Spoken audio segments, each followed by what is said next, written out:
Good evening, everybody. Just about 5 o'clock, it is wrestling time here in Aitkin. We got all four awesome teams here: Mille Raiders, Castle Lake Bena Bears, the Royalton Royals, and the Aitkin Gobblers going to take it on the mat here tonight. We will be getting up and getting ready here pretty soon. We'll be doing the national anthem, kicking everything off as we see our veterans lining up over there in the color guard, lining up on the one side of the gym there, getting ready to clear the mats here shortly. Again, welcome to everybody watching at yourliveevent.com here tonight. We are greatly appreciative of all the viewers. The last few nights we've had some awesome numbers, anywhere from 500 to 700 people watching Aitkin Gobbler Wrestling here over the last week. And we appreciate all them, our opponents, and the visiting teams. Again, we're here welcome to see our Mille Raiders, our neighbors to the south. We're happy to see the Grecky team of the Royals come over here from the west. And awesome to see the Nord team from Castle Lake Bena come down from the north. We will be following one mat at a time. I can't do both mats. What I'll do is I'll focus on whatever team is wrestling Aitkin. I will do my best on the other mat to keep up with scores, whatever team's wrestling on the other mats. The Gobblers will be facing the Royalton Royals here first tonight, while Castle Lake Bena and Mille are going to hit it off there in the other mat in the same gym here. We are filling up the house here in Aitkin tonight. We're super excited to have everybody here. We're also excited to have the one and only John Klein will be joining me here shortly. When he gets done talking, he sure talks a lot and talks to everybody else, but once he gets up here, we'll be happy and blessed to have him on the air with us here tonight also. Again, you are listening to yourliveevent.com, brought to you by rjbroadcasting.com. And on behalf of all these sponsors, we want to say thank you. Enbridge Energy, the Aitkin High School, Aitkin Motors, Minnesota State, Crookston, Mille Energy Cooperative, Paul Becks County Market, Aitkin Body Shop, The Tire Barn, Atwater GM, Riverwood Healthcare Center, Haskamp Brothers Welderling, Security State Insurance, Cummings Jansen Realty, the Aitkin Wrestling Club, McGuire Mechanical, and Wides Major Appliance. Again, thank you to all those sponsors for getting this to be a free event for anybody out there watching there, any school, any town, any fan. You can watch it live at yourliveevent.com, brought to you by rjbroadcasting.com. The Gobblers move up in the rankings a little bit here as individuals. We're excited to see young Nathan Trotter get up to the top 10, along with Jack Grell, Jacob Williams, and Craig Ashton are all in the top 10 rankings here as of today in the Guillotine. We're awesome and blessed to see Royalton coming in also. They are ranked number 4 in single A, and they have 4 ranked wrestlers also: Alex Dietrich, Will Grecky, Bryce Holm, and Hayden Mugg over there on that team. So it's going to be a fun night here watching some Aitkin Gobbler Wrestling as they first take off with the Royals. Overall, the varsity overall record to date here, the Gobblers are 10-8 on the season. Last few matches there during during the Mid-State tournament, they took on Park Rapids, Detroit Lakes, Staples, and Pequot Lakes and Crosby. The score against Detroit Lakes, they beat Detroit Lakes 35-24, lost to Staples 33-45. They beat Park Rapids 51-26. They lost a close one right at the end there against Pequot Lakes, Pine River Bacchus, the road crew, 48-30. They beat Crosby Ironton 51-15, and then just won a close match against Malacca 38. I'm sorry, it should have been 28-37. 28-37 against Malacca. So that, again, overall record to date for the Aitkin Gobblers as a team in 7AA, they are 10-8. In the conference section, 7AA, they are 3-2 in the section. Again, thank you to everybody listening to rjbroadcasting.com. This one is powered by yourliveevent.com. Soon we will be kicking off here shortly. We'll take a quick short break here. Just a quick pause, give you a quick ad, and we'll be back here at yourliveevent.com.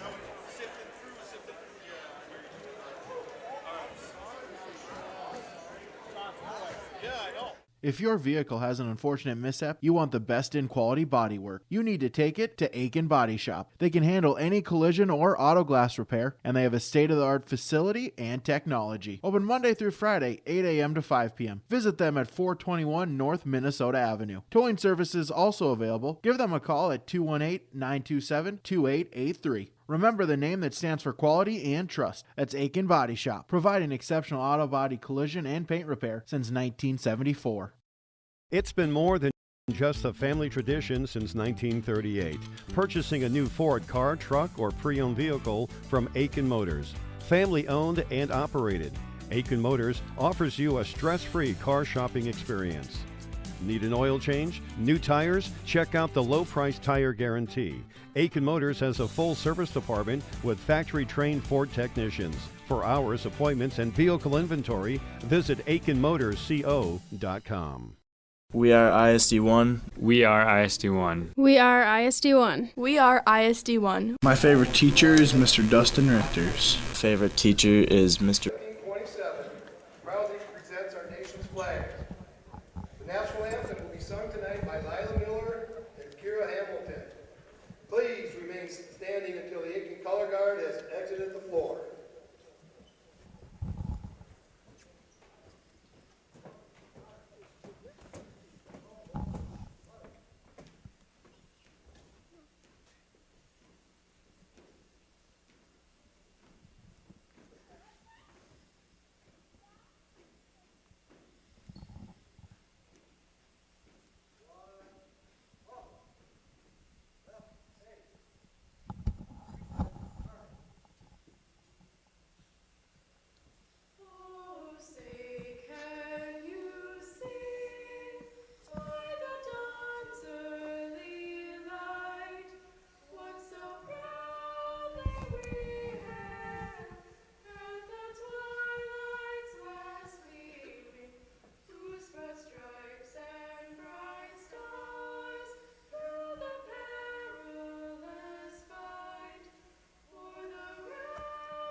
Let's go, Aitkin!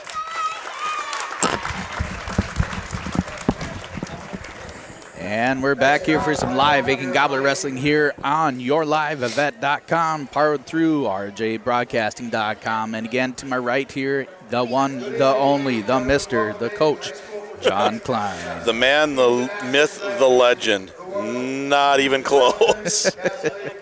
Lance, how are we doing tonight? Oh, doing super good. Hopefully we have our sound system a little bit figured out here now. We had some broken wires last time. Apparently we were jumping up and down, getting too excited, and stuff just did not work out the rest of the night there, so we apologize for Tuesday night. Well, that's what happens when we're at wrestling, Lance. We get a little bit excited sometimes. We do. But anyway, we're super excited. The Gobblers got 3 awesome teams here tonight. They're going to battle it out with here the one and only Royals there with Coach Grecky. And his Royals, they are ranked 4th in the guillotine as of today. They got 4 other awesome wrestlers that are ranked also in Class A.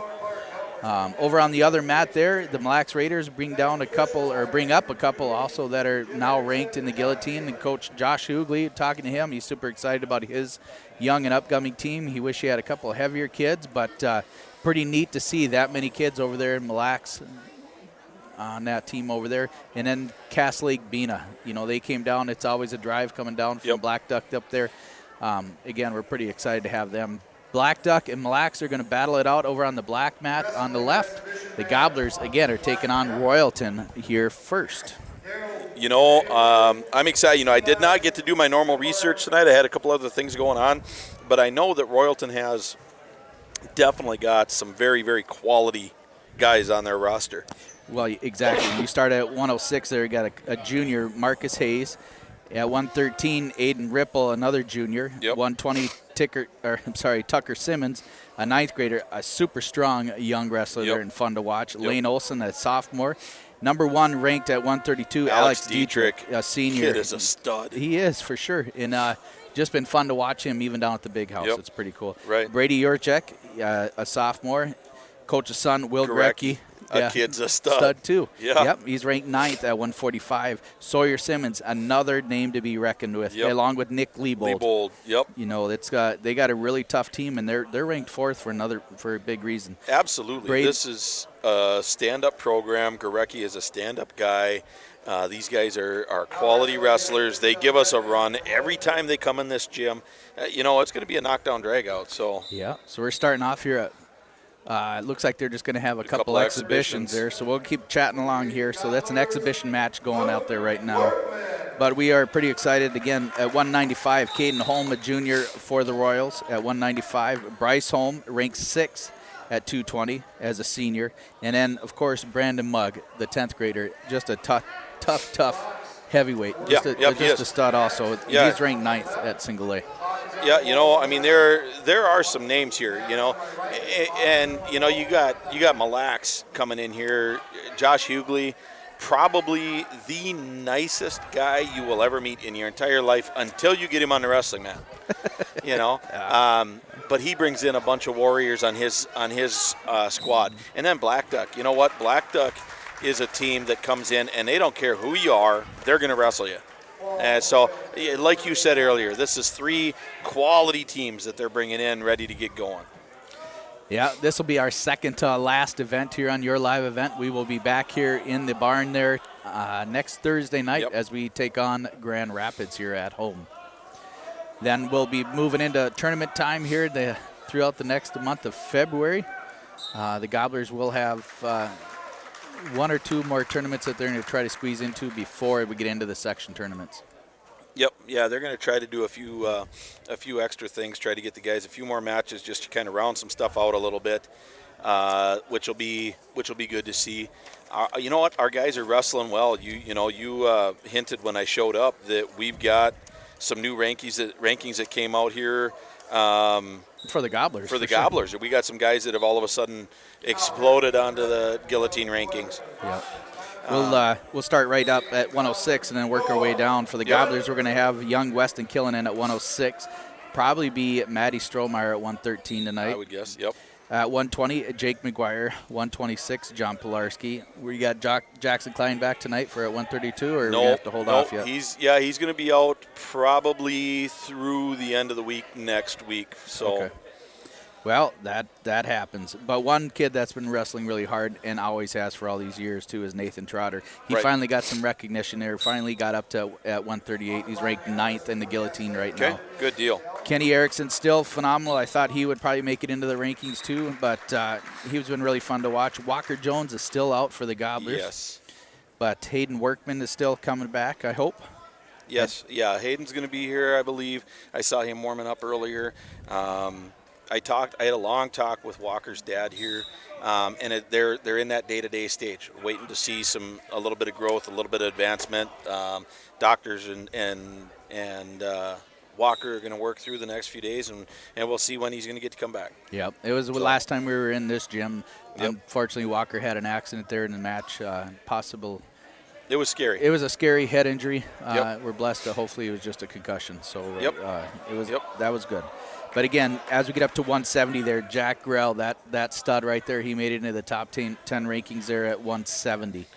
And it's been pretty cool to see him. He's always been a stud and just fun to watch. It was exciting off season when Jack came and I had a chance to talk to him, and I said, hey, why are you not playing football? Right. And he said, well, I want to go to state and wrestle. He said, I want to go and wrestle in college. And it was like, all right, Yep. let's do it. So, and he's definitely been on a tear this year. He hopefully gets to his 100th varsity career win here tonight. He is 99-54 on his career. He's 22-5 this season. Yep. As a senior, so we're pretty excited to see him hit this milestone tonight. As we bump up, Jacob Williams at 182, he finally exploded onto the scene too as a 10th grader. Very underestimated every time you go into the gym with him. But he has been a tough wrestler ever since 8th grade. Yes. And been on the varsity mat here and just rocking and rolling. He bumped up to number 6th in the guillotine rankings here. And as a sophomore, all right, keep your pants on here, John. He's 25-2. Yep. The only 2 matches he's lost by a total of 5 points scored on him. Yep. And then he is 94-37 right now as a sophomore with 22 pins. But this is the scary one. This is a scary one. Varsity career takedowns as a 10th grader, 325 so far. So now, and I don't remember the number. But Marshall Larson set a record last year. And I want to say it was 350 something or 370 something. Jacob Williams, as a senior. Jacob Williams got 2 more years left. Yep. So he's definitely on that roll to break that, hopefully. Then we have we got 195. We have Kane Byrne, another senior. Been pretty stable for us as a 195-pounder.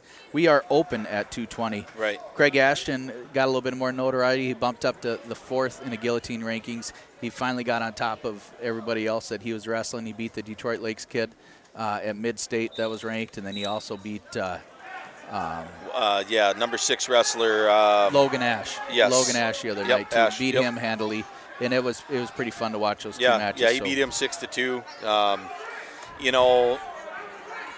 I remember, and we can go down memory lane here for just a second. I remember when you and I were in the elementary room with Craig Ashton, and he would crash, and it was just unreal. Yeah. That kid has been destined for this kind of success for a long time because of his work ethic, because of his skill, because of his God-given talents. It was agility and those things. He's fun to watch. He is fun to watch. He's really good with his hips and balance, and just wrestles well. And he's conscientious of his size, but he's conscientious with what's going on.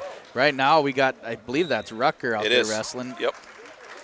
For the Gobblers. Again, these are just exhibition matches, ladies and gentlemen. We will be kicking off here. Probably they got 2 or 3 more exhibitions, and then we'll be kicking off the varsity matches here. It's interesting to be in the new gym, doing wrestling, watching wrestling, because we've always been over there in the barn. Yeah, we've been in the barn, and the ambiance is different. We were able to sit under the light the other night, which has been super awesome. That's always so nice. As we said before, the only good thing on a basketball court is a wrestling mat. So exactly. It's nice to get in here and get some elbow room and get the right mats here in the right gym. Right. And we've got probably, in my opinion, one of the coolest varsity mats I've seen in a long time. The Aitkin one with the smoky red and black stuff on it. These new mats, man, they're a lot different than what we wrestled on. Oh, they are. They're so much lighter and more convenient. You don't have to really stress lifting them up and moving them around. Well, and there's no tape. They snap together. Yeah, they zip. Yeah, just zip together.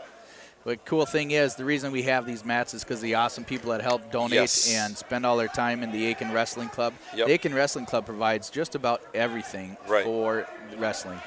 Whether it's mats, singlets, sometimes shoes if the kids need them, headgear. They provide meals. Warm-ups. Everything else. They take care of these wrestlers, throughout even the off-season. As we put on the phenomenal camps with Hayden Zelmer and even a couple of the other Gopher wrestlers that come up and put on these camps.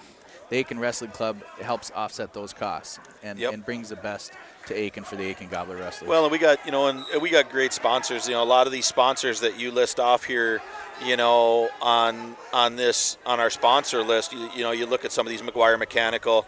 You run down the list. You've got Enbridge Energy, Aitkin High School, Aitkin Motors, Midstate from Crookston, Mille Lacs Energy Co-op, Paul Beck's County Market, Aitkin Body Shop, Tire Barn, the Atwater GM. Riverwood Healthcare, Haskamp Brothers Well Drilling, Security State Insurance, Cummings Jansen and Realty, Aitkin Wrestling Club, McGuire Mechanical, and Ides Major Appliance. A lot of these are the same ones that are involved in our wrestling club. They're the ones that are involved around town, and they're helping support the sport on so many levels. Yeah, and for sure. And the only way that we can get them to come here is all the great people that go out and get stuff from them, whether it's Wides, anyone out there. It's awesome to see it go full circle for these kids. Yep. It's fun to see communities get involved and support these young athletes. And you know, it's stuff that I argue we probably, maybe we didn't see it, but it was not nearly as prevalent and as apparent when we were wrestling. Oh, exactly. Well, technology and everything else, and it's just way different too. You know, I remember we used to have to pen and paper, and we had to read. Right.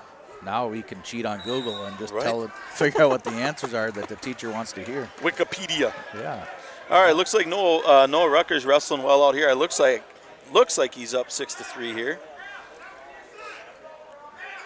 Again, these are exhibition matches so far. Yep.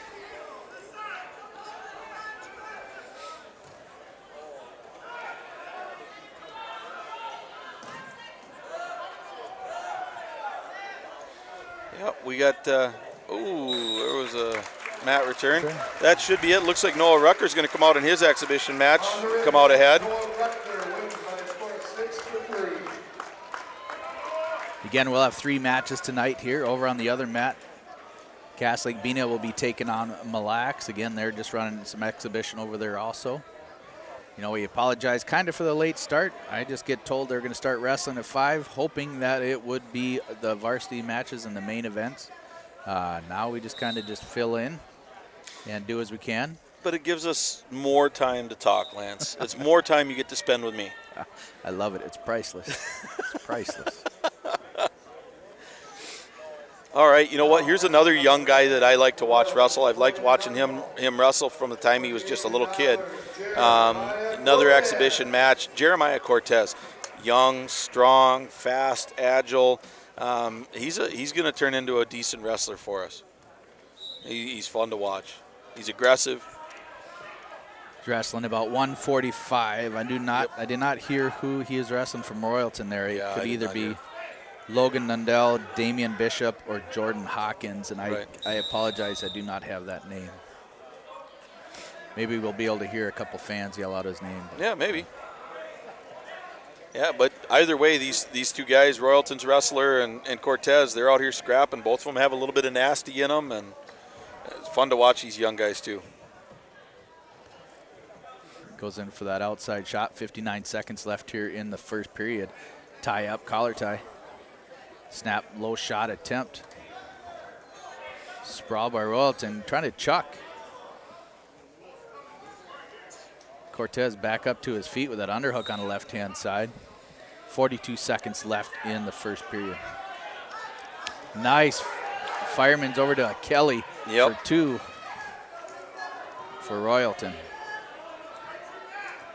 He's trying to run that ball and chain, throwing a bar on the left-hand side. 25 left here in the first. Cortez trying to sit out, come around for 2 for the reversal. And he does. And he gets it. Yeah, good job. Winning by a fall on the black mat for Black Duck Cass Lake Bena, Ben White. Ben White for Cass Lake, or Black Duck, I'm just going to say Black Duck, picked up a pin over a Mille kid. Yep.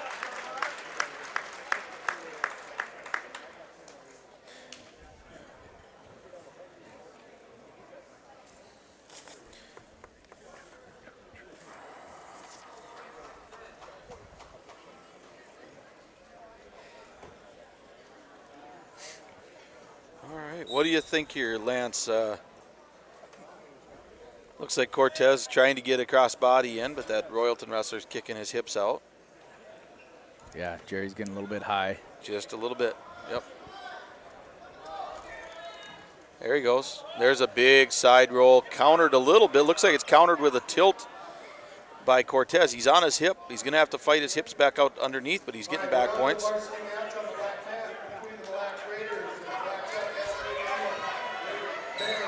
Wow. Wow, Cortez picks up a fall. That went from scramble like ouch to okay, that's a tilt to wow, that's really tight. Yeah, Cortez did a good job just not panicking as he started getting out of position there, and, and he was able to settle back down and keep that arm hook for that bar from underneath there. And right. Good job. Nolan Jones for the Gobblers coming out here to wrestle. At 113, wrestling and receiving a forfeit from the Lax Raiders, Zach Reamer. Zach Reamer over there as a ranked kid gets a forfeit. Looks like they are wrestling the varsity match here. Yep.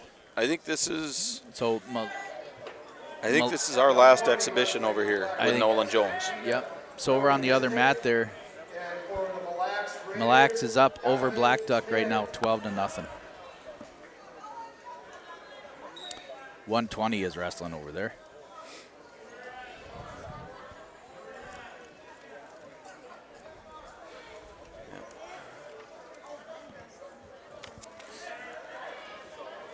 All right. See, you can see young Weston Killinen over there getting warmed up. Jones on the mat here, looking at trying to fight off a bar. Got that double arm bar in there, and he's trying to keep the weight down. He's got a minute to go in the first period. He's bridging. Yep. That one looks a little bit tight.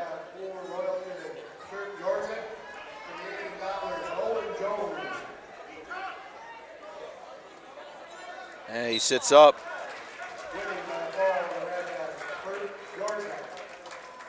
So that was Kirk Yorzak, the 9th grader, pinning Nolan Jones there for an exhibition match. All right, now we're getting ready to kick it off here at 106. Yep. 106 for the Gobblers is going to be Killinen. Yep, we're going to see Killinen. They've got a lot of kids here on the roster. For 106. Yeah, but I'm sure they're going to send out Marcus. Again, over on the black mat, team score so far, Mille Lacs Raiders up over Black Duck 12-0 so far, and they are wrestling in the 120-pound match. And like I said earlier in the broadcast here, I cannot tell you who's going to be wrestling on that side because I have a hard time just figuring out who's going to be on the Aitkin side, Aitkin and Royalton. So right.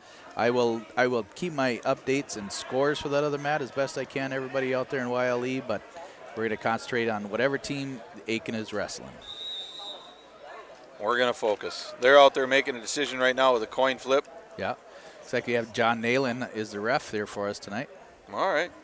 Royals are coached by Terry Grecki, Scott Grecki, Spencer Elwell, Charlie Rudy, Tyler Pasquale. Yep. Travis Holm, Kevin Hines, and Jackson Held. Another tough kid right there. Yeah, Jackson Held was pretty fun to watch. Tough wrestler. Gobblers coached by Larry Liljequist, Greg Hills, Keith Larson, Jason Ostreich, Dan Cryer. Their managers are Nora and Lindsay. Athletic Director Jason Klein, Superintendents Dan Sifter, captains for the Gobblers that were out there, Craig Ashton, Jack Grell, and Kenny Erickson. All right. You know, I wish Weston had about 10 or 12 more pounds. He'll get there. Yep. But, I mean, when you look at his frame, I mean, that kid he's ripped for a 106-pounder. Yeah, he is ripped, but he's going to be a head shorter than Marcus here as they get out as a junior. So we got a 7th grader versus a junior, and you know what? He'll go out and wrestle hard. He'll go I out got and wrestle no hard. doubts. He is very conscientious about his size, his body, but he also knows the moves. He's been growing up wrestling, and we're getting him out there. And it is. It's Marcus Hayes. You're right. It's about a head height difference. Shake hands. They meet in the middle. Weston working around, trying to work his way inside. Hayes gets in deep on a double right away, trying to come up. Weston tries to cover, but cannot with his whizzer, trying to bail out a little bit, and that's 2-point takedown for Marcus Hayes. Marcus goes immediately towards a inside cradle, but off the mat, they're going to go back. Weston races him to the center of the mat, and we're going to start here with Hayes wrestling from the right side. There's a bump breakdown for Hayes. Goes to a crossface. Killinen trying to fight it off. Weston trying to clear that crossface. Hayes trying to get that to go around. Now he's going to switch to a crucifix. And he gets that crucifix, but Weston almost rolls through on it. Hayes has to come back over top.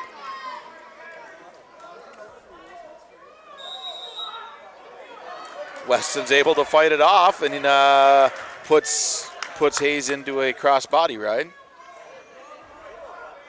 Scores 5-0 in favor of Hayes. About a minute left in that first period. Weston tries to come up, cannot quite get there. There's a 2-on-1 tilt that Hayes is trying. Does not go. Right into a crossface. Again, Killinan's able to fight that off a little bit. This match brought to you by Enbridge Energy. Hayes still trying for that crossface cradle. Killinan trying to sit up and get his base under him. He's going to look at trying to peel that hand off. Hayes with good grip strength. Going to look at a crucifix again potentially here. Just turns the wrong way. Killinan's able to keep his base under him. Now he's coming up a little bit. He's up on one, up on two, but Hayes is able to bring him back down with a double leg mat return. 15 seconds left. Score 5-0 at 106 pounds. Marcus Hayes over Weston Killinan. Hayes looking at a bar tilt. Trying to get there. We're getting some counting going. Short amount of time left in the first. Probably going to see an additional 3-point near fall here for Hayes going into the second period. Score at 8-0. Hayes' decision, and he's going to take down.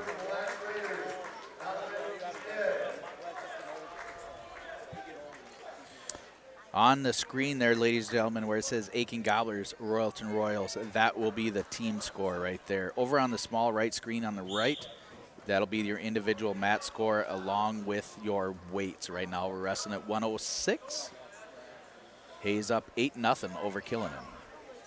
Weston trying to control this little bit of a bigger bodied guy. There's a sit-out switch attempt by Hayes, countered by Killinan well. He circles around to the right side, crossface of his own. Hayes has got that far leg of Weston getting a little bit far forward. Hayes is going to try to come around, and he does come around for a 2-point reversal. He is right into a ball and chain. He's going to try to get Killinan to turn.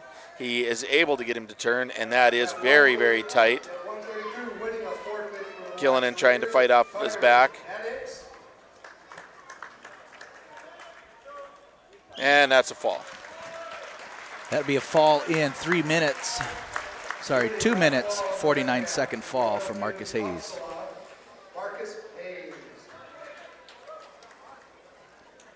That'll bring the team score up for the Royals to kick them off at 6-0.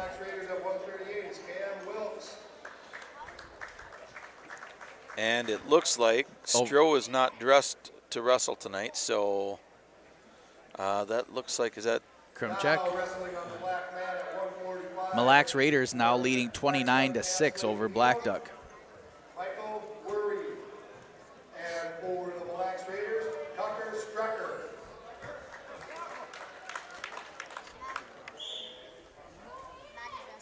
This here wrestling for the Gobblers is Aiden Kramarchak.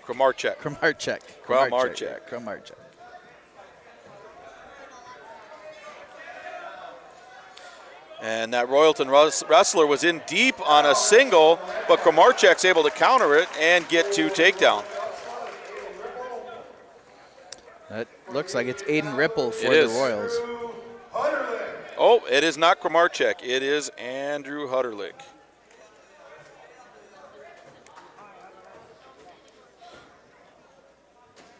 Hutterlich riding on the right-hand side, getting a little bit high. Ripple is getting ready to shake him down. Hutterlich's able to drift back. He's got an ankle ride going now. Minute left here in the first period.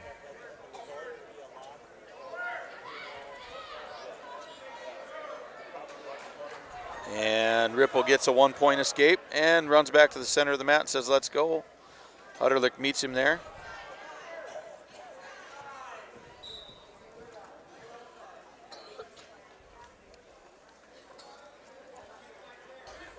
Really heavy on the head is Ripple, but he gets in on a high crotch, looking to come around, switches to a double, and comes around for a 2 takedown. Nice shot. That was really clean.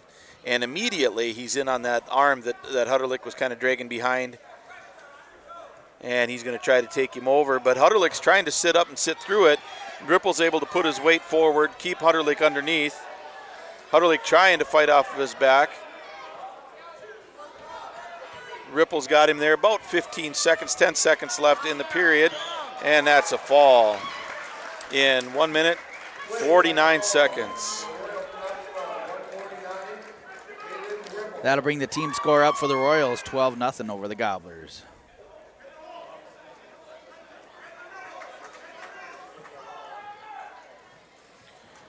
All right, we're going to see Jake McGuire from Aitkin.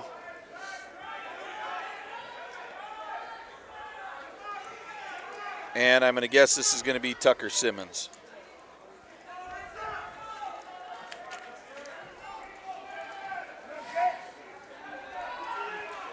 McGuire, a sophomore this year, 9-7 as of tonight for a record. Now wrestling at the 120 on the red mat, Royalton, Upsala. Tucker Simon. Nice shot and a counter into a Russian tie for Jake McGuire. Pushing that Russian hard. That is a really, really hard Russian tie that Jake was applying there. Inside binds for Jake McGuire. Hand control for Simmons.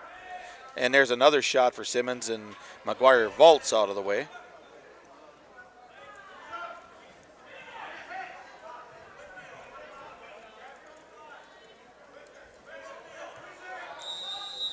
Another deep shot on a single, and an excellent, excellent finish for Simmons against McGuire. And they're going to go off the mat here, it looks like. Yep, they do. Looks like they need to reset the score. Clock is out. Both clocks are out.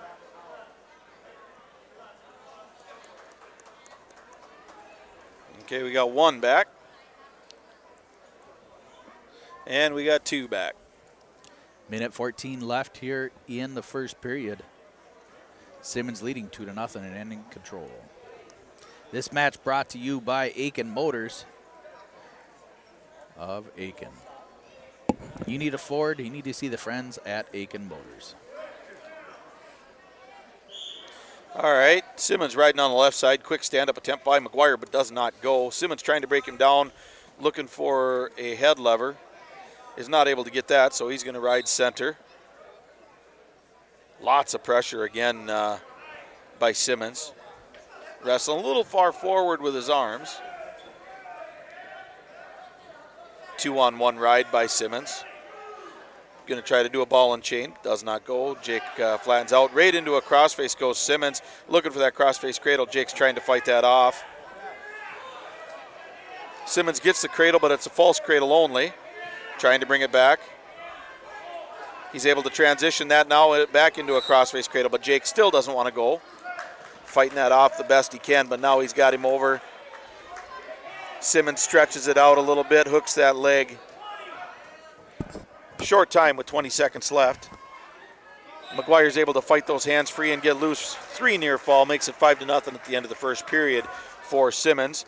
Jake's able to get up, but a big time mat return by Simmons. Right into a tilt with a crossbody ride tilt, 3 seconds. No back points being awarded, not quite enough of a level change there.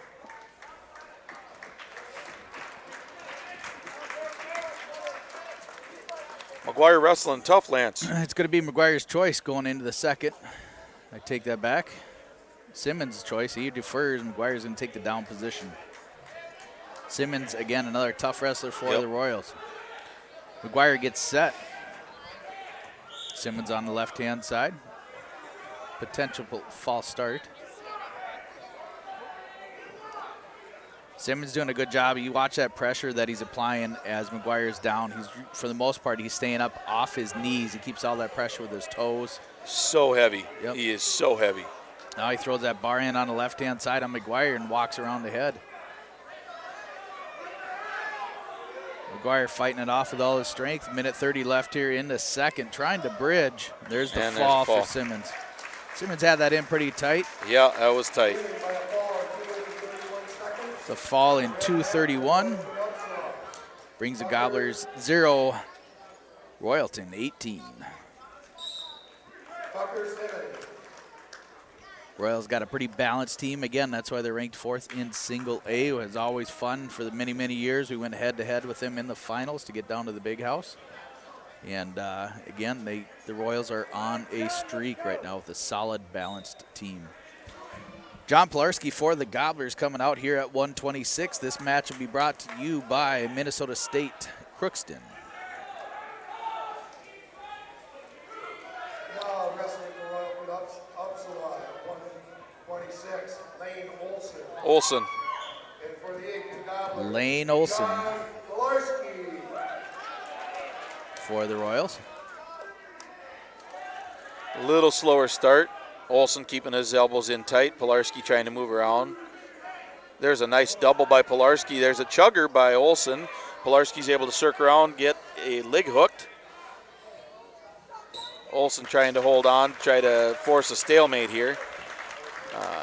Olson, Pilarski's got the leg hooked. He's just coming around behind. He's going to get his 2 for a takedown here in just a second.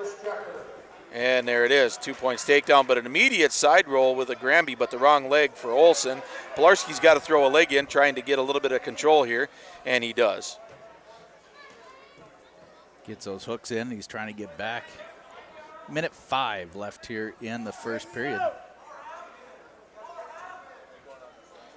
A little bit high. He's got to slide back. He's got to get control. He's got to get that left foot planted to give him some balance. There he does. Crossbody's in. Now he's going to reach. He's going to try to scoop that far arm. He's got balance now. Olson's able to fight that off. Looking like Olson's going to try a shoulder roll escape on this, extending his right leg. And a stalemate. 33 seconds left here in the first period. Pilarski up 2-0. Olson gets set. Oh, calling a caution against Olson.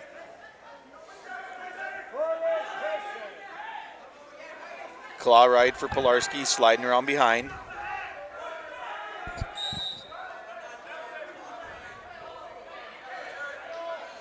Olson trying to break that grip. There's a mat return for Pilarski. Right back into that claw ride. He's going to scooch hips in and stay tight. Olson's coming up. Pilarski trying to remain control. Stalling on green. I wonder, has he got Pilarski as green? Yeah, stalling on Pilarski.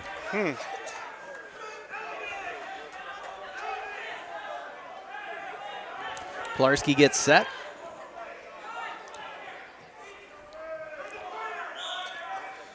Pilarski tries a quick stand-up, didn't go. Again, another heavy rider. Keeps that waist really tight. Yeah. And you see, Lance, you see how he's got Pilarski's hips up, but he's not letting him get his base under him. So much pressure on the shoulders. Well, again, they're keeping a lot of pressure off the toes. Yeah. Keeping that pressure up on the upper shoulders of Pilarski. Throws in a beautiful crossface. Pilarski looks away and defending it off, trying to stretch out, and he's picking hand off that crossface. Minute 25 left here in the second. Another tall, lanky wrestler, though, for Royalton. They can reach that cradle a lot easier than our guys can if they're a little shorter. Now he's trying to do a step through. Not happening. Pilarski's got that leg hooked. Yep. Slows him down a little bit. Minute left here in the second. Really trying for that cradle. Pilarski trying to come up, but the pressure is intense here. He's trying to push his way up, and that'll be potentially dangerous. I think they're for the headgear. For the headgear, yep.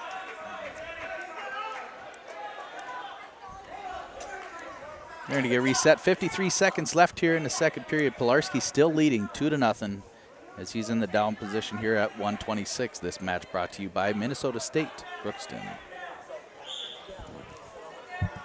Pilarski looking to stand up.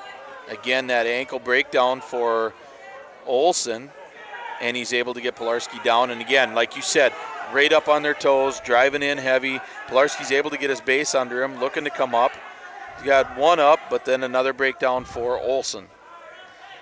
Very, very good riding right now by Royalton Upsala in general.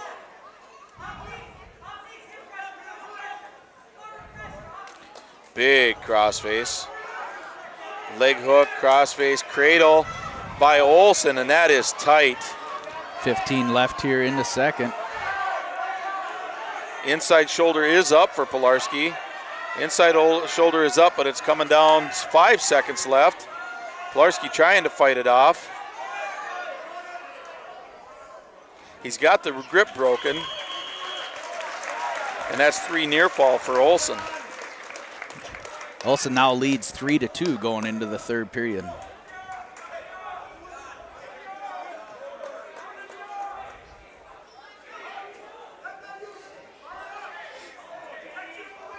All right, optional start for Pilarski. He's going to let Olson up.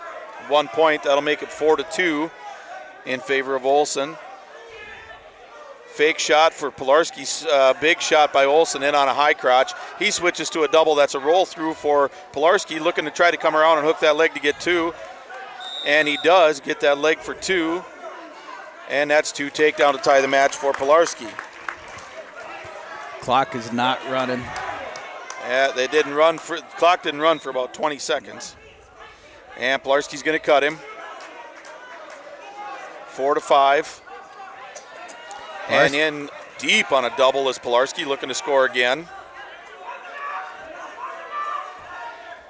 Olson trying to hold on. And 2 more takedown for Pilarski will make it 6-5.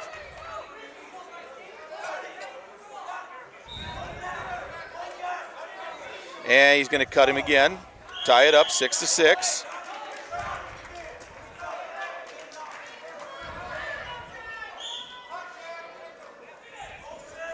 There's another shot by Pilarski, countered by Olson. Front headlock by Pilarski.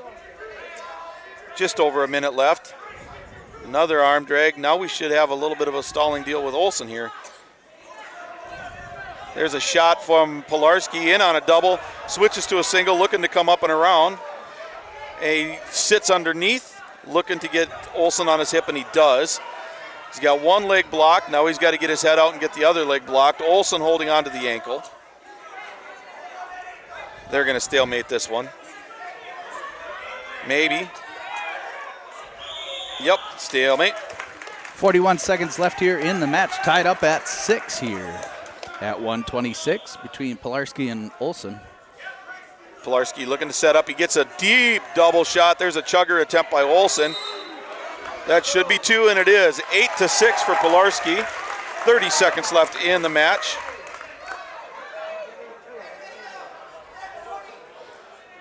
Pilarski has a power half in, but he's way forward. He's got that butcher kind of position in. 15 seconds left. He's got to settle back there. Olson trying to get that roll in.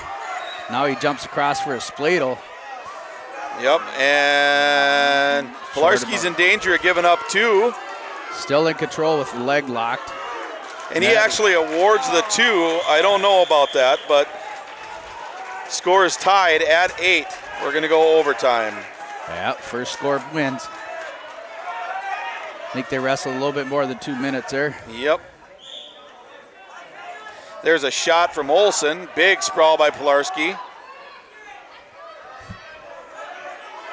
Pilarski trying to stuff that head in on the front half. Olson looking to try to come up with his shot.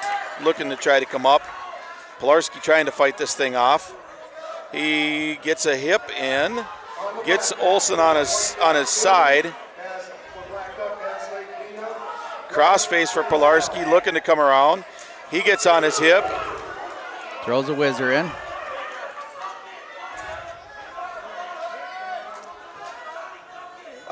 And Pilarski goes for a throw and loses it to a 2-point takedown. That would be a 10-8. OT overtime. Brings the team score now 21-0. Winning on the red mat overtime for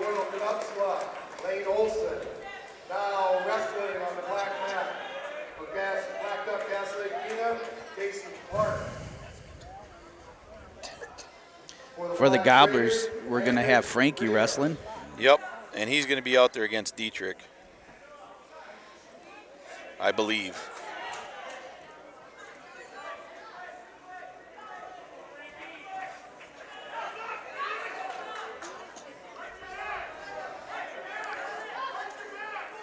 Tyler Frankie for the Gobblers, and that is Dietrich. Alex. I should say Dietrich.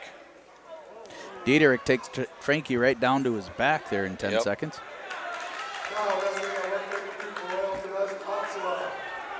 Frankie fighting valiantly, is able to get off his back. Big cradle by Dietrich. And he rolls through on it. That is really tight. Actually, I think that's John Bisdock. Oh, is it? I think that's who announced. Yeah, that was Bisdock. John Bisdock. Congratulations, John.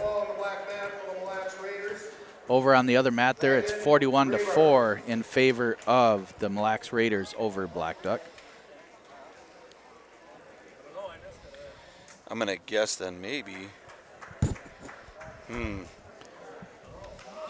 We're going to see Yorchek or Dietrich here. We got Trotter. On the red mat, now wrestling at 138, Upsala, Upsala, It's Yorchek. For the Aitkin Gobblers, Nathan Trotter.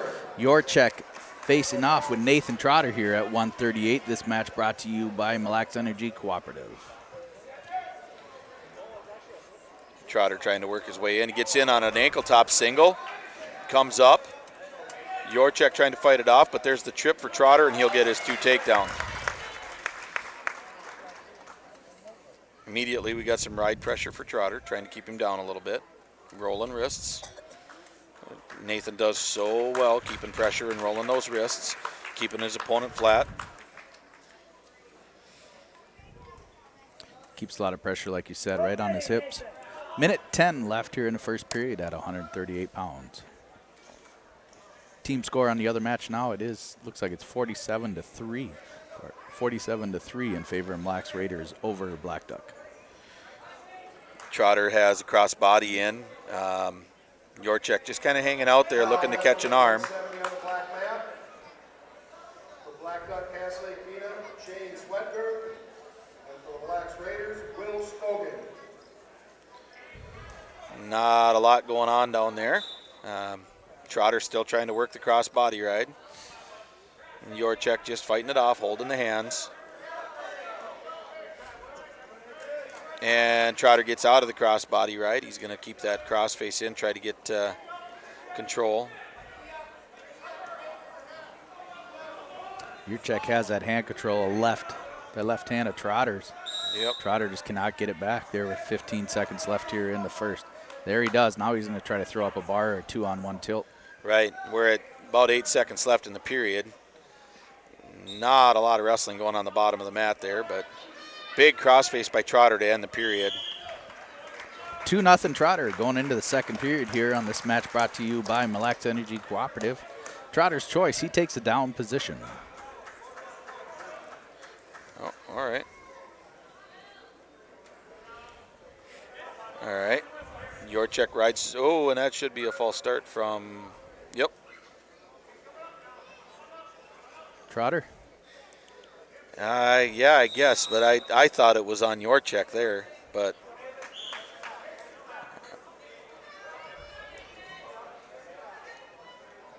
Stand up for Trotter, trying to clear. That's a big lift and attempted mat return, but he's able to get loose. 3-0 for Trotter here in the second period.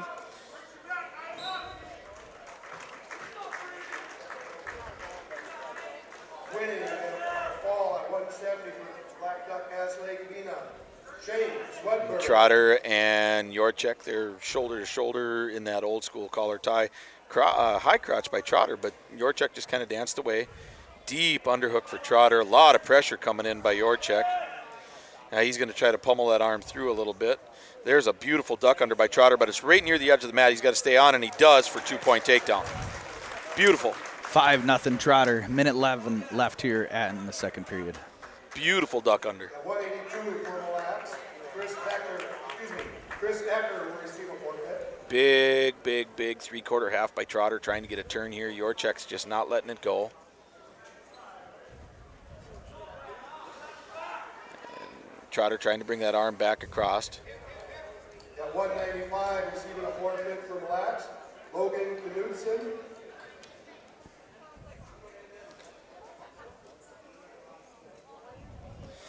Not a lot of action on the bottom down there. Trotter trying to do everything he can, trying to control those hands and get stuff to roll.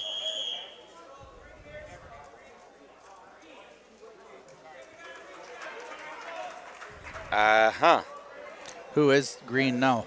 Well, I think he called Trotter stalling on that. Okay. Okay. Trotter gets Yorchek broke down.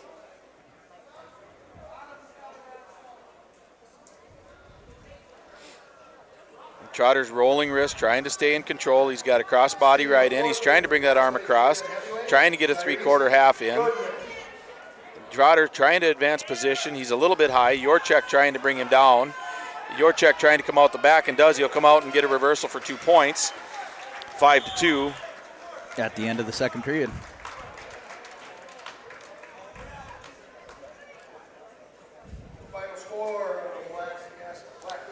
Final over on the other match, 60-15, Mille Lacs over Black Duck, Castle Lake Bena.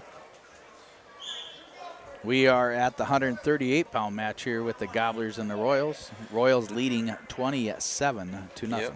Yorchek took the down position, and Trotter cut him. Let him come up. Now we got Trotter working towards a Russian. Yorchek got hand control and head position, underhook for Trotter. Trying to stay in front is Yorchek, circling towards the edge of the mat. Another duck under right near the edge of the mat for Trotter. He's just got to get the finish here, right in the, stay in the mat, and he does. 2 takedown. 7-3 for Trotter. And he's going to cut him again. There's a big shot by Yorchek as Trotter was coming in. Trotter trying to finish. He's got to get his hips back. Got to get those hips back. He's going to try to scramble here. Yorchek coming out the backside.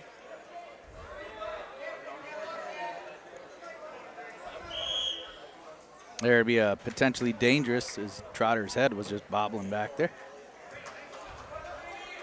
And he awarded 1 to Red for figure forward the head. Oh. Yep. 7-5 Trotter. 57 left here in the third. There's an ankle top single for Trotter once more. Looking to come around back. He's got one leg hooked.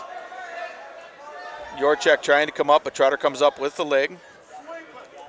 He gets the trip down. He's got to work on getting that second one. He circles around, gets that cross. 2 takedown for Trotter. 9-5. Yorchek's faced him. He's got a hold of that leg. 25 left here in the third period. Trotter leading now 9-5. You're watching YourLiveEvent.com, powered through RJBroadcasting.com. 10 seconds. Trotter's in a little bit of a spot here on his hip. Scores 9-5. 5 seconds left. He's trying to fight this off. He's got a bar in, trying to get some back points. And no back points, but Trotter will win that match. 9-5. Puts the Gobblers on the board there. 27-3 now in favor of Royalton. Oof.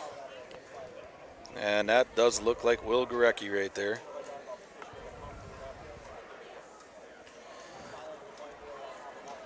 Yeah, 145. Will Gorecki ranked number 9 there, going in on the guillotine. Ranked at number 9 at 45. Facing Tyler Hacker of the Gobblers. In on a collar tie. Deep on a shot. Big double. Right to his back.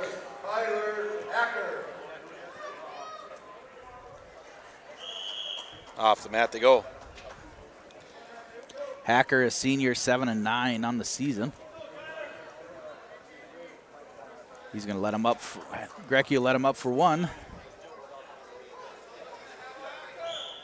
2-1 Grecky. Again, that double, and he's knee sliding, but Hacker's able to back up. Not this time as Gurecki gets in deep. Hacker's still trying to fight him off. Double underhooks, body lock for Gurecki, but off the mat they go. Hacker is wrestling up there at 145. Yep.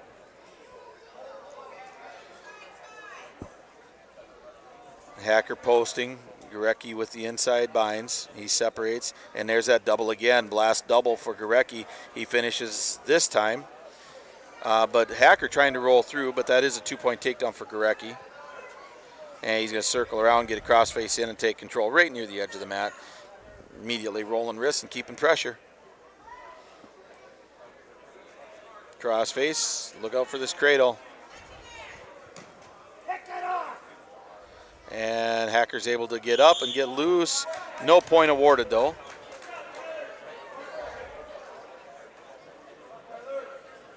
He's going to let him up for 1. 2-5. 2-4, I'm sorry. 2-4 Grecky. 55 seconds left here in the first.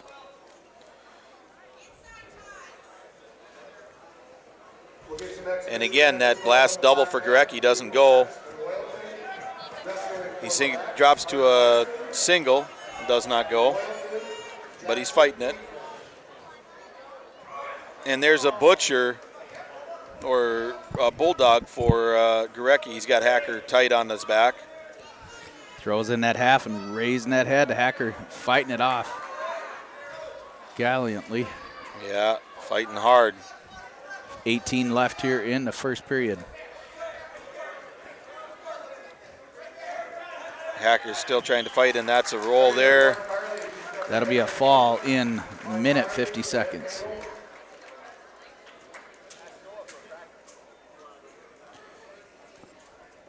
$33-3 in favor of Royalton. Ouch.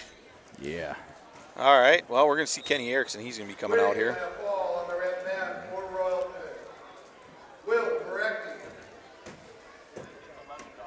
All right, so we're going to see Kenny Erickson coming out here, and I think we're probably going to see Sawyer Simmons, another tough wrestler for Royalton.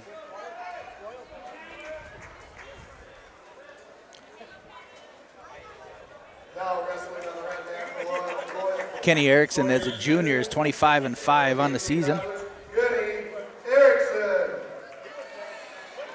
And there is a really interesting little scramble there. Some underhooks into a inside single, and he's going to call a caution on Aitkin again.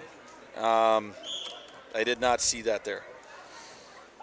Overhook for Erickson, drop to a single for Simmons, roll through for Erickson, and they are wrestling, Lance. Yeah, that was a cool elevated switch for Kenny. And Simmons comes in with a body lock, and he tries to drop, but the underhook stops him from Kenny. And again, they're right near the edge of the mat. Hand control for Simmons. Erickson trying to work his way back on the mat.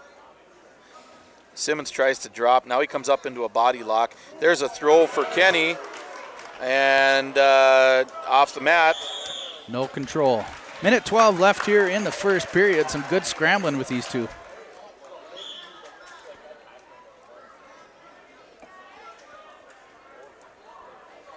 Underhook for Simmons. He's going to drop to that single again. Now he's got a body lock. Kenny has great hips. If there's too much pressure, he is going to launch him. He's able to face. Got his own underhook now. Simmons has Kenny's back. Off the mat they go, and he gets 2 points.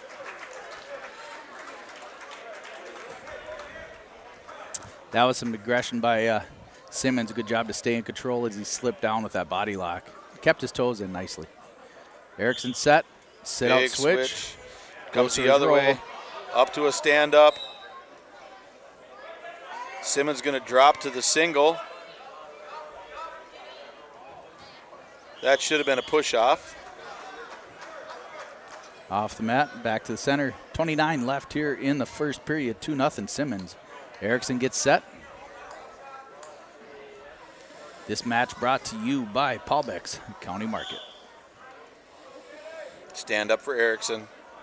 Simmons is going to drop to that same single mat return. Kenny's got that whizzer. And there's a stalling call against Simmons.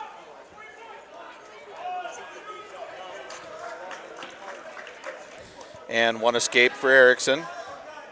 2-1. Right near the edge of the mat here. Simmons trying to work hands and inside. That'll be the end of the first period. Score 2-1, Simmons over Erickson. Erickson wrestling up a weight here too. His choice, Kenny's choice. He takes a down position.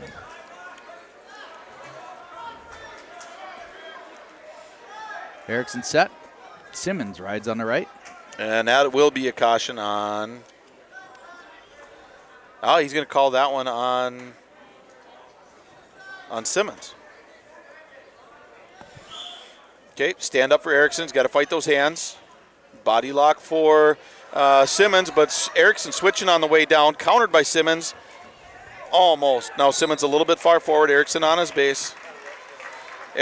Simmons puts in both hooks right away and stretches Erickson out.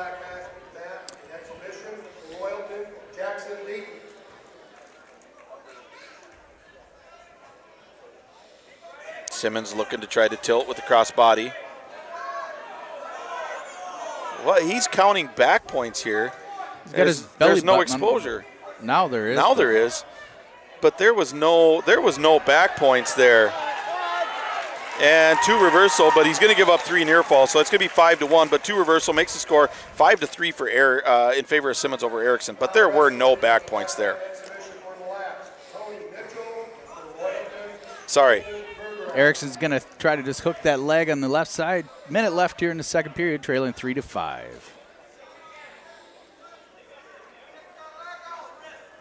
Erickson's got his own crossbody right in this time. He's going to start cutting near fall. Right? Yeah. Oh, well. It happens. Yeah. He isn't doing much on bottom either. No, 35 he's left really here. not. We can hear this crowd, this wrestling smart crowd is out here, and they're saying that same stuff. He's even saying, hey, we got to wrestle, guys. Bringing him back to the center. 32 seconds left here in the second period. Simmons leading 5-3. 5-3.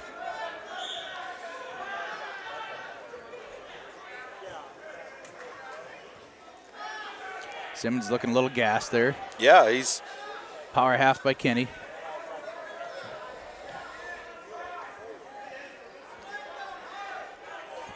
He's kind of looking for a side roll, but not really, because Kenny's trying to see. Here's the same position, and there's no back points getting counted there. Winning by a fall on the black mat from black, Tony Mitchell. All right, going into the third period now, 5-3 still. Sawyer's choice. Oh no, it's Kenny's choice. Kenny's choice. So Sawyer must have deferred first period. All right, well, he's not quite sure whose choice it is. Now he says it's Sawyer's choice. All right, Simmons' choice he's going to take down.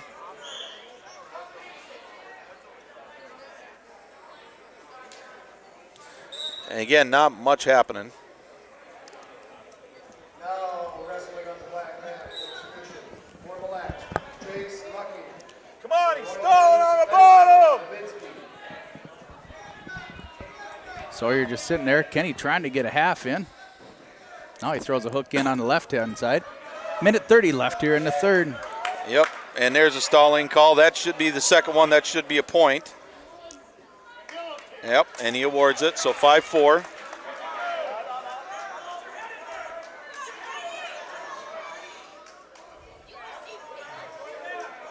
Still not much happening down there. So now he's going to look at a banana split. Still, not a lot here. You can even see Simmons has got a figure 4 on Kenny's leg. He's trying to prevent.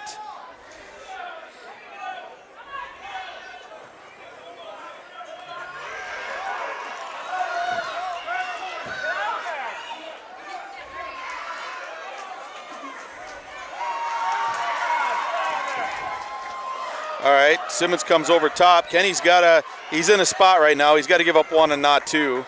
He gets back points. There's a 2 reversal awarded right away. And he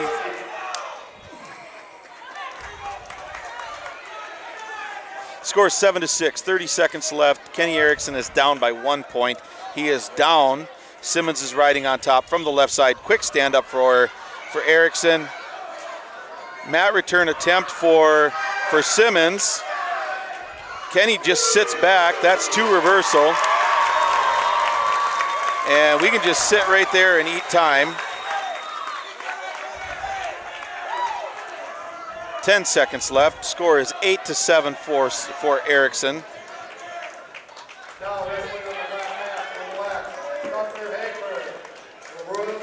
Another victory there for the Gobblers at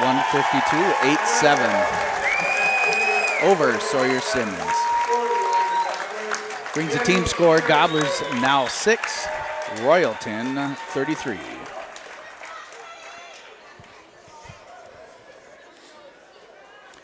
Refs are kind of conversing over there. Yeah, I could see that the one ref is kind of questioning him on a couple of those things. And we'll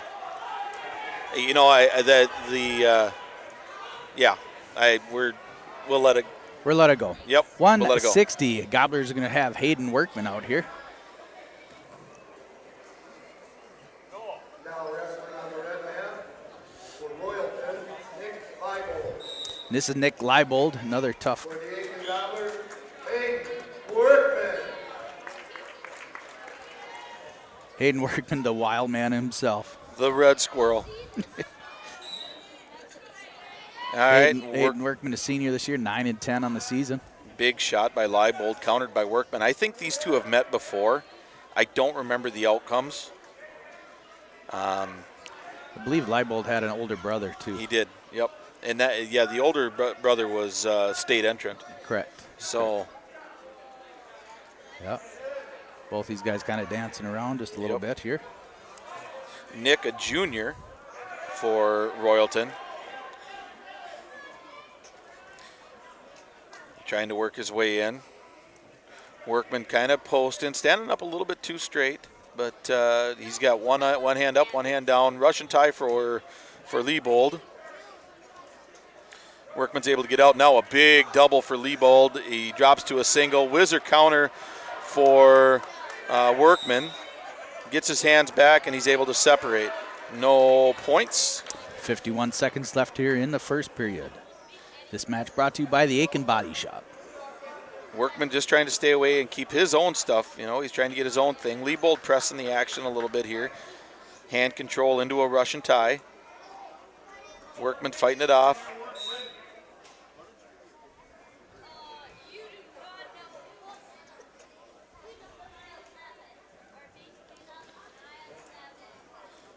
Still moving around. 20 seconds left here, no score. Gobblers have 3 matches tonight. This first one against the number 4 ranked Royalton in Class Single A. Trailing at 33-6. I think next up for the Gobblers will be Black Duck. And there's a inside trip off of a Russian tie attempt by Leibold into an arm drag. Now a double underhook for Workman, and that's the end of the period. No points. It will be Leibold's choice.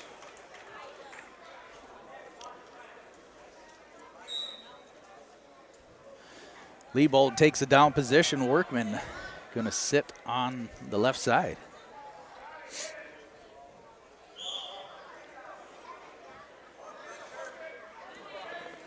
Inside stand-up attempt by Leibold. He comes up, mat return, beautiful mat return by Workman.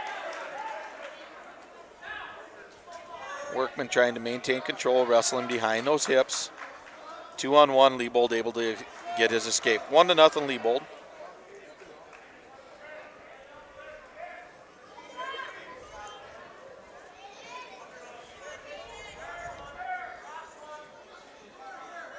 Leibold, there's a big crash and an underhook for Workman. Leibold backs out of that.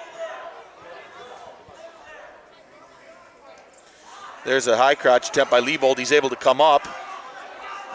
He's going to switch to a double.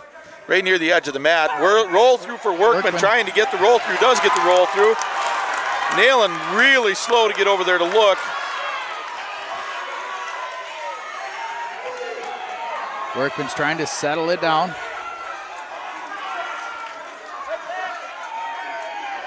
Workman trying to get a fall here. It looks good from my point of view up here. Sags on that arm. 45 left here in the second.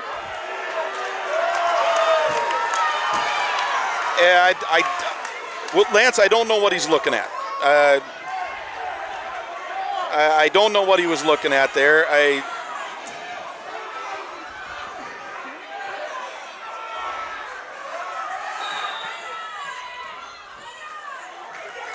He's pushing him back on. 22 seconds left here in the second. 3 near fall for Workman. That'll make it 5-1. And off the mat they go.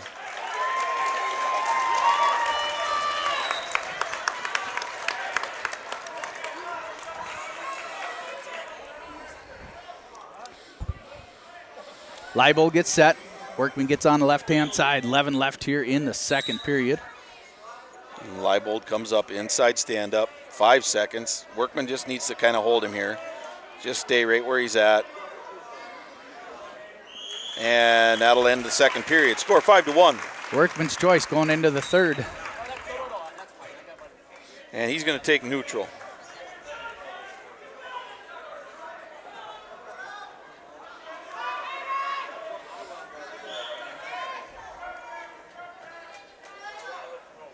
All right, they circle each other a little bit respectively here.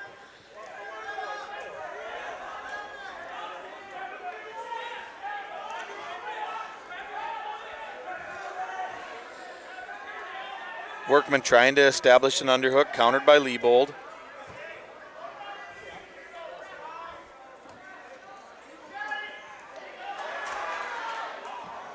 Workman got that one arm low, the other arm high. There's a crash and an underhook again. There's a big headlock with a roll through for Workman. Both of them fighting for the points. Workman in a little better spot right now than Leibold. Looking to try to come around. He's got a leg hooked. And off the mat they go. They're not going to award any points. That should have been 2. And he did award 2 takedown.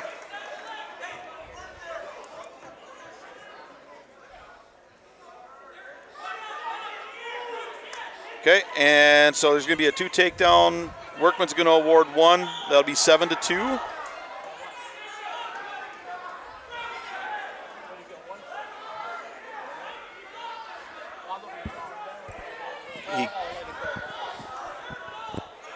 All right, Leibold trying to work his way in. Workman working away. Minute left here in the third period. 7-2 Workman over Leibold. Leibold in deep double. On a double. Nice double. Workman's going to give him up. 7-4, and Leibold immediately looking for an armbar or a head levered and then into a big crossface. Workman just needs to fight off here. 35 seconds.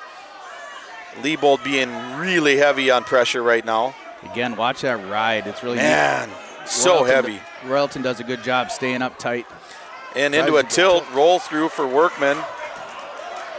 Almost up for 125, 20 left here in the third period. Workman leads 7-4. Workman working his way up to his base. Another tilt attempt here for Workman or for Leibold, but Workman fights it off. And that's the period right there. 7-4 for Hayden Workman. Bring the team score up to 9 for the Gobblers, 33 for the Royals.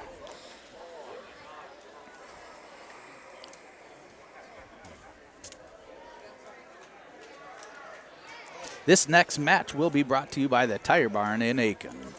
At 170 pounds, Jack Grell. Jack Grell makes it up onto the guillotine, ranked number 9 there at 160.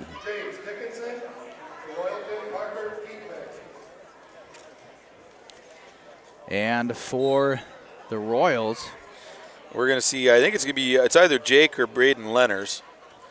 And we'll see who we got, but Now wrestling on the red mat, the varsity match between Royalton and Aitkin. For Royalton, at 170 pounds, Jake Leonard. It is ninth grader Jake Lenners. Jack Grill. Grell with a big snap right into an inside cradle, trying to get it locked up, can't, gets around, gets his 2.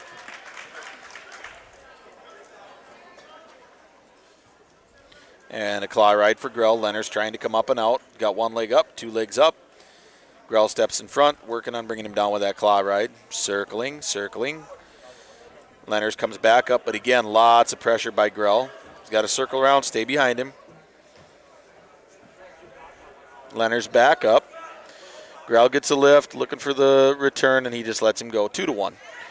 There's an outside shot on a single for Grell right near the edge of the mat. Going to bring him up.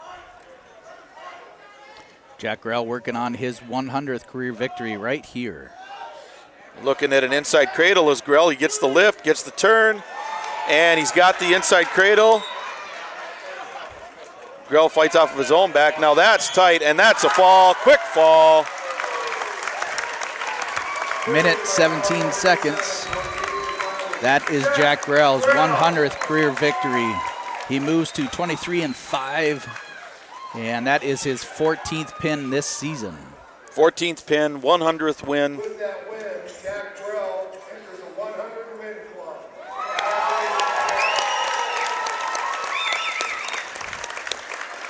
Brings the team score now Gobblers 15-33. The Royals. Oh, what do we got? At 195. Oh, sorry, 182. That looks like Kane Byrne. Yep, Kane Byrne at 182. Okay. All right. They're going to do a little switcherooski A little here. switcherooski on her. He's got us all kinds of confused.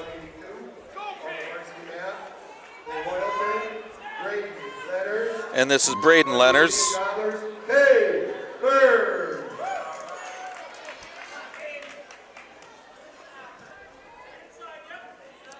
Kane trying to use his power, work his way inside. Braden Lenners trying to back up a little bit. Bernie is 10-11 on the season here. Again, rookie wrestler Kane Byrne as a senior. Comes Crashing in, an underhook. nice underhook, trying to go around for a go behind, right? Yep, but Lenners fighting it off. A little fake shot from distance for Byrne, but Lenners doesn't respect it.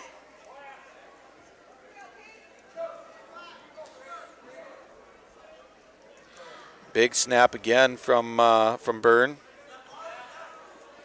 Lenners trying to dance away from it. There's a nice outside single for Byrne. He's got it nice and high. See if he can finish with it. Lenners is trying to fight that off.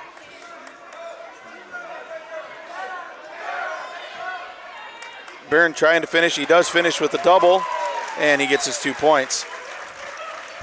45 left here in the first period. 2-0 Byrne. Throws in that elevated cradle. Byrne trying to get Lenners trying to get a reversal here.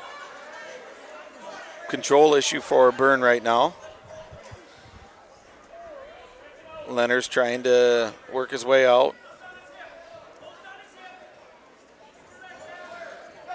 Baseline defense for Byrne, and he's going to cut him and let him loose. 2-1.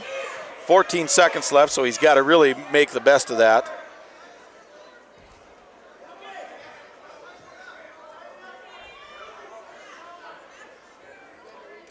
Byrne, he's going to give up that 1 point and not earn it back. So, second period. Red's choice going into the second period. And he's going to take down. Winning by a fall in exhibition on the black mat. Lenners gets set. This match brought to you by Atwater GM in Aitkin. Lenners trying to get a stand-up cradle attempt for Byrne, but he's got his leg forward. Lenners grabs a hold of it. He's going to try to use that to come around behind. And, oof, that was close on the knees. Yeah, potentially dangerous right there. Yep. It didn't look very comfortable. Minute 45 left here in the second period. 182 pounds between Byrne and Lenners.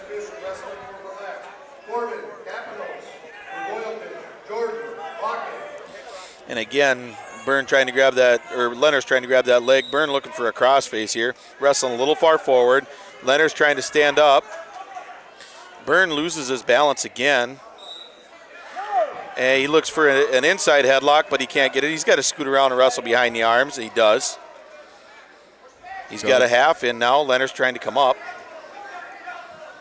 He tries to bring him back over top of himself, and Leonard's is able to get the reversal. 3-2 Leonard's. Cross body ride, 1 goes in. And minute left here in the second period. Leonard's trying to throw that second hook in. Yep, he's high. Byrne tries to roll through on it. And Leonard's gets the tilt. Byrne trying to work his way out, but too near fall for Leonard's. Makes it 5-2. Roll through for Byrne to get his 2 reversal, 5-4. But now he's up in front again. He's got to wrestle behind those arms.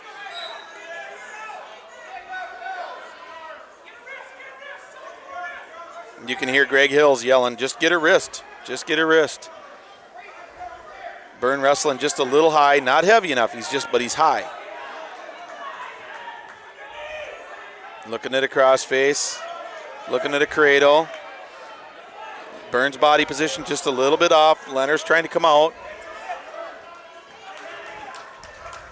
5-4 going into the third period in favor of Leonard's of Royalton.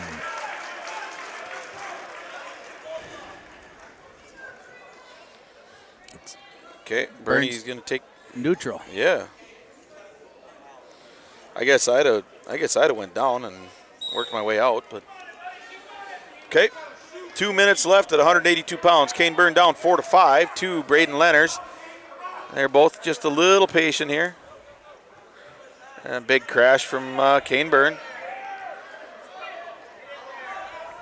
Byrne just a little bit too far away for some of his stuff. I think he's afraid to close distance. There's a collar tie for Byrne, but he dances away.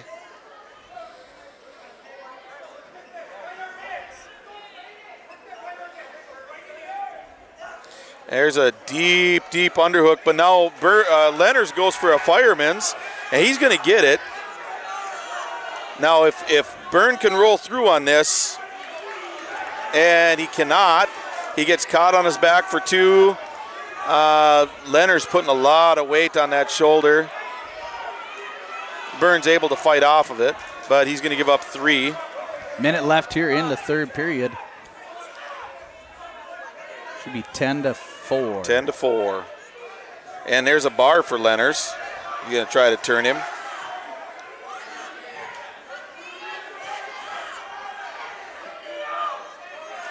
He's trying to fight it off. Yeah, trying to fight that bar off. He's got to come up. He's got to score some points here.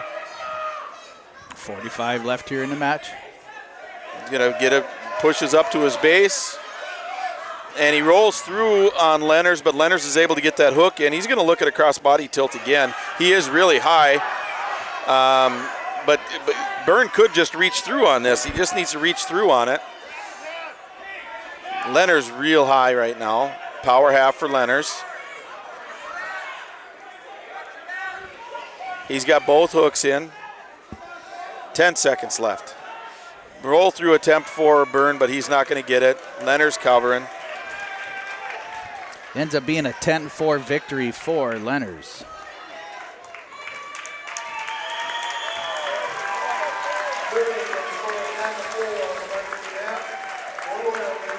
That'll bring the team score up to 36-15.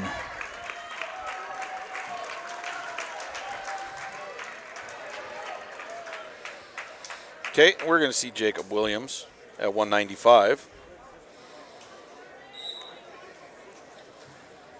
And this will be against, I think this is Caden Holm.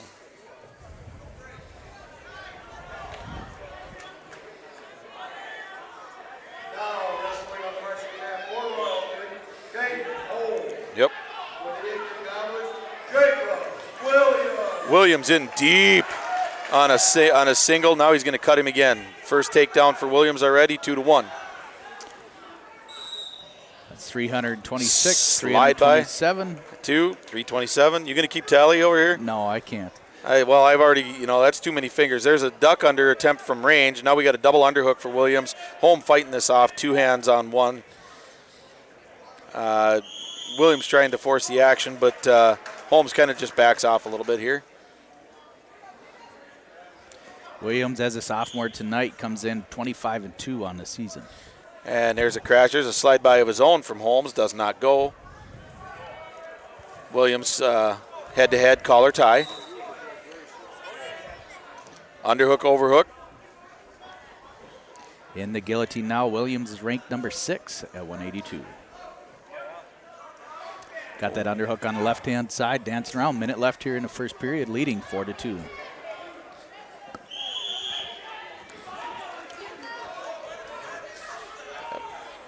Williams trying to work that underhook. Holm kind of backing away a little bit. A little bit of hand fighting, slide by attempt. Such a violent slide by there. Both of them just went to their knees. A lot of power with that. That's number 3. I think that's 328, right? 328. 328. See, I can count. Pretty simple math for a Staples guy. Yeah, but I still struggle. That's 329, I think. Yep. Okay, score is going to be 8-3, 8-4 now. As a sophomore again, It's impressive. He's so smooth on his slide bys and his underhooks. He high crotches well, he singles well, he doubles well, he defends takedowns well. There's a slide by attempt again, and he gets that one to make it 10-4. The kid he's so good using his opponent's pressure against him. Then he'll dance both ways. He'll go under with that duck under on the far side. And here he's smart too. He's got 3 seconds left. He's trying to prevent the escape. He doesn't want to give up that point. 10-4. Excellent job. Okay, Green's choice. That's going to be Williams. And he's just going to say, give me down.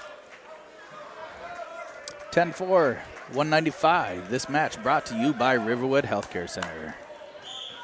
And a big switch by Williams, and then he cuts him. So we got 2 and then 1, 12-5.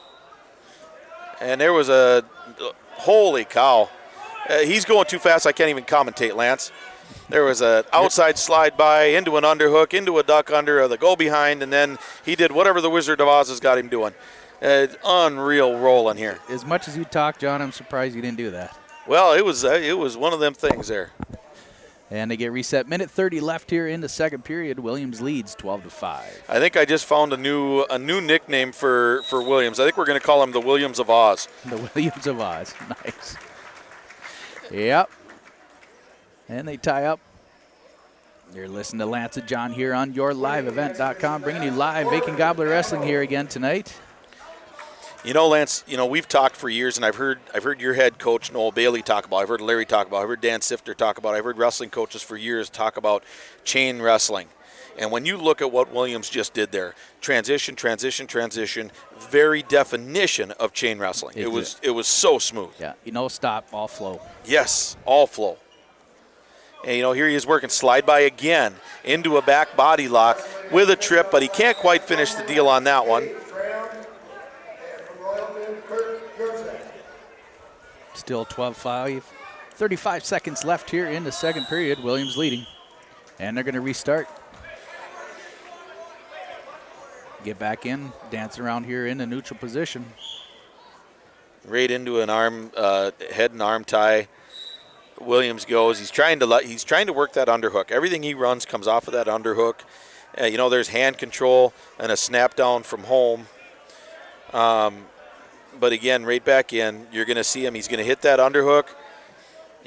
But Holmes doing a good job here. He's got that arm tied up now. He's got hand control. He's got inside binds. But there's that slide by again for Williams, and bam, he gets his 2 points right at the end of the period. 14-5. Going into the third period, Holmes' choice. And he's going to take down. Again, this match brought to you by Riverwood Healthcare Center. Holmes is set. Williams. Optional start. We almost said the same thing at the same time, John. It's amazing how great minds work together. Okay, and one escape for Holmes off the optional start. 14-6. Major decision right now for Williams. See if he can maintain that. There's a big crash from Williams. Hand control attempt by Holm. Williams is being able to fight that off a little bit now. Holmes kind of counters that. Again, collar ties, hand control. Holmes not really doing much here. There's a outside shot from Williams. It doesn't go. There's the slide by for Williams, and down they go for 2 more takedown. He's going to cut him again. I've lost track. I don't know how many he's got, but he's going to look inside cradle here quick before he cuts him. 16-6. Probably got eight takedowns so far. I would guess if I could count that. There's 2 more. 9 takedowns. 18-7. Minute left here in the third period.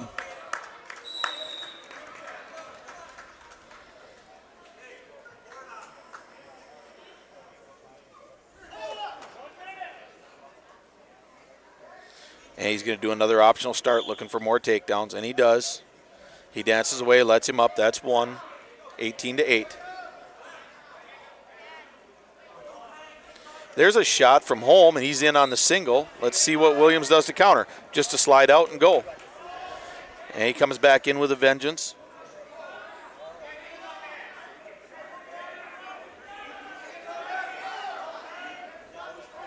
Another duck under attempt, but again, Holmes got that one hand tied up. Yep, that wrist lock. Yep.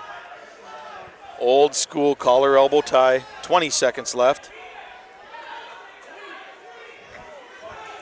20 seconds left here in the third period.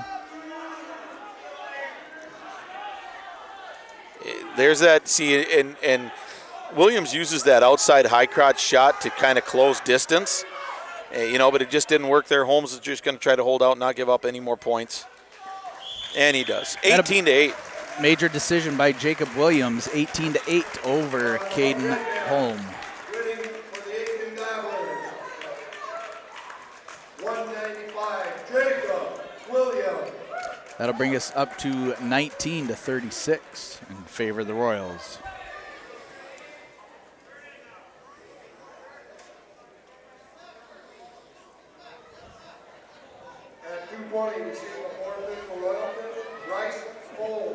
And we'll forfeit at 2:20. That's where we're open. So we're going to finish off with the big dogs. We're going to see Craig Ashton and Brandon Mugg. Brandon Mugg ranked number 9 in single A. Craig Ashton bumps up to number 4 in double A. Both these rankings brought to you by the Guillotine. Mugg comes in aggressive, looks right away for that headlock with an underhook, looking for that Olympic headlock. There's Craig's going to lock up his own this time. See who's going to get this. This is a dangerous deal. You get that kind of weight on top of you in the heavyweight ranks, and it's really hard. Mugg with the body lock. Ashton trying to fight it off. They're right near the edge of the mat. Tripped by Mugg. Big throw by Ashton for 2. Switches to the headlock. He's going to try to get Mugg on his back. Mugg counters, tries to come around. He's behind him now and up, and that's 1 point escape for Mugg. 2-1, Craig Ashton. Ashton, again, very aware of his hips there. Yep. Mugg definitely trying to work in. Again, Mugg's got the size difference here. Yep. Olympic headlock for Ashton. He's going to try to sag. Mugg in a place where he can counter. Craig needs to go the other way, and he does. And he gets it. And that's it. That's it. That is it. That is it. It should, and there it is. Minute. 1 second. Craig Ashton pins number 9, Brandon Mugg. Brings the team score 25-42 for the final. Gobblers lose to the Royals here. Royalton wins the duel by the score of 42-25. All right, let's go over this one, John, here. Again, that match was quick and fast, but it was brought to you by Haskamp Brothers Well Drilling. If you need a well drilled fast, call Haskamp Brothers Well Drilling, just like that pin was. Yeah, you got well drillers that drill wells, and they drill wells well.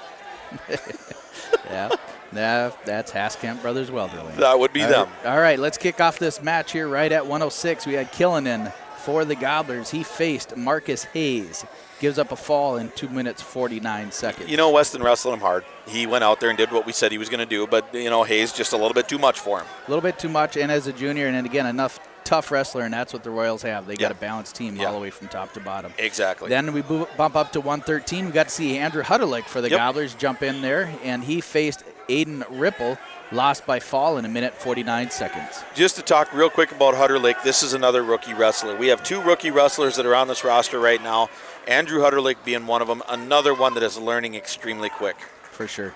And at 1:20, Jake McGuire comes out and again gets caught there in the second period with a fall in 2:31 to Tucker Simmons. That Simmons kid's a tough kid. John Pilarski at 1:26 goes into overtime, loses to Lane Olson, Yeah. a 10th grader at 1:26. You know, Johnny took a shot. He went for the throw at the end there, and Simmons saw it coming, was able to sag, got us too. That was a tough match. It was back and forth. It was a good match. Good match at 1:26. Tyler Frankie at 1:32 jumped in up there, ends up giving up a fall to John Bisdock. Yep. And we had Nathan Trotter, finally at 138, ranked in the guillotine, gets up and takes off and gets the Gobblers on the board with a decision 9-5 over Brady Yurchek. Trotter wrestled a really good match there. He stayed clean. He didn't get out of position. He scored points. He wrestled a good match against a good kid. Yurchek's a good kid. Number 9 ranked Will Grecky at 145 comes in and pins Tyler Hacker at 145. Yeah, you know what, Gorilla Gurecki, I mean, that guy's just such a stud. You know, we talked about him at the beginning of the day. That's a tough matchup. Yep, for sure. Kenny Erickson, 152, picks up another decision over Sawyer Simmons, another nail-biter there. Man, yeah. I didn't expect that match to be that close. Simmons wrestled better against Erickson than I thought he was going to. Erickson just a little bit too much in the length of the match.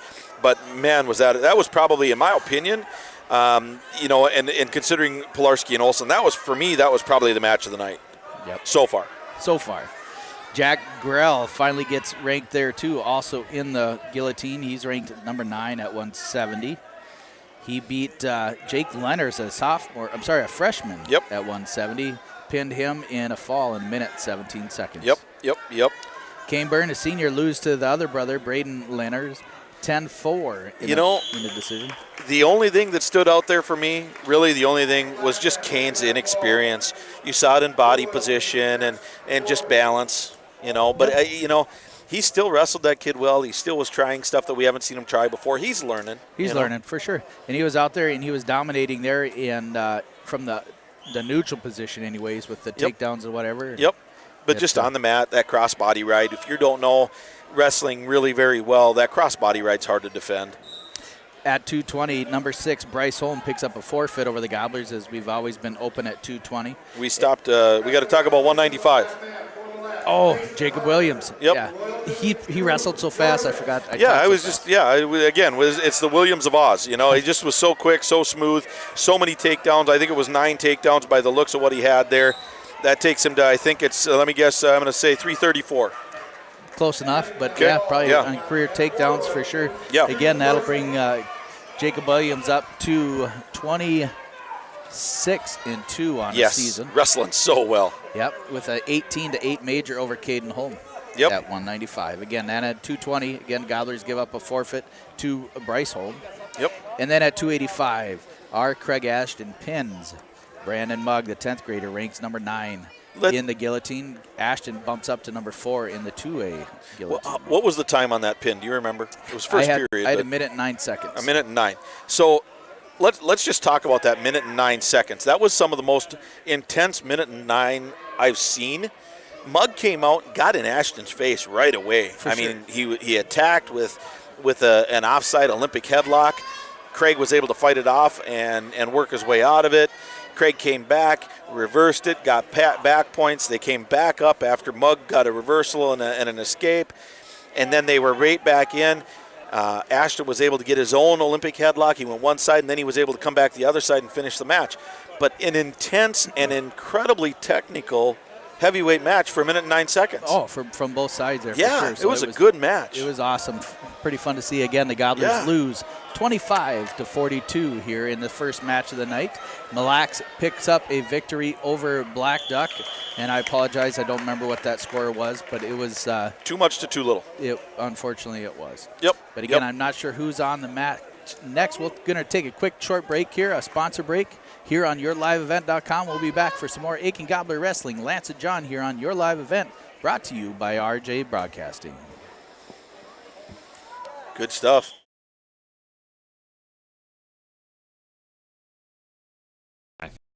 Favorite teacher. Definitely Miss Grader. Definitely Miss Grader in class biology. Mr. May. Right now is psychology. Mr. Smith's my favorite teacher. Mr. May's science class. Any art class. Mr. May in my ornithology class. We always practice good sportsmanship and respect. Go Gobblers. Go All-Stars. When you need heating, cooling, refrigeration, or plumbing work, call McGuire Mechanical. They provide quality and timely service for repairs and new construction with residential homes and commercial businesses. When you need the service of heating, cooling, refrigeration, or plumbing, call McGuire Mechanical, 218-927-5400. Serving the Aitkin, Crow Wing counties and surrounding areas since 2004. Rely on McGuire Mechanical. My roots run deep. I dream of a world where planting a seed can bring forth the food and knowledge our world needs right now. The field is my classroom, and I have the power to make a difference. I am going to feed the world someday.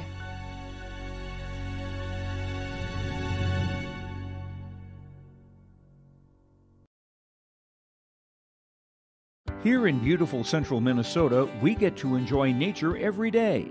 At Mille Energy Cooperative, we understand because we live, work, and play here too.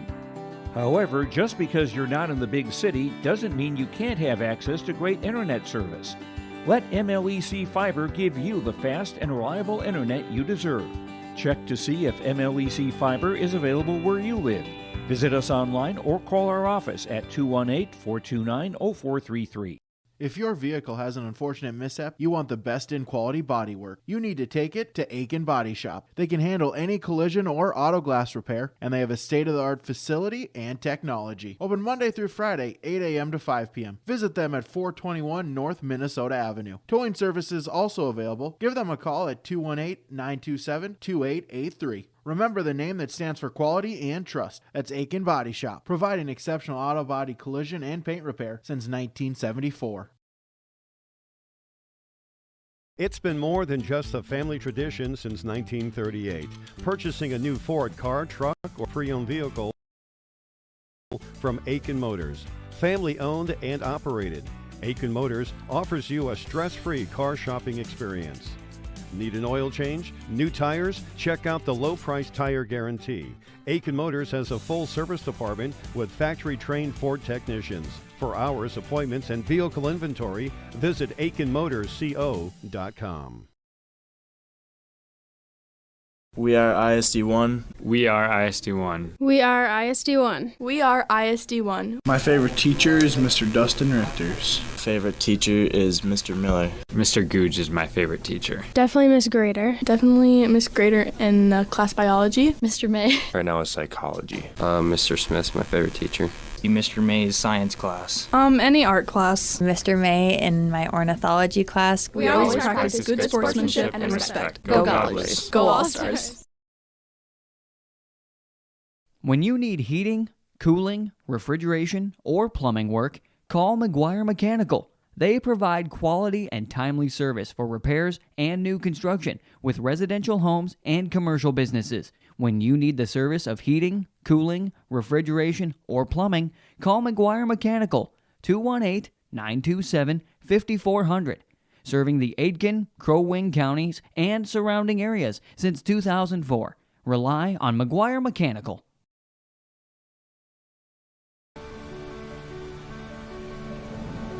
My roots run deep.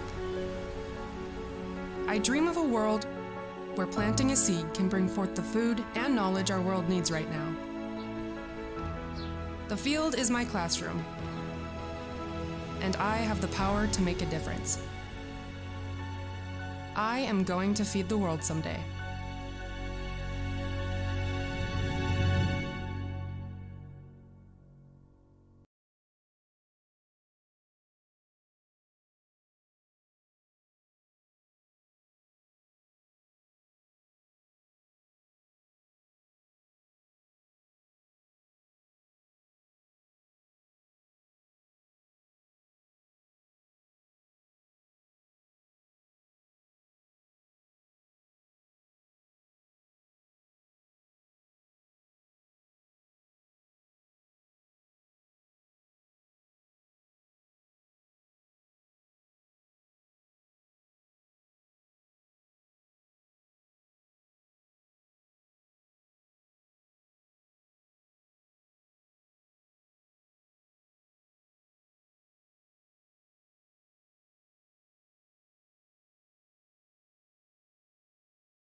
And we're back here on yourliveevent.com. The Gobblers just fell to the Royalton Royals, 42-25. That'll be the final. Next up, the Gobblers are going to be facing Cass Lake Bena Black Duck Cass Lake Bena. There you Bears. go. There we go. The Bears look a little bit light this year as an overall team. They're going to be open at 106. They show at 113 Daryl Madigan. At 120, it's going to either be Brody Mystic or Olivia Sisdell. Then they'll be open at 126, 132, and 138. At 145, they'll have 10th grader Michael Worry. At 152, Bryce Frenzel. I believe he's the little brother of Ian Frenzel. Yes, he is. And then at 160, Casey Clark. At 170, Shane Swedberg. And at 182 will be open. 195, Keegan Enright. 220 will be open. And at heavyweight, it'll either be senior Tyrese Goodman or 9th grader Ben White. Out for the night is Angelio Reyes and Derek Nason and Jace Roberts are on the injured reserve. Head coaches for the Bears are Cody Nord and Alex Johnson, assisted by Brian Pater, Michael Staples, Troy Tisdell, and Christian Pater. Christian Pater, I believe, was a state entrant here within the last year or two. Yeah, he was within the last year or two.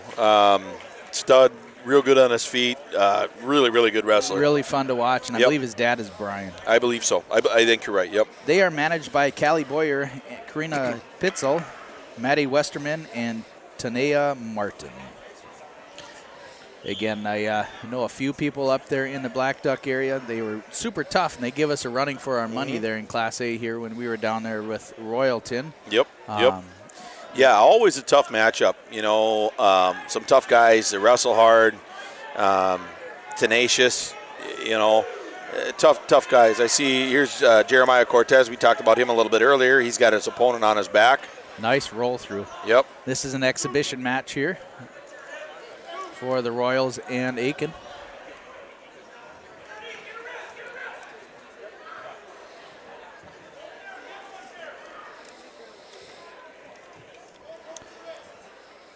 Again, yeah, Black Duck down on numbers a little bit, but they're in a regrowing season for sure. The Gobblers, again, we'll go through the lineup for the Gobblers tonight. It'll be 106. It'll probably be Weston Killinan. 113 probably be Andrew Hutterlick or Adrian Kramarchek. At 120, Jake McGuire. At 126, John Pilarski. At 132 will probably be Luke Workman. Or Tyler Frankie. Tyler Frankie wrestled last time. Yep. 138, probably Nathan Trotter. 145, maybe Tyler Hacker or Kenny Erickson. 152 might be Kenny Erickson or Hayden Workman. Yep. And then at 160 might be either Hayden Workman or Jack Grell. Then 170 is probably going to be Jack Grell. 182, Jacob Williams. 195 will be Kane Byrne. 220 will be open. And 285, Craig Ashton. Again, that lineup is pretty tentative as the Gobblers do switch stuff up because we do have to cater to our open weight at 220. Right. So we got to play with that a little bit. Looks like they're warming up. They're pretty much done on exhibitions on the black mat to the left of us. On the black mat, they're going to have the Royals are facing Mille Lacs. Mille Lacs topped Cass Lake Bena 60 to, I believe, 9. Don't quote me on that, it was something like that. 60 to 9. And unfortunately, I think a lot of that was those forfeits that, unfortunately, the Bears end up having to give up. Talking to Josh Hughley there from the Blacks coach here. He's got a couple kids now ranked in the guillotine. One of them, Zach Reamer, been to the state a couple times now as a young kid and pretty fun to watch. And then he also has another young man, always been pretty tough. Donovan Schmid, also another state-ranked young man. He's ranked 2 at 126 pounds as a junior. Zach Reamer, a 10th grader, ranked number 3 at 120. Again, Yep, Schmid's tough, and Reamer definitely a tough kid. Yep. So we'll probably see, I'm going to guess we're probably going to see Kenny Erickson out there wrestling Landon Reamer, and Pilarski has gone back and forth with Schmid periodically. So those will be 2 matches to kind of look at. We'll look at, as being matches to really pay attention to, 126, 152. We've got strong wrestlers there. I think we match up well. We'll see what happens. 120, it'll probably be Jake McGuire against Zach Reamer there. Again, now they're shaking hands there. The Gobblers and the Royals wrap it up there as they got their exhibitions taken care of here on yourliveevent.com. We're going to get ready. The Gobblers will be taking off in facing the Black Duck Bears here next in the Aitkin Gym. Yep. Coming on 7 o'clock here. Should be a good night here. After the Bears, then the Gobblers are going to wrap up the night facing off with the Mille Raiders. Yep. That should be a good dual match there. Craig Ashton picks up his 30th victory here tonight. That was his 69th career pin over Mugg. Close to hitting 70. Hopefully he will tonight and hit that milestone. Walker Jones again out for the night. Hopefully he's back here at the end of next week. It'd be nice to see him back. Jacob Williams as a sophomore, I think, hit 335 takedowns now. Good Lord. 95 career victories. 26-2 on the night. I don't think I did 335 takedowns in the practice room. I don't think you did 335 years combined with you and both your boys wrestling. No, that's probably true. I don't know if you took all of us, put them together, that we'd be 335 takedowns. I'm pretty sure I only had like 35 my whole 4 years of wrestling or 5 years of wrestling. Yeah, that's a lot of takedowns, man. 335, pretty astonishing. Well, and then when you think about the fact that he doesn't have the record yet. He doesn't, and he's only a 10th grader. Right. I mean, he's got a couple years left, but. Just a few more minutes here. Again, all our great sponsors here to get this on your airwaves, brought to you free to the viewers at yourliveevent.com. All these great sponsors: Enbridge Energy, Aitkin High School, Aitkin Motors, Minnesota State Crookston, Mille Energy Cooperative, Paul Bix County Market, Aitkin Body Shop, Tire Barn, Atwater GM, Riverwood Healthcare Center, Ascam Brothers Well Drilling, Security State Insurance, Cummings Jansen Realty, the Aitkin Wrestling Club, McGuire Mechanical, and Wides Major Appliance. Gobblers will be facing off against the Bears here. Captains get out to the center of the mat there, and they shake hands. Going to do the old coin flip. See who's going to be red and green, who gets to go first.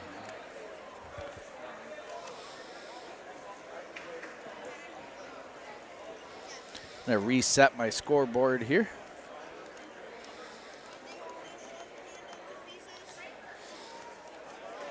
I gotta say, I kind of was looking at these Black Duck warm-ups. They're a little bit old school from back in the 90s, and they are super, super cool. It brings back some nostalgia. They're cool warm-ups.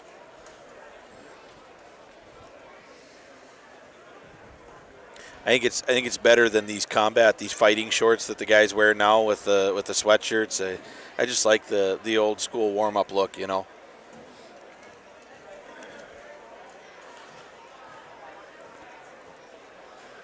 Very retro. I love it.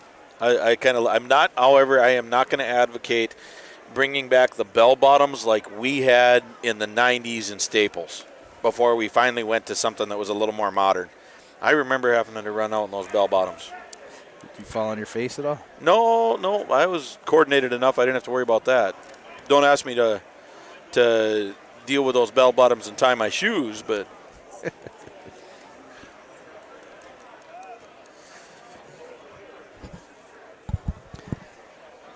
Well, that's why I wear slip-on boots now. I don't have to worry about tying my shoes. Oh, man, yeah. We had a lot of those bell bottoms a little bit, the tops and bottoms that matched. Kind of classy looking, but we always tied them up and wrapped them up into our shoes. Yep. Into our socks on the bottom. Dravis. Little new kids on the block look. Oh, Don Dravis would have gotten so mad at us. Oh, he'd have gotten mad. Yeah. Pretty fun to watch his boys coaching over there in Park Rapids, doing a good job with their young team also. Yeah, it's nice to see that. We did a couple years ago. We did a chain and tracked the Dravis train, that chain of guys that wrestled for Don Dravis, and how many coaches were in that chain, and it was just astronomical. I would probably argue you could probably find a similar chain under Noel Bailey. Oh, for sure. You know. Yep. Coach Bailey now got inducted into the Wrestling Hall of Fame here just a couple of years ago. Yep, stud guy. It's amazing every time I talk to Coach Bailey how many similarities there are between him and Don Dravis. Don Dravis obviously now passed away, greatly missed, but the camaraderie and the similarities and how they approach things and how they talk, and it's a bit uncanny. Yeah, those two were pretty much the greatest of friends too. Absolutely. Mutual respect for each other, and really thought highly of each other, and that's pretty cool to see across the coaching community. Well, wrestlers are wrestlers. There is a brotherhood regardless of where you wrestled. Somebody finds out you're a wrestler, and there's an immediate connection. Really, where'd you wrestle? Who'd you wrestle with? Never fails. Yeah, kind of like you and I, for sure. And, I'm blessed that you get to sit here and spend a little time with me, and I'm always conscientious and blessed that you are with me here, John. Oh, it's a lot of fun, Thank Lance. you. I can think of a lot of things that I'd rather not do when I could just be here talking to you. See, I almost messed that up here. I'm trying to be nice. It doesn't come natural to try to be nice to you. Oh, I see how it is. No, but I really do. I love the opportunity to be able to come and talk wrestling and watch these young guys come out here and battle. And, it's a good time, man. It's absolutely a good time. We're seeing some young guys come out here and do some exhibitions. This is going to be Kramarczyk, I think, coming out here. He's going to wrestle an exhibition match for us with a Black Duck Cass Lake kid. A lot of fun. You see these guys advancing.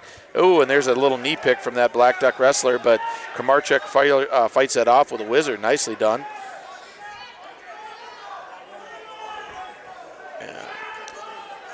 And the Black Duck kid gets that half in right away after that takedown. Kramarczyk comes right up to his feet.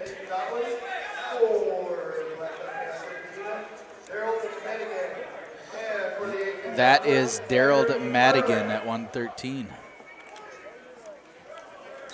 And we keep messing this up. This is actually Andrew Hutterlick out there who is looking at trying to get an escape. Can't quite get it.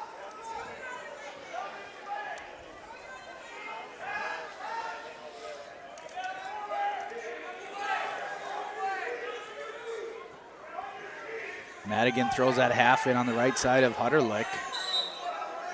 Hutterlick doing a good job defending. I saw that, how they block those hips. If you can stiff arm that, it'll clear your hips enough so you can come back up and get that pressure off your neck. Yep. Oh, and there's a full Nelson. That's going to be a point.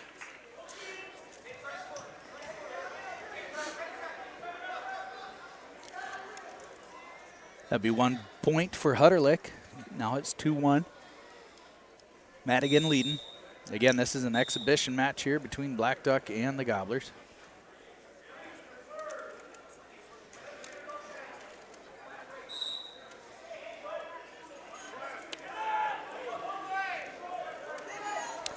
Madigan throws that half on the right and gets Hutterlick on his back. Hutterlick trying to wing it off, but getting close to giving up a few points. Madigan just trying to pry it over.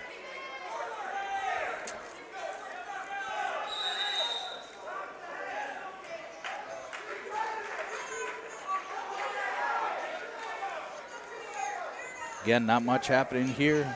Over on the other mat, they are wrestling a couple exhibitions also. Royals and Mille. Going at it.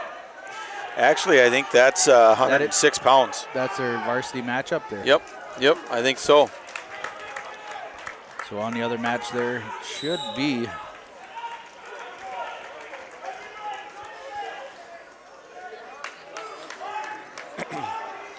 that should be Hayes and Schmid. And Schmid. Yep, Vincent Schmid. Schmid leading 5-4.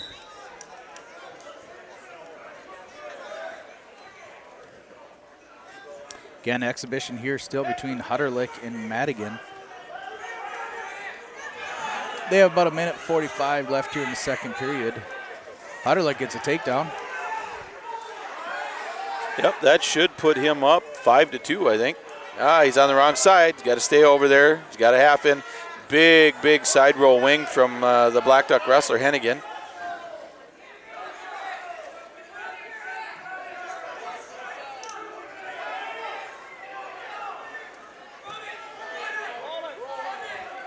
Got about a minute 19 left. Hutterlick's trying to get a back point or two. Throws in that half on the right-hand side.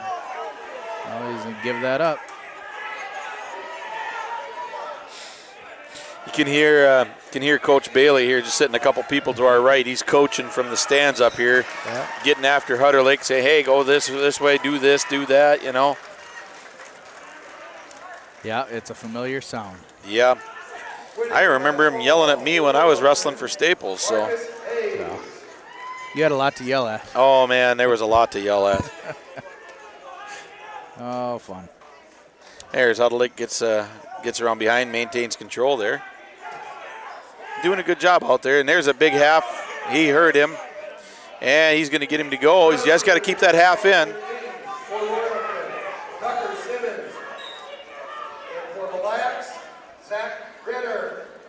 Zach Reamer and Simmons wrestling over there on the other match. Reamer right away with a takedown. Two-time state entrant for Mille.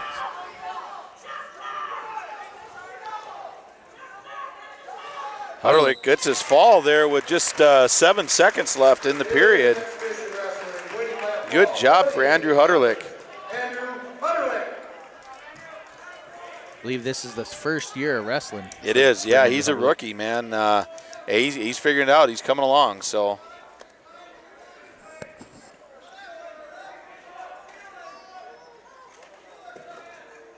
Nolan Jones for the Gobblers coming out here for another exhibition match.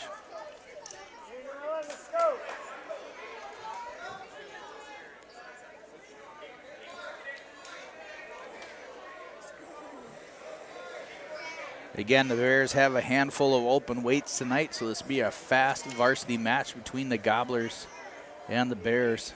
Yeah, it's going to go quick. We'll give them a little bit more time on the other side. You know, and they're very young, too. When we look at the wrestlers they've got 1, 2, 3, 4 freshmen on the roster. You know, they got 1, 2, 3, 4 10th graders on the roster. They got an 8th grader on the roster. They've only got 2 seniors on that roster. That's a young team.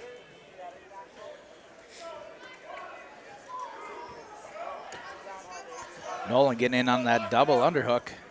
Body lock, looking to finish here. Looking to finish. He's just got to do a little step, or he's got to take him straight back, and he does take him straight back.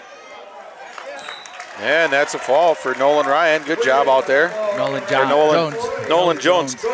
He's not a pitcher. Yeah, he's not. That is the young cousin of Walker Jones. It is.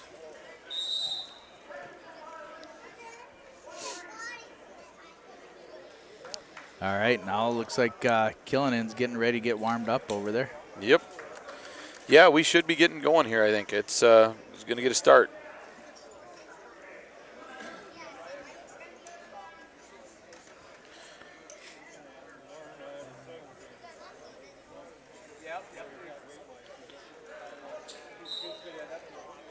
Yeah, I really like this kid. You know, I was talking to Jackson about him. He said he's just a sponge. He's learning everything he can learn, and he's a coachable kid that listens, never gets really frustrated, just listens and learns, and just an outstanding young man. Yeah, he's a good kid. He's a real good kid. That'll put the Gobblers up now 6-0 with that forfeit.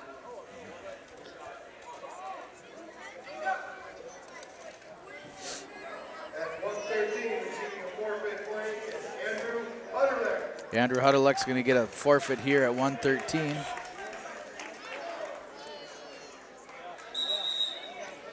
Brings it 12-0.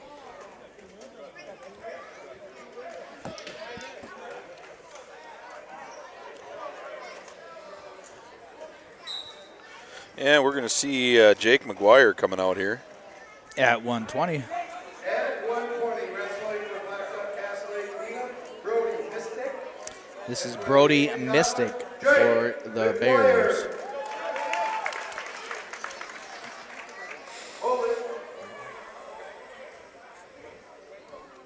Gobblers lead right now, 12-0.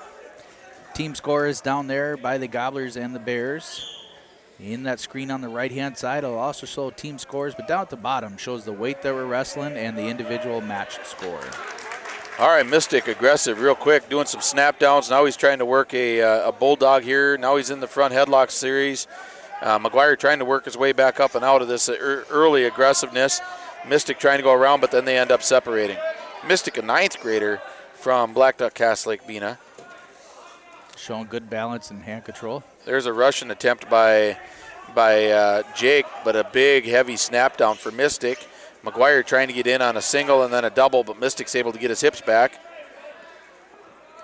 Jake able to get up and get out. And now Jake with a deep overhook on Mystic.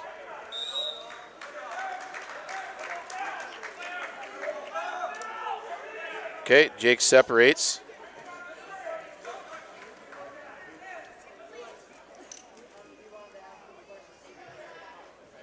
He tries his Russian tie, but Mystic's able to keep it away. A lot hand of fighting. Hand fighting for sure. Lots 55 left here in the first period. Jake in on that low single outside. Well, and that was an interesting transition there because Mystic tried to duck under at the same time that Jake was shooting. Jake was able to get a hold of that leg, that backside leg, but now Mystic's working on trying to come around for his 2. And he's going to stalemate that. 35 seconds left here in the first period. No score between McGuire and Mystic at 120. Royals beating Mille Lacs right now 6-0, but they're in a 113-pound match. Zach Reamer leading 8-0 over Simmons. Mystic again in deep on a front headlock series. Jake trying to come up and out. He's got a 2-on-1, trying to clear that arm, clear his head. There's an attempted roll through for Mystic, but Jake counters, and he gets his 2 takedown. Mystic quick on a sit out, looking for a switch. Jake follows. 3 seconds left in the period. He's got a leg hooked, and he's going to secure that takedown for the period. 2-0. That was good defense turned into offense by Jake McGuire, picking up that first 2 of the match. So Mystic tried a suicide cradle there. He tried to do that roll through and catch and Jake was all forward. He's like, I'll just sag. And he sagged right into a takedown. So it was an excellent counter for Jake McGuire. All right, he started down. Mystic riding on the right side. McGuire's up, trying to fight the 2-on-1. Right into a tilt goes Mystic with that 2-on-1. Jake trying to get that arm back. T-bar tilt for Mystic. McGuire trying to fight it off. Got to get that arm back. Mystic being real aggressive. He's going to use that for a bar now. He's going to try to get the double arm bar, but McGuire's able to get that one back. McGuire crawling his arms forward. Lots of pressure from Mystic. McGuire up.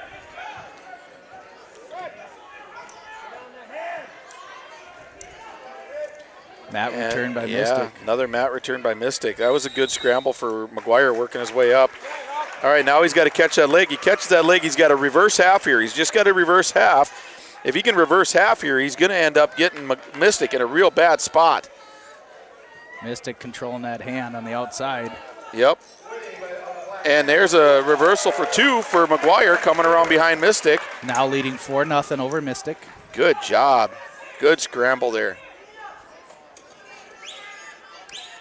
This match brought to you by Security State Insurance. And they're going to do a little bit of blood time, I believe? Or nope. Another clock issue.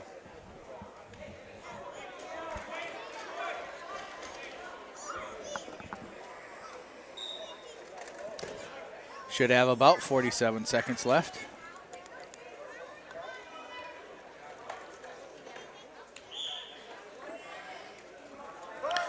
A switch for Mystic. Now he's going to try to jump across and hip in.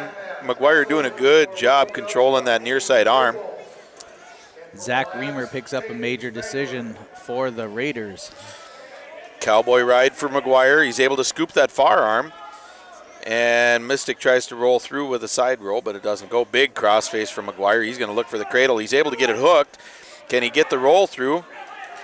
He's going to have to lean into him because Mystic's ready for the roll through. So he's going to have to lean through. And see, Mystic's got that leg hook, so that's a counter. He's going to have to bring him straight back if he can, or let it be. Yep, good smart move. McGuire a little bit high. He's got to get that leg hooked. And that's period. Going into the third period, Jake McGuire leads 4-0 over Brody Mystic. Brody, yep. Mille Lacs trailing the Royals 4-6 in the team score. They're wrestling the 120-pound match over there also. Neutral going into the third period here. There was a really smart little fake by Mystic, and McGuire reacted, but now here they are over under, double underhooks for Jake, trying to look to get that body lock locked up. He does. Mystic goes for the headlock. McGuire's got to fight it off. He's going to have to roll through, and he does roll through on it. Mystic's a little higher, but McGuire's able to finish with Mystic on his back with the body lock. And he'll get a 2 takedown and 2 near fall. Make that 8-0 for McGuire. Sit out for Mystic, countered by McGuire.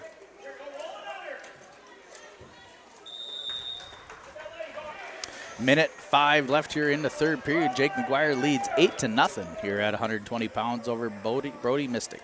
I'd like to see Jake protect his bonus point here, keep that major decision. Good hand control by Brody Mystic as McGuire is looking for a false cradle.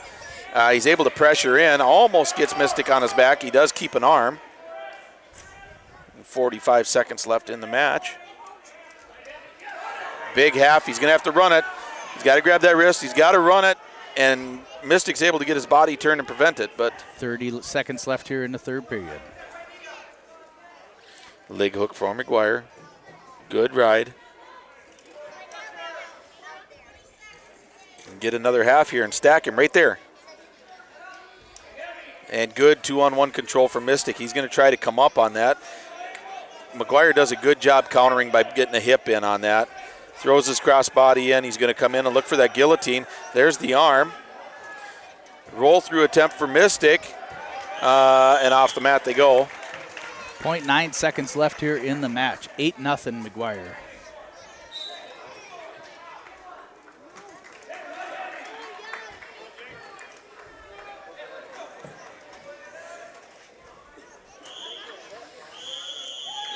And that is match. Well done, Jake McGuire. Nice wrestling for Jake McGuire.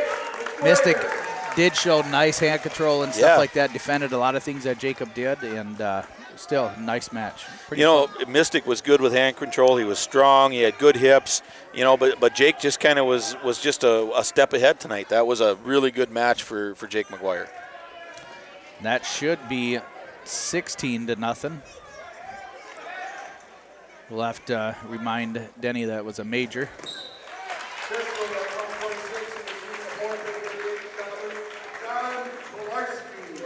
Pilarski at 126 picks up a forfeit. And we're going to see Tyler Frankie out here at 32.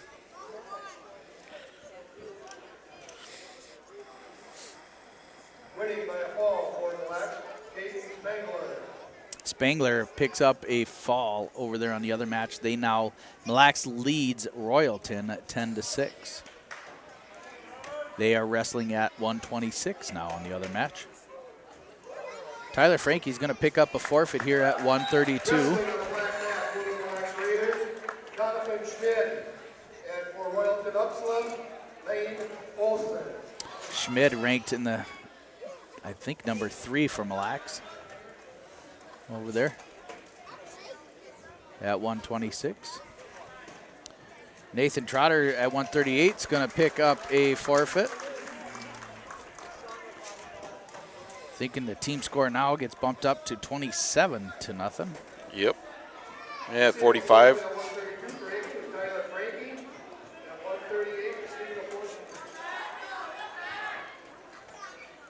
And we're going to be at 45. I think we're going to see Michael Worry.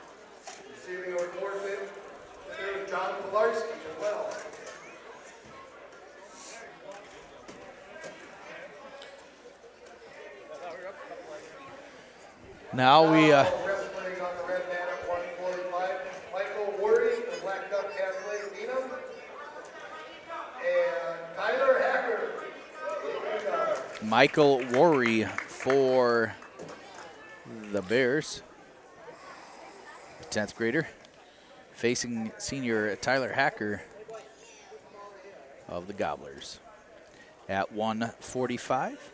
That is a stocky 45-pounder in Tyler Hacker. Oh, yeah. Kid is thick. Team score right now, Gobblers lead 27 to the Bears 0. Match team scores really don't mean much of anything, truthfully. They only had a couple of wrestlers, a lot of forfeits, unfortunately. Yep. But wrestling now here at 145, Tyler Hacker facing off with Michael Worry. This match brought to you by Security State Insurance. Worry working his way in. Hacker trying to keep his inside control. Worry on his heels a little bit. Collar and elbow tie for both guys. Duck under attempt for Hacker, but he can't quite get that. Worry kind of separates.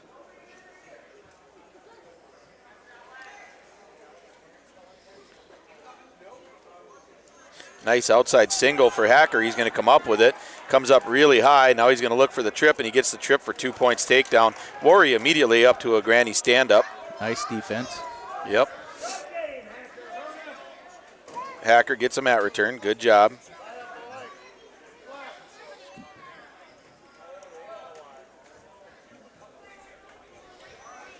Hacker with a big-time heavy cowboy ride into a crossface.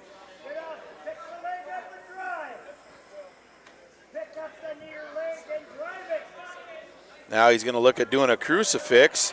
Got to get a little bit of power on it, but Worry doing a good job of countering that. Big-time heavy crossface by Hacker.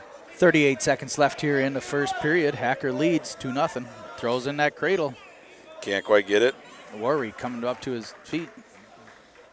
Yep, granny stand-up. Shoulder roll for Worry, and he's able to come up with a reversal on Hacker. Ties it up with 10 seconds. And we just missed a little bit of a clasp there. Worry staying really tight, riding as Hacker's trying to come up. He's got 7 seconds to try to get a point here. He's going to get his point. And that'll make it 3-2. And that'll be the period. Tyler's choice going into the second period, leading 3-2. Yeah, he's going to take down.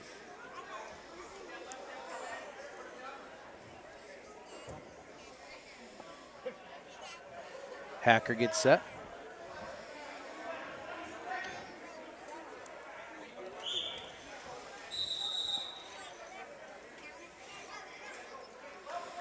Puts some hands in the back pocket and gets out for one. 4-2 Hacker.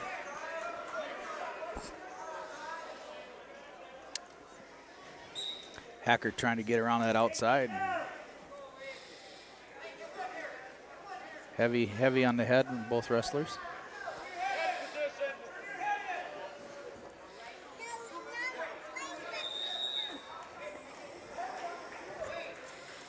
Not much happening, just tying up a little bit of crashing.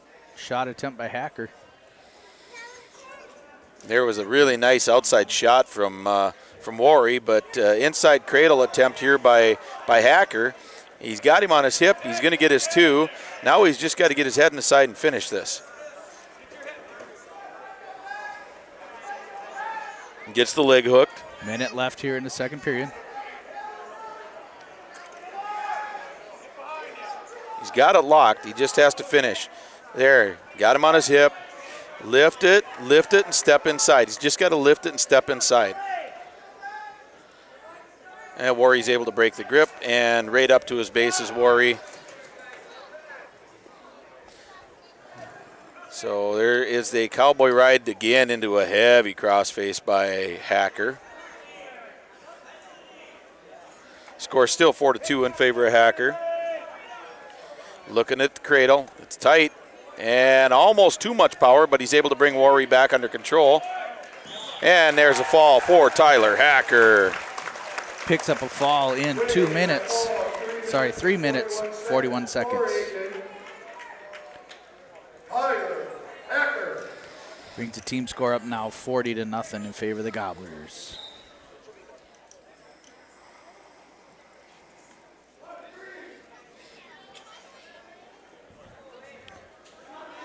All right, and we're going to see, I think we're going to see here, this is going to be Frenzel. I expect this to be a really, really good match. Kenny Erickson and Bryce Frenzel.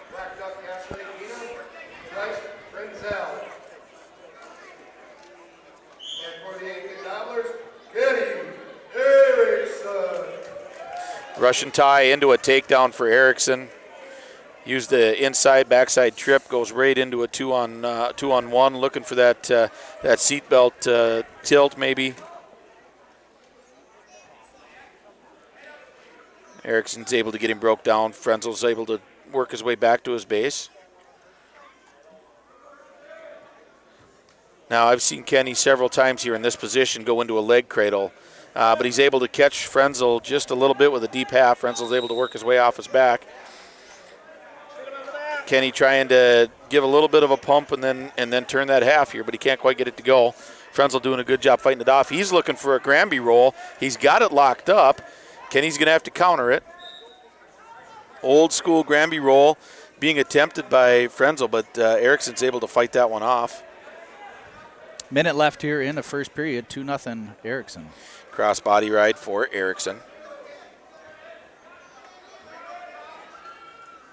Kenny he's got to get that hip over top. He's kicking it up, but he's got to go over top on it. This match brought to you by Cummings Jansen Realty.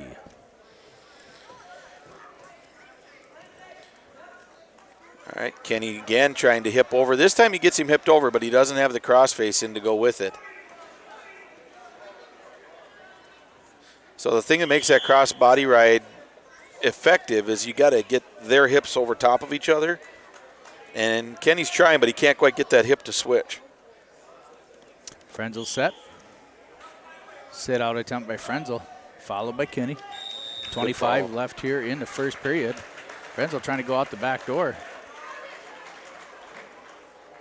Kenny working on that power half now. And he's got that inside leg hook.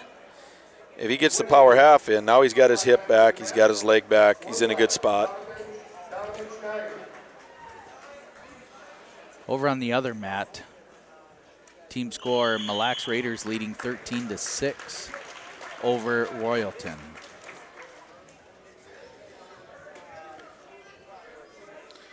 All right, Kenny's going to take down position. Yep, after Frenzel deferred, so Kenny's going to go down. 2-0, Kenny Erickson. Big switch from Kenny. I love to see Kenny use that switch. Nobody wants to switch anymore. Everybody wants to stand up. Kenny goes to that switch, gains his 2 points. Love it. Fantastic switch. Great off the bottom.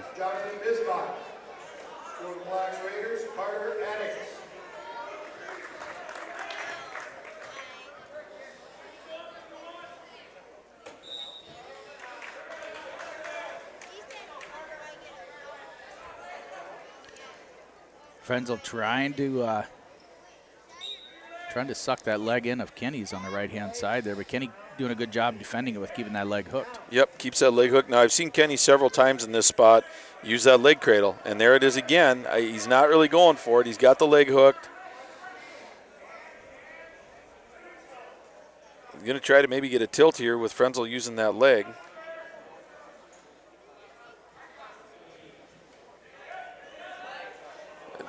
Kind of a who's grab there. Kenny's got the leg hooked. Frenzel's got the leg grabbed.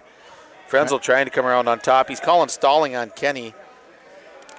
Not doing much. He's trying to get that bar in. Yeah, he's trying to improve position here, and and they're going to have a little bit of a scramble here. Kenny's able to get his leg back this time. He's got position. He's going to look for the tilt. Can't quite get that. 30 seconds left here in the second period. Kenny's going to cut him 4-1.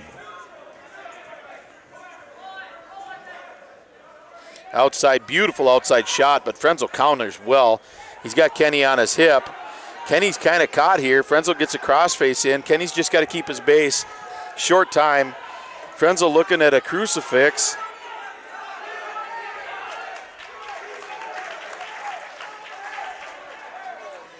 Kenny's got to try to roll through on this. He does, but he's going to give up back points and a takedown. 2 near fall.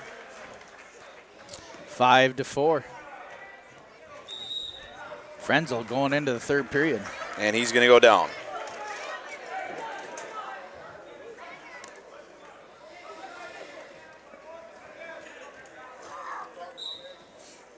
Frenzel gets set. Slide across for Kenny, but he's in a bad position. He's forward again. He's got to get that power half in. And he's looking for a spladle now, but he can't get it. He tries to roll through. Frenzel's got control. He's got Kenny on his back. Kind of in a bad spot here. Looking for an inside cradle. Kenny's in a bad spot. Frenzel just sucking it up a little bit tighter. Yep, getting tighter and tighter.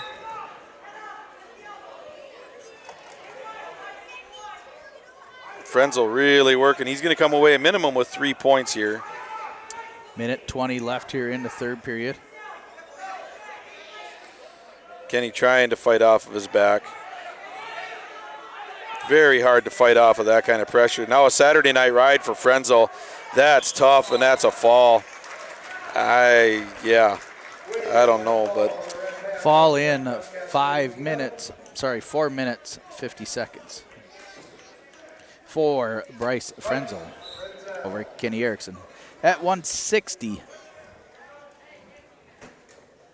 Gobblers are going to have Hayden Workman. And we're going to see Casey Clark from Black Duck.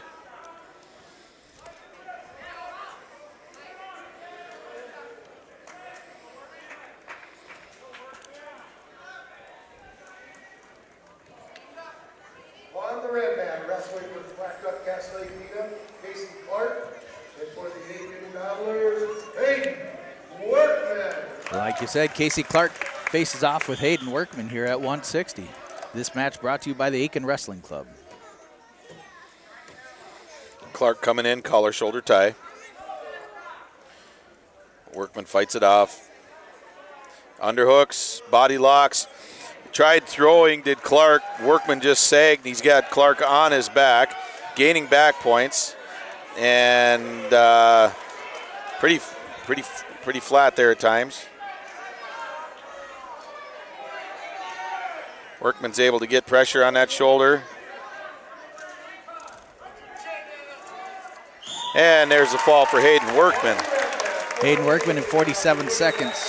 37-second fall. Hayden Workman.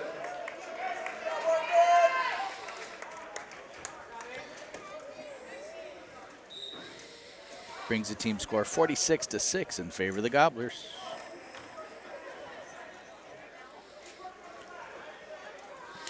All right, we're going to see one of the only 2 seniors on Black Duck's team, Shane Swedberg. Facing off with Jack Grell of the Gobblers.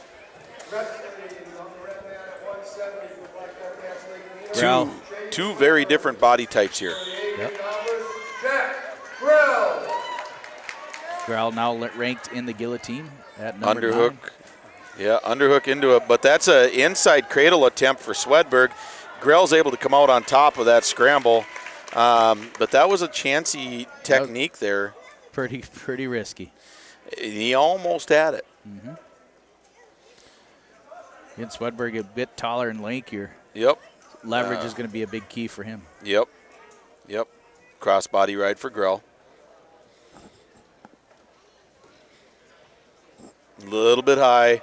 He's got to slide back, and he lets him up. Swedberg's going to be one of those unorthodox guys. He's going to scramble a little bit. He's going to try some rolls, some leverage stuff. Kind of a little bit of a freestyle-y, Greco-y kind of guy. We're going to see if this continues, just based on that early scramble. Kind of thinking that we're going to see a little bit of that. Head position and a collar tie for Swedberg. Russian arm drag for Grell, and that's 2 takedown. 4-1 Grell at 170. Swedberg looking for a Granby. Can't quite get it. Trying to get his hips in tight. Yep, now he's got the Granby, but Grell looking for a power half, couldn't quite get that. Swedberg still looking for that Granby, still fighting for it.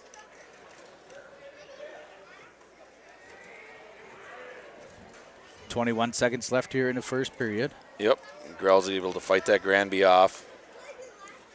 Score still 4-1. 4-2 now for Swedberg, but Swedberg looking to grab 2. And he does. He's awarded 2. Grell looking for switch, trying to come around here before time has expired, but he will not be able to do that. Swedberg tying the match. Ties it up going into the second. At 170, this match brought to you by McGuire Mechanical. Okay. Swedberg defers. Grell's choice. He's going to take the down position. Swedberg riding from the right side. Claw ride for Swedberg. Granny stand up for Grell. He's going to come up and he gets loose. Quick shot for Grell on a single. He's going to look at trying to come up. Controlling that knee. Swedberg trying to counter.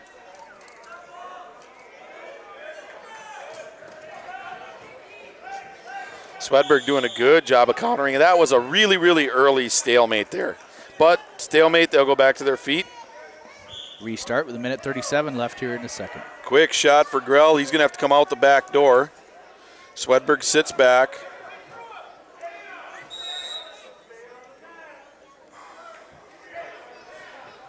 Grell trying to come up with that inside hook on that leg.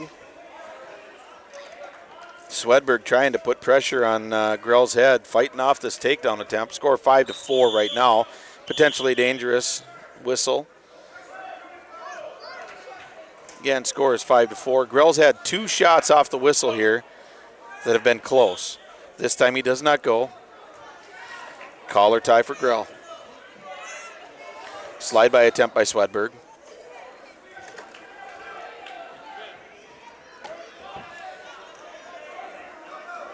Shot by Swedberg, countered by Grell. He's just got to get the go behind. He's got the ankle.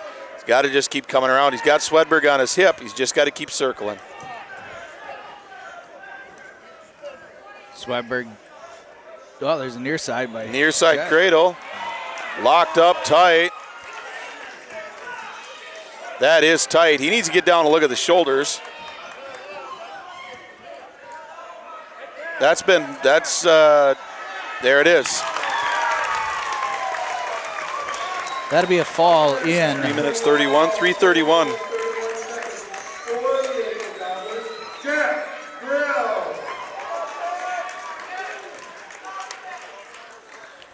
(52-6) in favor of the Gobblers. Another tough match. So now we got Williams coming up here at 182. Now I want to talk just about something I was wrong. Everybody put this down on your calendar. I'm going to admit it on the radio. I was wrong. Well, there's a lot of replays, John. Oh, man. We got a couple on, you know. I know. This is, I categorically deny that I was ever wrong before.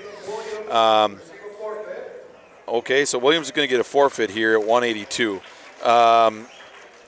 Real quick, I did some checking. I reached out. I found out that Marshall Williams is a senior, finished with a total career number of takedowns of 590 takedowns. So Williams is about 260, 255 shy of that mark. Tyrese Goodman for the Bears, senior, facing senior Craig Ashton.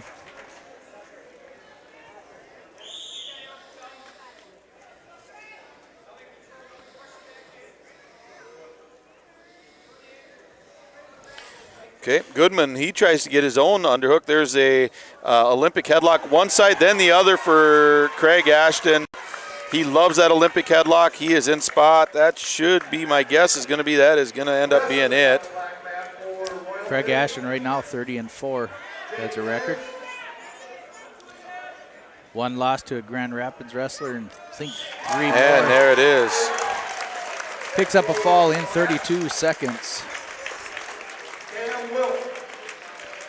That'll bring the team score 70-6. 72-6 for Aitkin. On the red mat, and heavyweight winning the 32-second fall for the Aitkin Gobblers, Bryce Ashton. 76 final. 72-6. Yeah, final. it should be 72-6. All right, on the black mat, Ashton, wrestling, 138 kilos. Over on the other mat, looks like the Mille Lacs Raiders are leading 13-9. We're going to go ahead and put them over there on the mat. We'll let you watch the rest of that match over there as the Gobblers and the Bears shake hands and get prepared for their third match. Again, looks like team score right now, the Mille Lacs Raiders are topping the Royals 13-9. We'll do a quick walkthrough here as the Bears end up unfortunately give up a handful of forfeits, but Killinen, Hutterlick pick up the first two forfeits. Jake McGuire picks up an 8-0 major decision.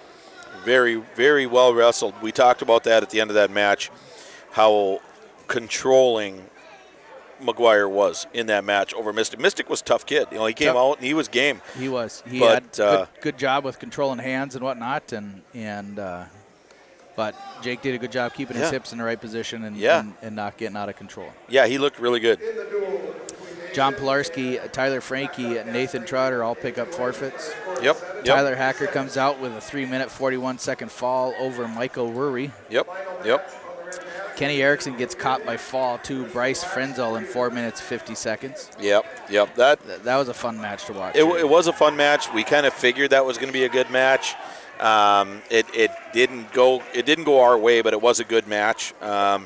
I'd like to see them wrestle again. I think that would be may have a different outcome in that match, but yeah, I'd like to see that one again.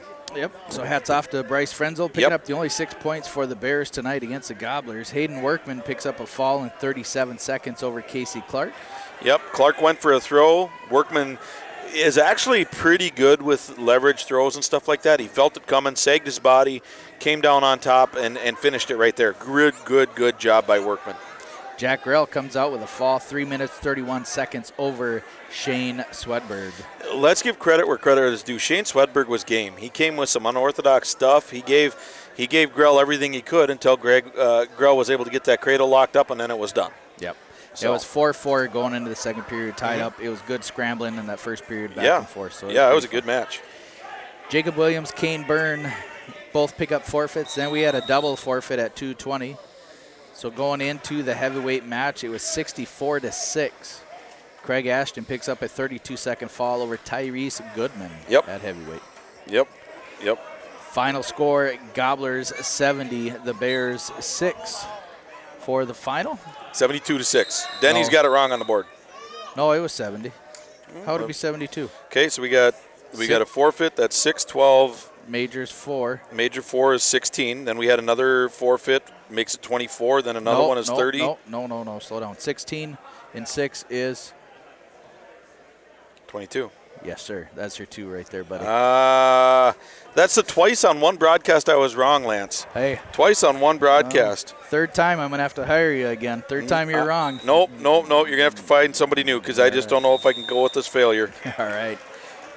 Well, again, we'll watch over on that match there. We're going to kind of take a break on the commentating here, but we will let you guys watch the Royals take on Mille Lacs. Right now, the Royal at 138 is leading 6-4. Team score, Mille Lacs 13, the Royals 9.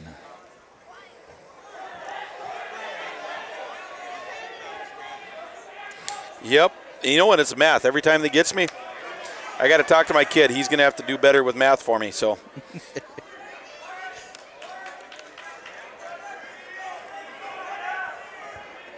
Again, we always want to say thank you to all the Aitkin Gobbler Wrestling sponsors, Enbridge Energy, Aitkin High School, the Aitkin Motors, Minnesota State Crookston, Mille Lacs Energy Cooperative, Paubex County Market, Aitkin Body Shop, The Tire Barn, Atwater GM, Riverwood Healthcare Center, Haskamp Brothers Welderling, Security State Insurance, Cummings Jansen Realty, Aitkin Wrestling Club. That match goes to a Royalton as they pick up a pin. Team score now, the Raiders 13, the Royals 15.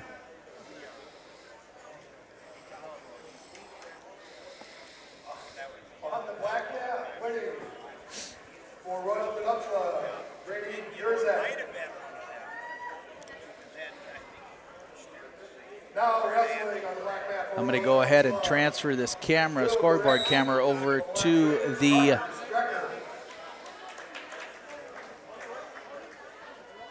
Royalton Mille Lacs scoreboard for you guys. See if I can get it done right.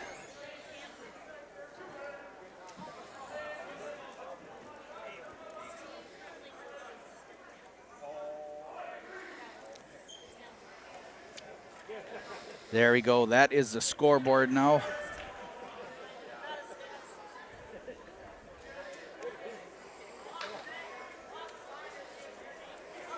That is the Mille Lacs Royalton scoreboard. I'm trying to get tuned in there for you. All right, so wrestling over there, it looks like we've got Tucker Strecker from Mille Lacs and Will Gorecki at 145 pounds, wrestling on the black mat, Royalton and Mille Lacs.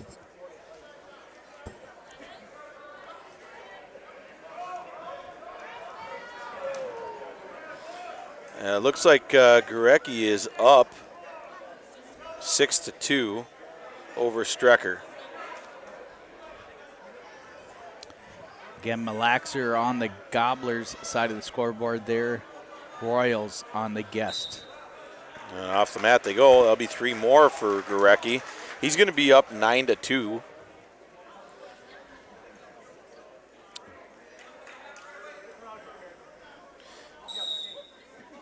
And Gorecki's going to cut him. Strecker circling, kind of taking that step back. Gorecki been really aggressive here in this goal.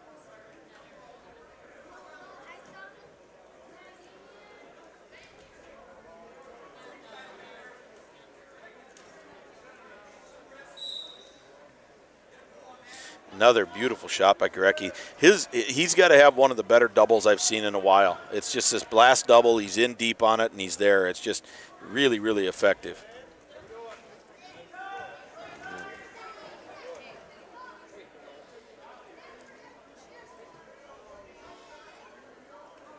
Gorecki controlling there at the end of the period.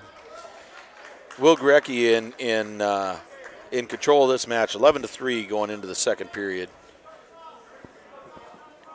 Going to be a defer, and Strecker's going to take the top position.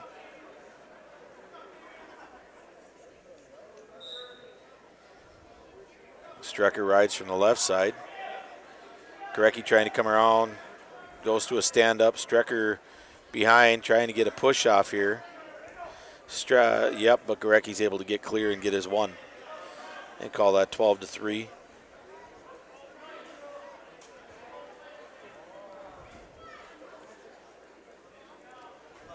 Team score 15-13 in favor of Royalton over Mille Lacs. Gorecki looking to score another 2, trying to come around on Strecker, and he does, and make that 15-3.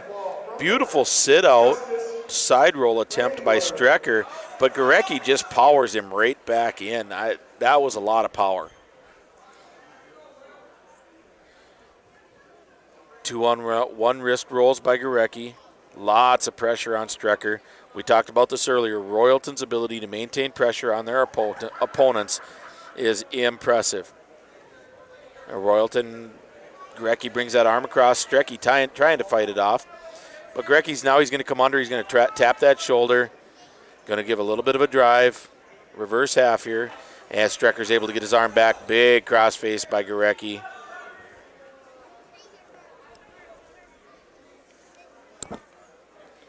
And Gorecki's going to cut him. We'll make that 4 points for Strecker, 14-4. About 30 seconds left in the period. Strecker being aggressive now, trying to take some shots.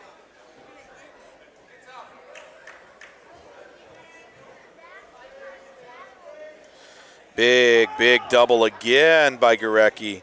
Lift and over right into a half. And he's got back points coming. He may even get the pin here. He's heavy on Strecker. Strecker trying to bridge out of it. 5 seconds left in the period. Gorecki heavy there on that double. He'll get 5 on that. 19-4. That should end the match right there. I believe Strecker was a state entrant last year from Lax too.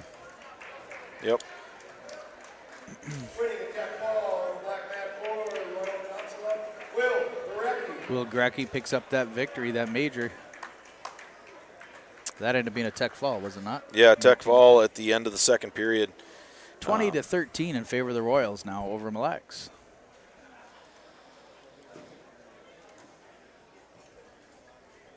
Now I believe it's Simmons for. Yeah, that should be Sawyer Simmons, and he'll Royals. come out probably against Landon Reamer, I'm going to guess. Wrestling, 152 on the black mat for Royalton Upsala. Sawyer Simmons, and for blacks, Chase Collander. Oh, we got Chase Cullender, okay. a junior for the Raiders. Simmons into a quick cradle right away. And that's it. Quick finish for Simmons. 20-second fall. On the scoreboard over there, it should be 26 now to 13. I'm going to let you do the math. I do the math. You can do the math. You can be the math guy. I don't want to give Danny too much crap, so I don't want to rely too much on the addition there, but it's working hard, all right. Yep. 160. Now wrestling at 160 for Royalton Upsala.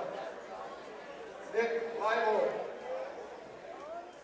And for the Mille Raiders, Landon Rimmer. Okay, so they did a little adjustment. Reamer's going to go in there against Liebold.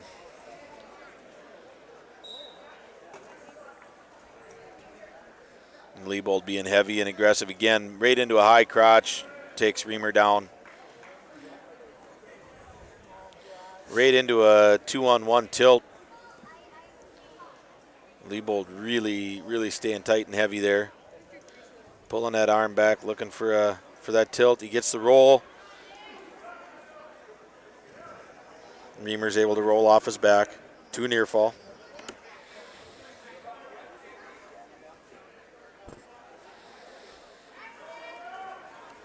Liebold looking for more points here. Circling as Reamer tries to turn. Reamer kind of makes a mistake there. He turns into Liebold. Liebold's able to capitalize. And there's the fall for Liebold. About 51 seconds, the first period. On the black mat, winning by a fall for Royalton Upsala, Nick Limo. 32-13 in favor of Royalton Upsala.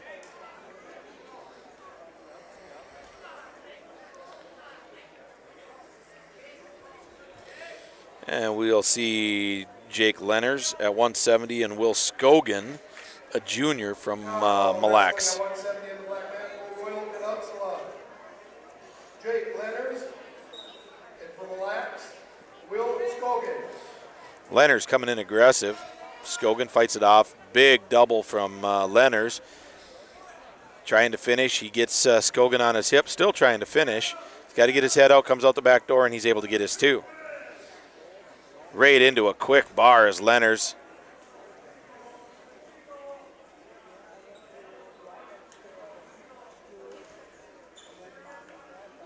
Quick bar for Lenners, kind of covering it up. Lenners going to try to run this bar, can't quite get it to go.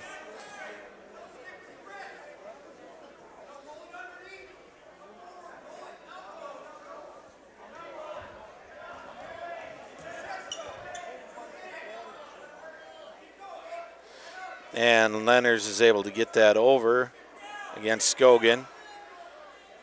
Just going to sag his weight a little bit. Okay. Scogan fighting valiantly, trying to get off his back, but Lenners looking to finish here. Looking to finish hard here. He's trying to match this right here. Lenners gets a little bit of weight on. Scogan's able to roll off his back. Well done. Score 5-0 in favor of Lenners. Scogan's up, and he's going to get it as escape.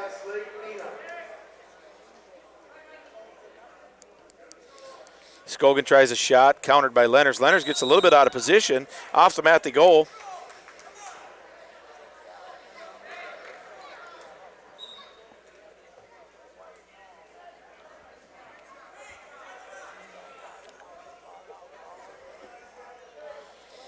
Both wrestlers are on their feet.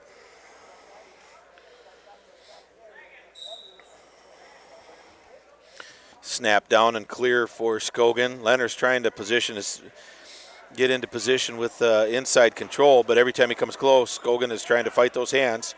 Doing a good job.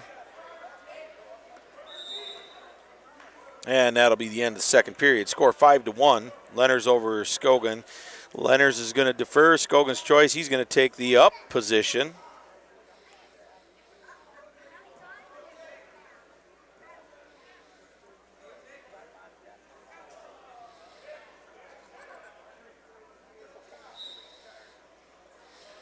Leonard's is up. Skogan counters. Leonard's is up again. Trying to get the mat return. Leonard's is able to clear, and he gets his one. 6-1. Leonard's over Skogan.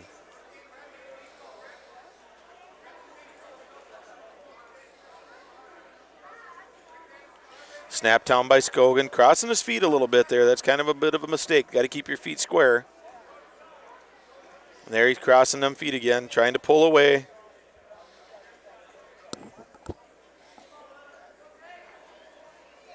Leonard's fakes a shot. There's a reshot by Skogan. If he can get his head up, he could finish. Can't quite finish. Off the mat they go, no points.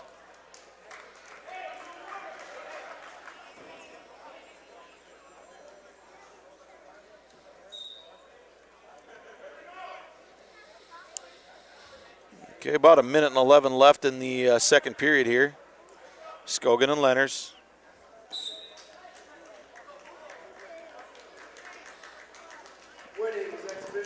Leonard's looking to get in on a high crotch or a single. There he does, but off the mat they go. Wrestling in the next exhibition match on the red mat. For Mille, Cruz Presso. The Black Duck Gasway Queen, Olivia Sidell.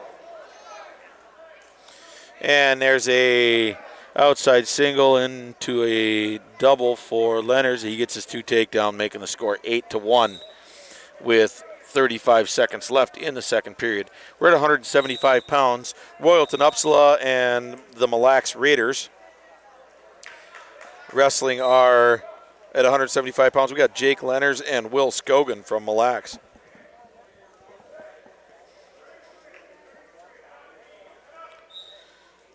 right, Leonard's riding from the right, the start of the third period. Skogan down.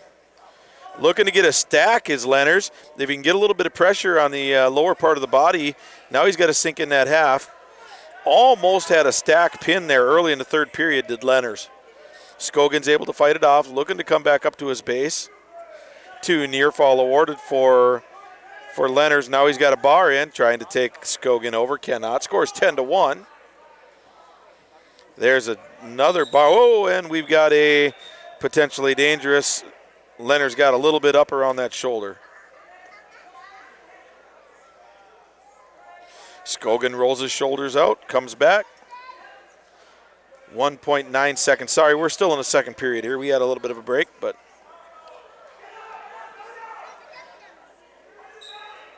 And that'll be the end of the second period now.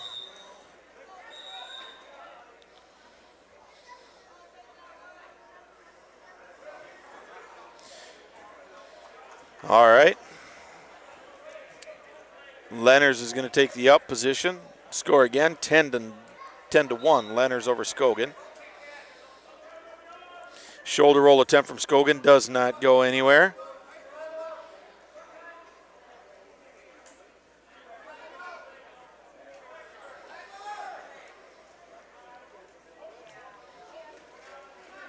And there's a far arm into a 2-on-1 for Leonard's, looking to get a tilt.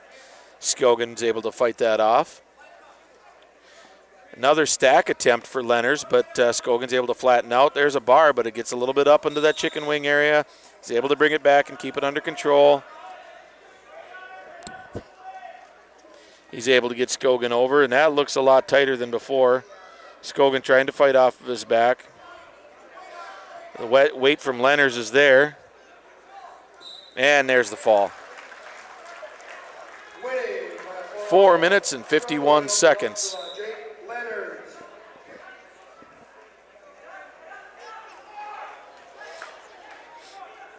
182 pounds. We're going to see Braden Leonard's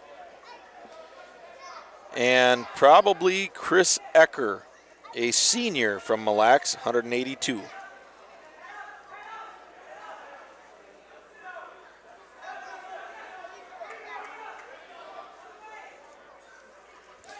Team score 38 for Royalton Upsala, 13 for the Mille Lacs Raiders.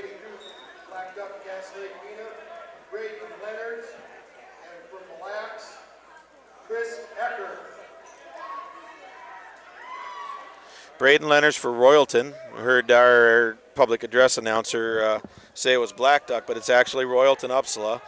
Braden Leonards and Chris Ecker from Mille Lacs.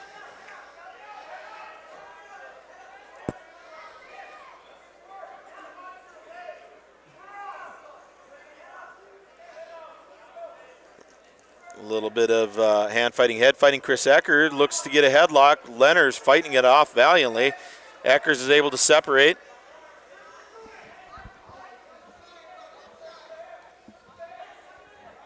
A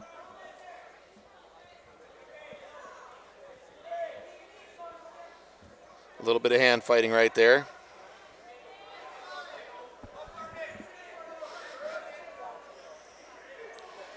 A little bit of hand fighting there.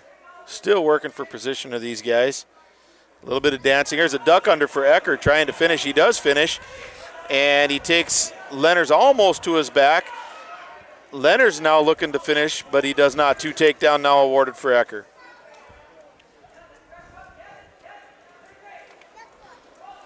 Ecker looking to break down Leonards. Leonards doing a good job keeping his base.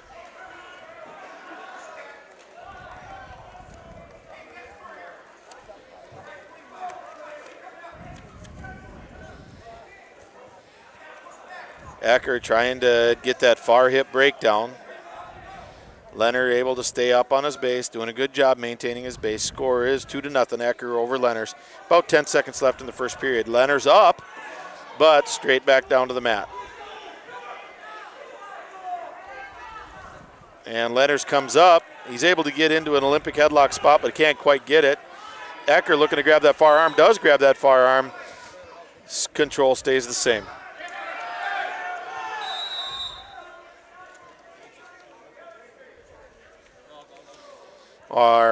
Our young guy's not watching the clock, so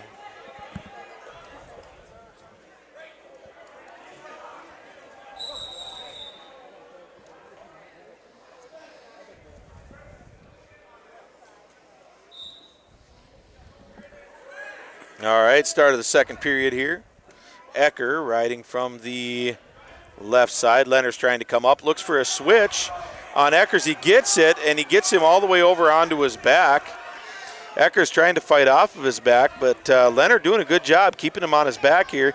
Trying to sag, position is good. Looking hard. And that's a fall. That is a fall. Braden Leonards, 9th grader, 182 pounds, gets a fall over senior Chris Ecker.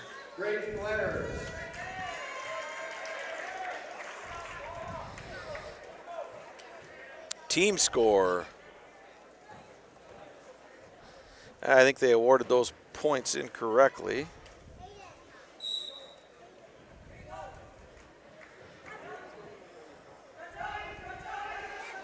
Team score says 38 to 19.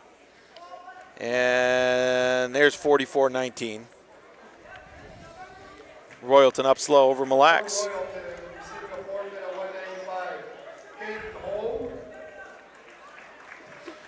All right, we got 2 forfeits at 195 and 220 for Mille Lacs. And a forfeit at heavyweight for Brandon Mugg. That'll bring our final score, Royalton Upsala 62 to 19 over the Mille Lacs Raiders.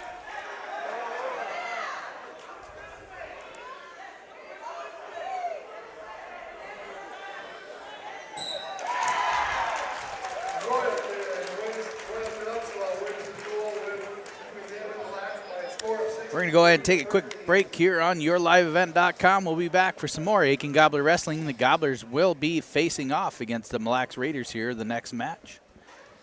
Royalton's going to take on Black Duck. We'll be back here shortly on yourliveevent.com, and brought to you by rjbroadcasting.com.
If your vehicle has an unfortunate mishap, you want the best in quality bodywork. You need to take it to Aitkin Body Shop. They can handle any collision or auto glass repair, and they have a state-of-the-art facility and technology. Open Monday through Friday, 8 a.m. to 5 p.m. Visit them at 421 North Minnesota Avenue. Towing services also available. Give them a call at 218-927-2883. Remember the name that stands for quality and trust. That's Aitkin Body Shop, providing exceptional auto body collision and paint repair since 1974. It's been more than just a family tradition since 1938. Purchasing a new Ford car, truck, or pre-owned vehicle from Aitkin Motors. Family owned and operated. Aitkin Motors offers you a stress-free car shopping experience. Need an oil change? New tires? Check out the low-price tire guarantee. Aitkin Motors has a full service department with factory-trained Ford technicians. For hours, appointments, and vehicle inventory, visit AitkinMotorsCO.com. We are ISD1. We are ISD1. We are ISD1. We are ISD1. My favorite teacher is Mr. Dustin Richters. Favorite teacher is Mr. Miller. Mr. Googe is my favorite teacher. Definitely Miss Grader. Definitely Miss Grader in class biology. Mr. May. Right now is psychology. Mr. Smith's my favorite teacher. Mr. May's science class. Any art class. Mr. May in my ornithology class. We always practice good sportsmanship and respect. Go Gobblers. Go All-Stars. When you need heating, cooling, refrigeration, or plumbing work, call McGuire Mechanical. They provide quality and timely service for repairs and new construction with residential homes and commercial businesses. When you need the service of heating, cooling, refrigeration, or plumbing, call McGuire Mechanical, 218-927-5400. Serving the Aitkin, Crow Wing counties and surrounding areas since 2004. Rely on McGuire Mechanical. My roots run deep. I dream of a world where planting a seed can bring forth the food and knowledge our world needs right now. The field is my classroom, and I have the power to make a difference. I am going to feed the world someday.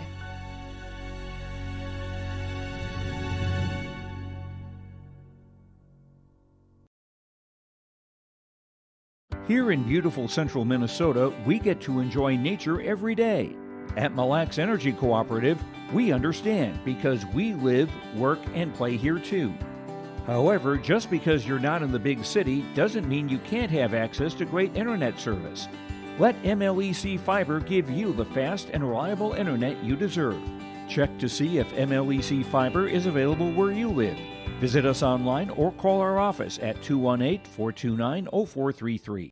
If your vehicle has an unfortunate mishap, you want the best in quality bodywork. You need to take it to Aitkin Body Shop. They can handle any collision or auto glass repair, and they have a state-of-the-art facility and technology. Open Monday through Friday, 8 a.m. to 5 p.m. Visit them at 421 North Minnesota Avenue. Towing services also available. Give them a call at 218-927-2883. Remember the name that stands for quality and trust. That's Aitkin Body Shop, providing exceptional auto body collision and paint repair since 1974.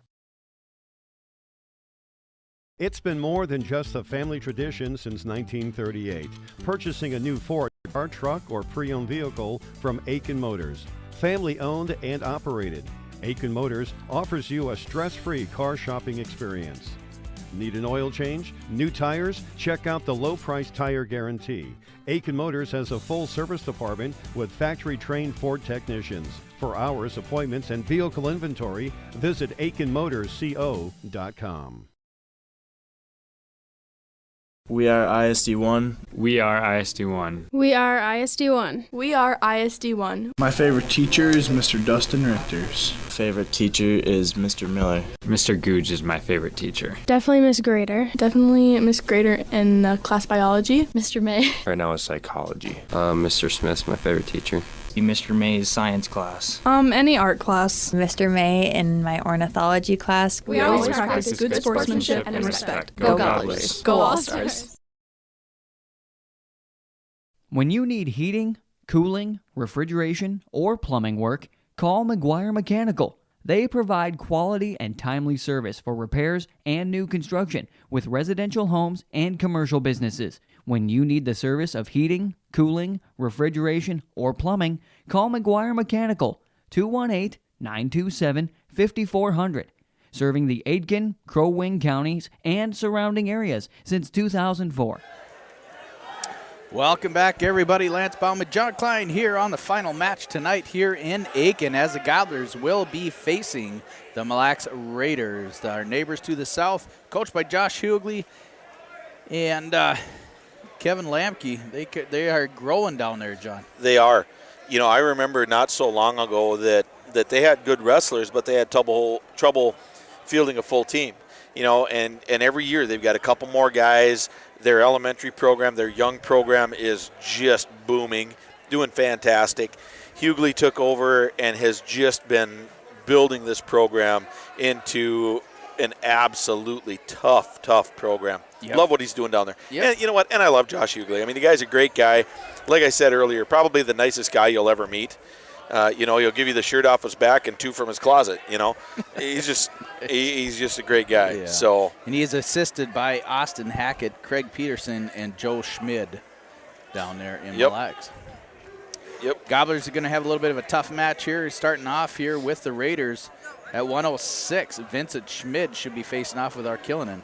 You know, and when we look at this, we were just talking about it off of air. But, you know, wrestling in a team duel type of a scenario is so much about how do you match up, you know. individually you might be good in this weight class or that weight class, but it's do your good guys match up against their good guys, and if your good guys match up against their good guys, whose good guys are better, and that is really the strategy piece. People don't realize there's a great deal of strategy that goes into who are you sending out, when are you sending them out, and how do you match up. You have to take a real hard look at that.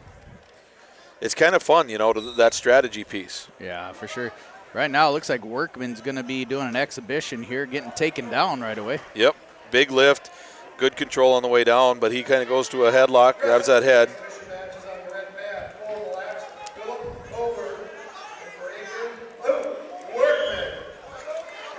Looks like this is, I thought it was Colt, he said, right? Yeah, I'm not sure.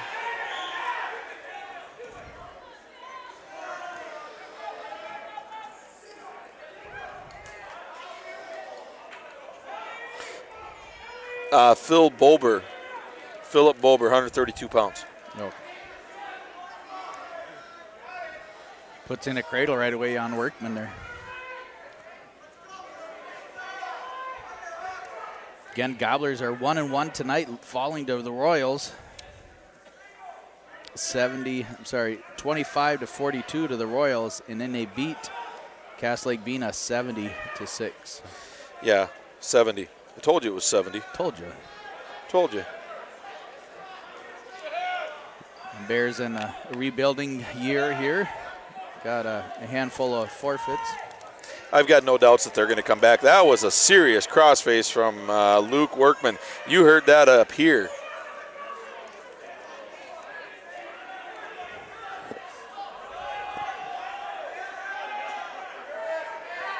Just a heads up, everybody, Aitkin Gobbler fans, a lot of the elementary wrestlers will be at a tournament at our neighboring community of Crosby Ironton here Saturday. So if you want to go check out a bunch of elementary wrestling, the Gobblers will be taking a team over there. I believe wrestling, it's going to start sometime on the day. I wanted to say 11 or noon, but I think it's 11. But anyway, Aitkin Gobbler Elementary Wrestling traveling there. The Gobblers as a team will be off today or tomorrow and this weekend, but they'll be back in action next week. Next Thursday night, the Gobblers will be on your live event. I hope to have the one and only John Klein to visit with me. I will be here. We'll be back on the air next Thursday night as we play host to the Grand Rapids Thunderhawks. And we got a triangle coming up too, right? Is that one here? Or because I think we're away in Grand Rapids, aren't we? Or are we coming here? We were in Grand Rapids That's for the right. first match of the year, and then we'll be back here tonight and hopefully regain the milk can as the Gobblers fell to the Thunderhawks' first match of the night, or first match of the season.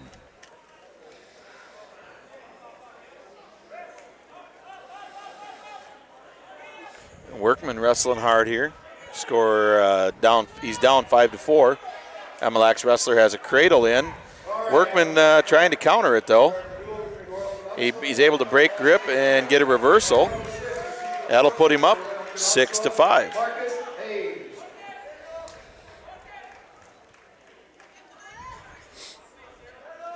Again, this is an exhibition match here on the big red mat for the Gobblers.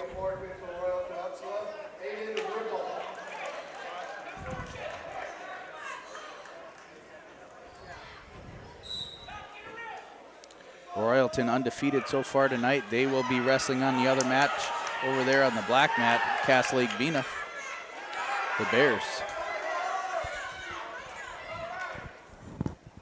Wrestling at 120 for Royalton Upsala, Tucker Simmons, and for Black Duck Cass Lake Bena, Brody Mystic.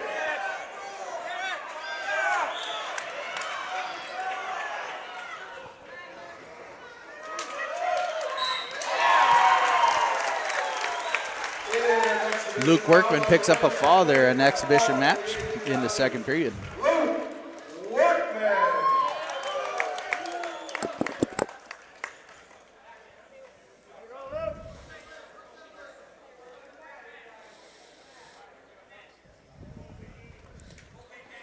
And it looks like Rucker. Yep. Noah Rucker. It looks like our team score is already 6-0 over here. Must have been a forfeiture there for Black Duck.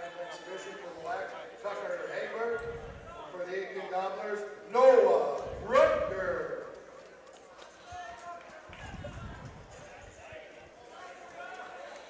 And off the mat they go there, Noah Rucker.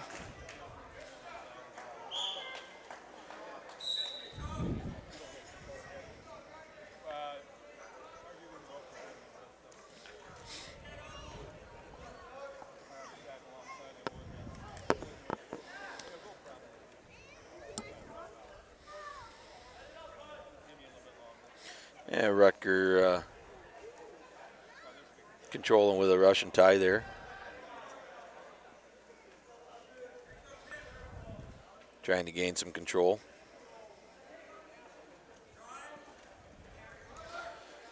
Just over a minute, and they're wrestling.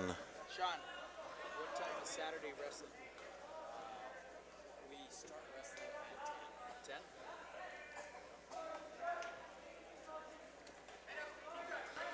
All right, Rucker trying to control hands, trying to get a shot in, can't get there.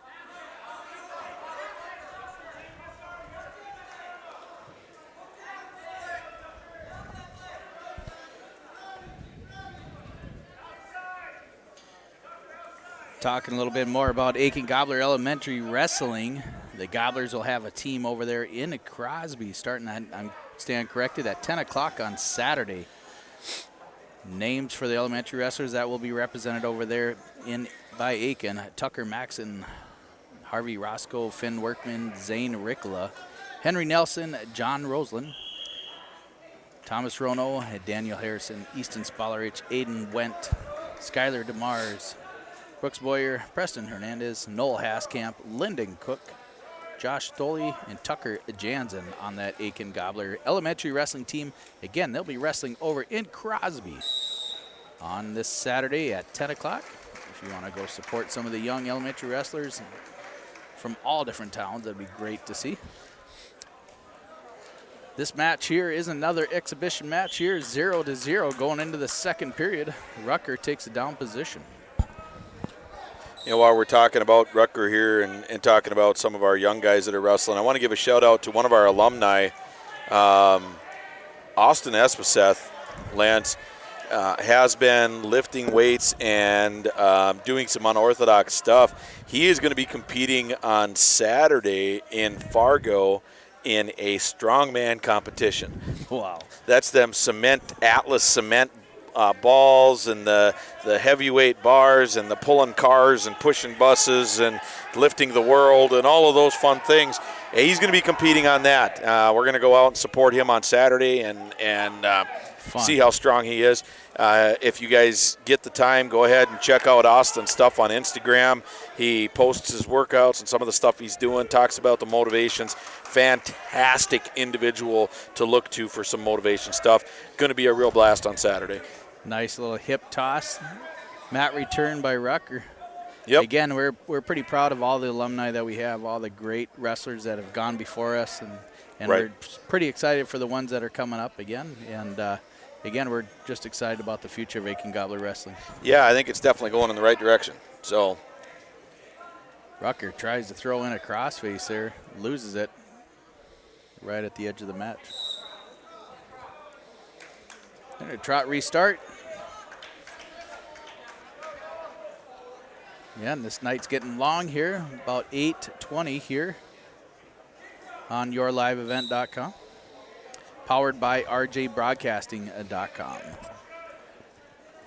Over on some other airwaves and our sister stations, have some updates also. Looks like Pequot Lakes is up at halftime over Pine River Bacchus. Girls basketball 35-9 at halftime. all right, Rucker here, second period, about 10 seconds left. He is up 3-0. Looks like he's going to finish that period with that score. We'll see what happens here going to the third period for Noah Rucker. Tomorrow night, the Gobblers basketball team will be here in the gym as they play host. Do you think they'll take the wrestling mats off the basketball floor? I don't know. It'd probably They probably will. I'm going to guess. We got to protect the wrestling mats. I would guess that's probably accurate. From the tennis shoes. Can't be bouncing one of them basketballs on them wrestling mats. No. So good luck to the Aitkin boys basketball team tomorrow night. Yep, absolutely. There's Rucker looking to get a stand-up. He's up. Now he's got to clear his hands. Got one clear. Looking to come clear. He's got to fight those hands. Got one, and he's able to spin away and get his points. Boom, he comes in. Kind of a wild shot there a little bit for Rucker. He's got to get himself under control. Score 4-0 in favor of Rucker. Looking to come around and get his 2.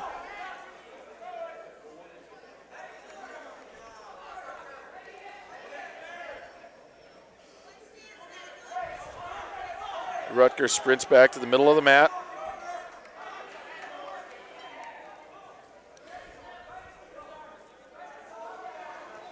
A little bit of hand control stuff. Rucker getting just a little bit wild. Got to stay under control. Nice slide by there for Rucker. Doesn't quite go.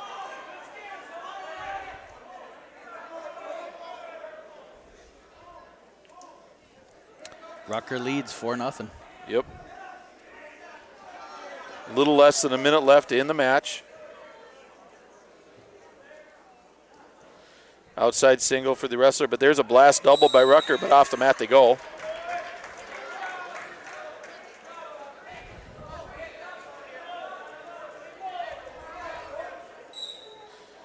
Quick fake shot there for an ankle top for Rutger. Pummels in. 30 seconds left.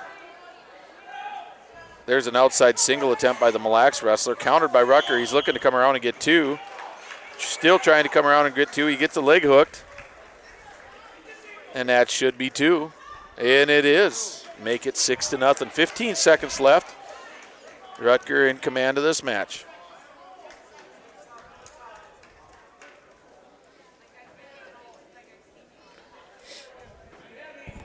Winning the 120-pound match for Royalton, Tucker Simmons. And Rucker comes away with a win. 6-0.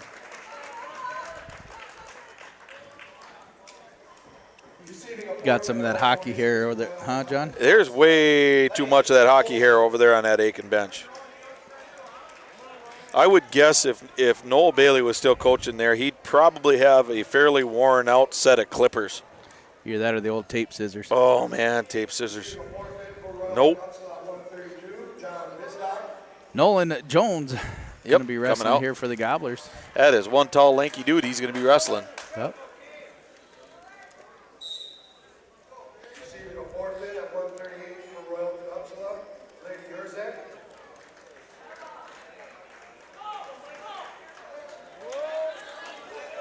Jones gets taken down. Yep, with the firemen's.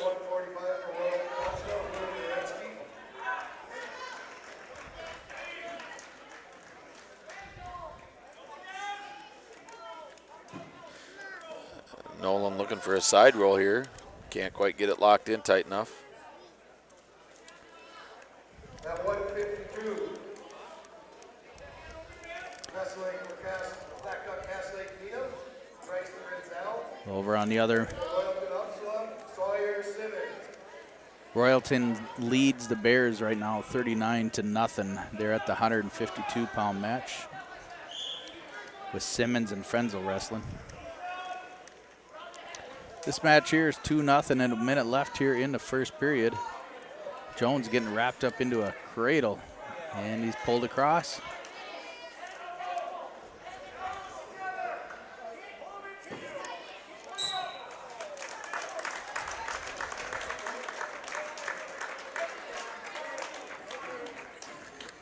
Jones gives up a fall there in a minute.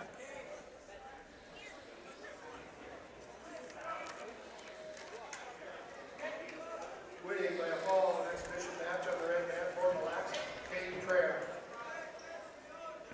Here's one of the Aitkin Gobbler rookie girl wrestlers here. Yep, this is going to be young Miss Inslee. I'm forgetting on her first name. I think it's Kaylin. Kayliana. Kayliana. Yep. Kaylee Inslee picked up a pin the night before last. Pretty fun to see her. She was able to wrestle another girl then. Wrestling a guy today.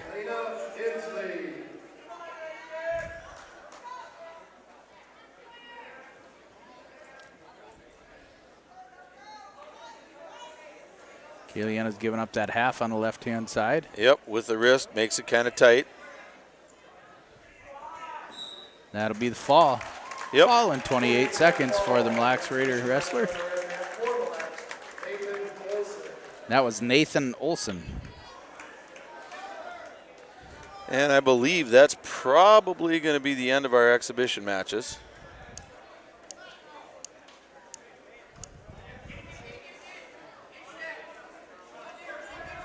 Over there on the other mat there, again, the Royals still leading 39-0 over the Bears. Simmons has got Frenzel on his back in a half, reverse half. Frenzel fighting off. Yep.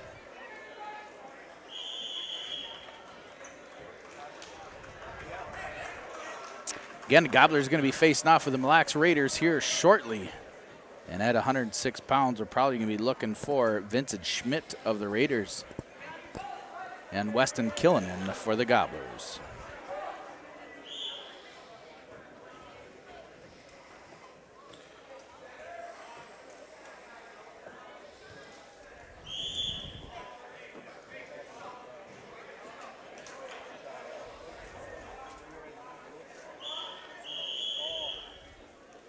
Yeah, I'm gonna guess we'll see Schmid there. That's who it looks like coming out. And I know that that Weston did not fare well against him that last time. Let's see what happens here.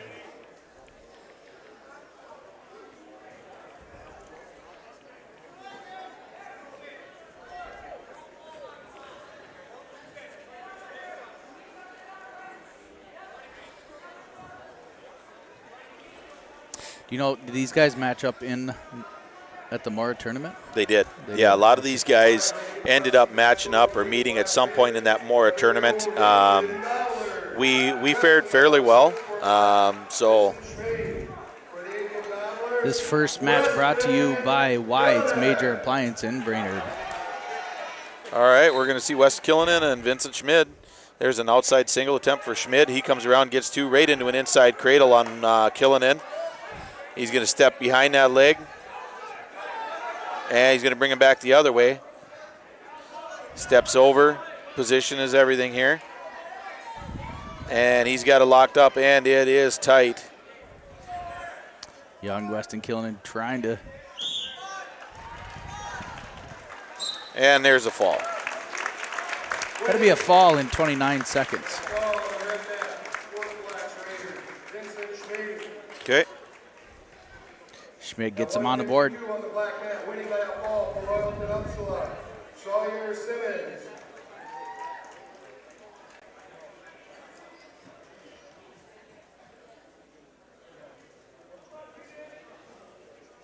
All right, and we're going to see. Forfeit at 160 for Royalton Upsala, Dick Liebel. And we're going to see Mr. Hutterlich again.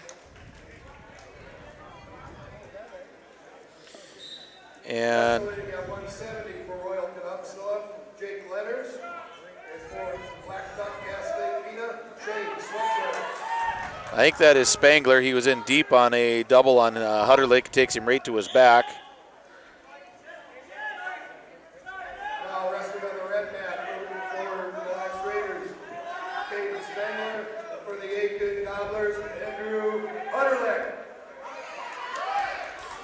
Hutterlich's able to get off his back and gets a reversal for 2 points. And controlling Spangler a little bit here. Score is 5-2 in favor of Spangler. Spangler is able to come up on top, trying to step over. Hutterlich trying to clear that leg.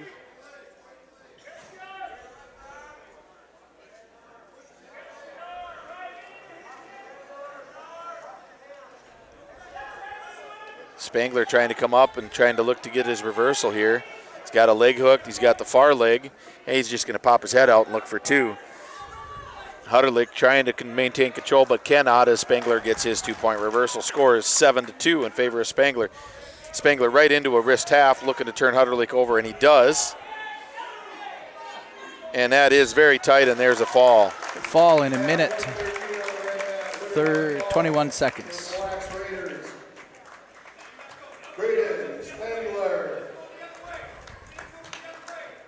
Again, the Gobblers struggling here in the lower weights. Yep.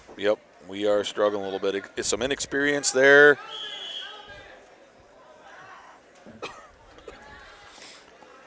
Moving up to 120 pounds. Gobblers are showing Jake McGuire for them. And we will see young Zach Reamer. Zach Reamer ranked number 3 in the guillotine at 120 this year, or this last showing. And there's an ankle top single, and right down immediately into a crossface cradle goes Reamer. And that is very, very tight. And there's a fall, fast. Quick fall in 14 seconds for Zach Reamer over Jake McGuire. How much was that? 14 seconds. All right, we're going to see Mr. Pilarski. And I'm going to guess we're going to see Donovan Schmid here. See if we can stop a little bit of the bleeding.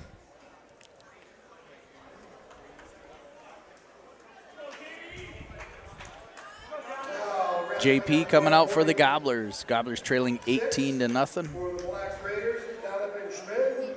And for the Aitkin Gobblers, John Pilarski. An outside shot for Schmid. He's in deep on Pilarski. Pilarski fighting it with a whizzer. Schmid trying to get the mat return, and he does. Pilarski still trying to fight it off. Staying tight. Staying really tight. Schmid pops his head, and that's going to be 2 points. We'll see here, and there it is. Schmid goes for a crossbody, countered by Pilarski. He's trying to work his way up, one leg up.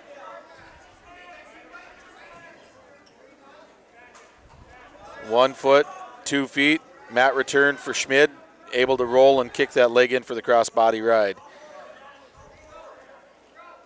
Schmid ranked 2nd in the guillotine at 126 for the Raiders. And he's thrown in that power half on the left-hand side. Yep, just power half. reefing on that head with a minute left in the first. Power half with a crossbody is a beast. And there he's looking to just get a little pressure. If he stretches that shoulder, very, very tight. Very tight. Johnny trying to roll through on it. Reverse half for Schmid. Now he gets that crossbody out. Going to lift that bottom arm up. Reverses his half again. Johnny fighting off his back here. 30 left here in the first.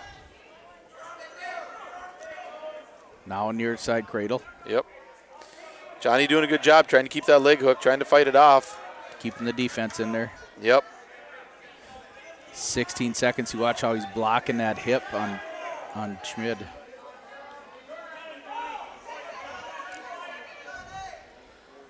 Yep, doing a good job fighting it off. 5 seconds. He's going to give up 3 here, but he's not going to give up a pin. Nice fighting by John Pilarski. Yeah. But Schmid takes an early lead, 5-0 going into the second period. Pilarski's choice, and he's going to go neutral. He's going to have to get a little bit faster on that shot. Yeah, he's going to have to watch those ankle tops. Schmid is so good at hitting that ankle top, and then he comes right up with it. He doesn't stay down there long. There he went for it again, but Pilarski stayed as low as he did, fought that off. Inside bind for Pilarski. Good defense. Yeah, very good.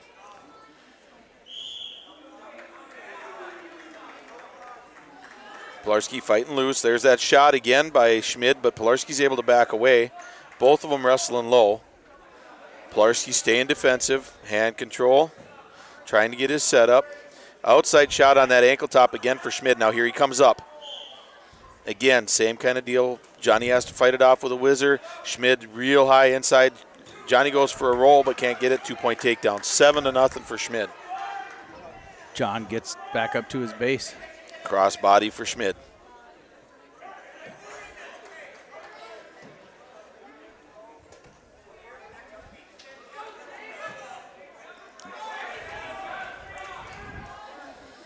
Johnny trying to come out of this cross body. He's trying to come out, but Schmidt doing a good job of keeping it. And there's a little bit of pressure on the shoulder of Pilarski, and we get an potentially dangerous. And we're coming out. Going to restart. 50 seconds left here in the second period. Donovan Schmidt leading John Pilarski 7-0. Pilarski gets set on the bottom. Schmidt rides on the left, pops over to behind. Claw ride for Schmidt. Pilarski tries to spin out of it. There's that crossbody, comes in, immediately comes in for Schmidt. Lots of pressure with that. Trying to roll wrists. Johnny's able to free that leg. Now he's got to come up to his base.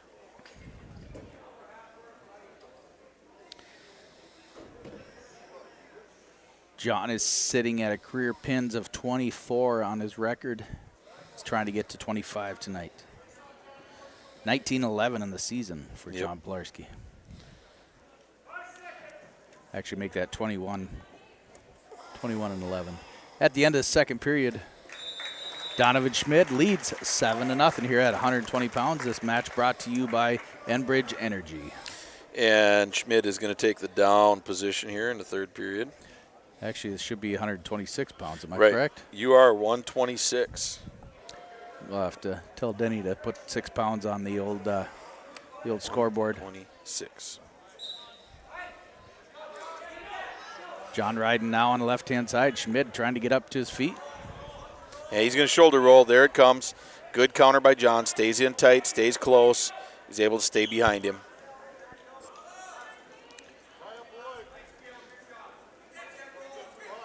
Pilarski doing a good job keeping the pressure on. Yep, pinch with the claw ride. Trying to prevent that major decision right now. He's just trying to fight that off. Looking to score a point or two. There's going to be this roll again. Every time he brings his feet close together, Schmidt's looking to roll. He's looking to come loose, got one hand free. Mat return, roll. Pilarski has to cut him, gives up the 1 and not the 2, and comes right back at him. Minute 17 left here in the third period. Schmidt sitting at 8-0 over Pilarski. Pilarski's got to score a point or two. One takedown. Just a takedown.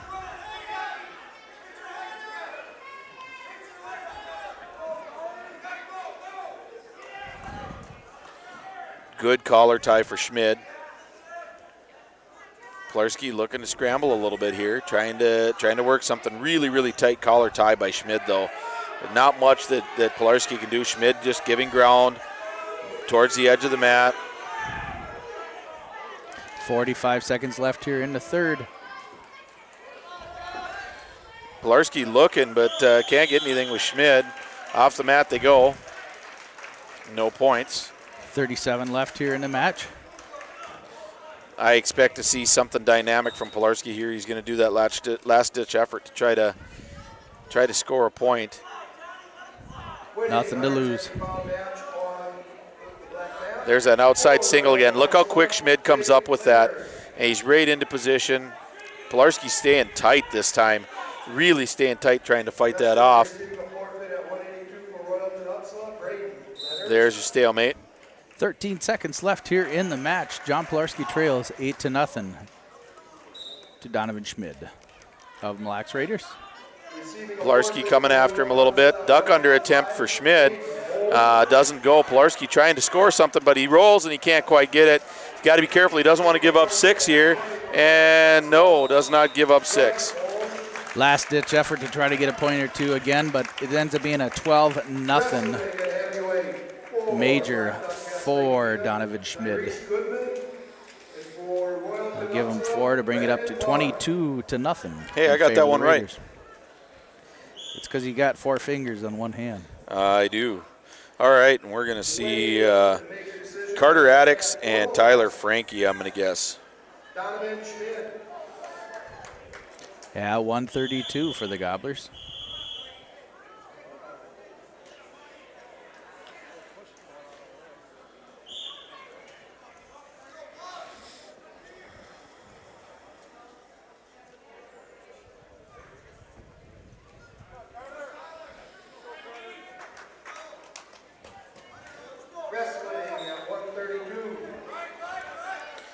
All right. Hand control for Addicks. Frankie moving easy. Inside binds with a collar tie for Addicks.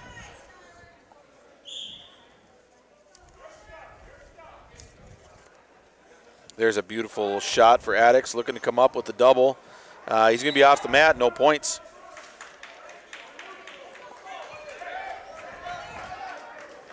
Addicks, a 9th grader for Mille. There's that outside single. Long arms for Addicks. He's able to secure that.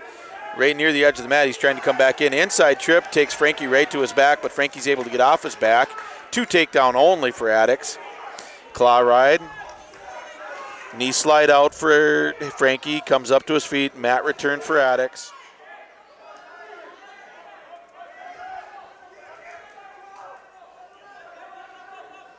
Addicks looking for a head lever here.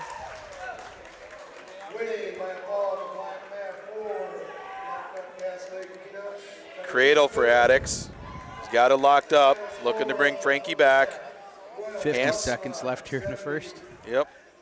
72, Black Duck, Cass Lake, Bina, 6.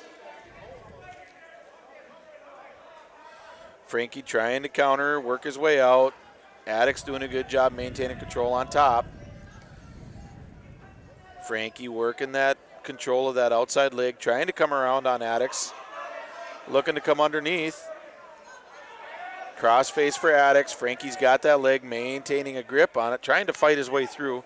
20 seconds in the first period. Addicks with a cross face, trying to get the cradle hooked.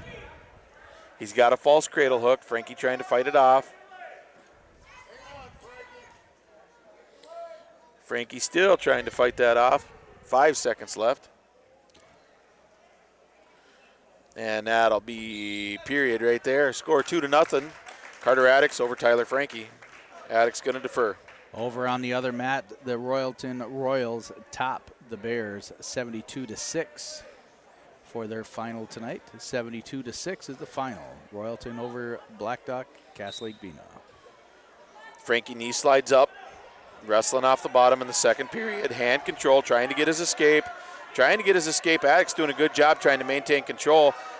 Frankie, that's a stall on Addicks. Mat return on Frankie, and he's got to start over. Base is under him. Frankie looking to come up. Addicks with the leg hooked. Looking for a head lever. Now looking at a cradle. Frankie trying to come up. Knee slides. Gives up the false cradle. Buddy gets out of it, no points. Cross body for Addicks. Crossface cradle for Addicks. Frankie trying to pick the hands off from underneath there, straighten out a little bit. Minute left here in the second. Addicks is able to free his leg. Now he's going to look at trying to bring it roll through or bring it over, bring it straight back. Frankie's still trying to fight those hands, trying to break those hands. Almost does, but can't quite get it. It is a false cradle, but that he's able to kick loose. 2 near fall. Addicks into that head lever again. Scores 4-0 Addicks.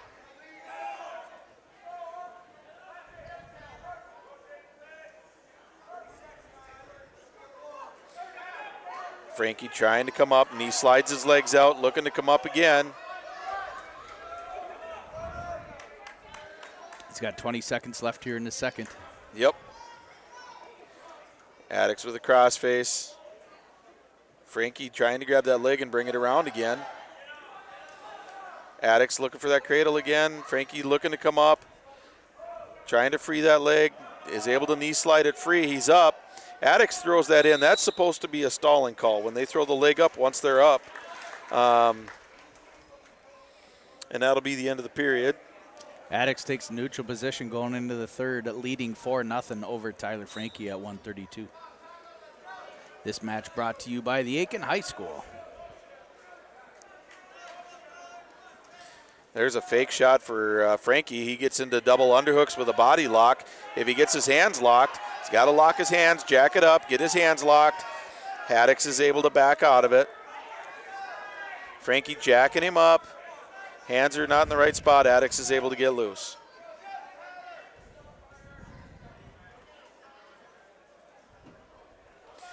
There's a knee pick for Addicks.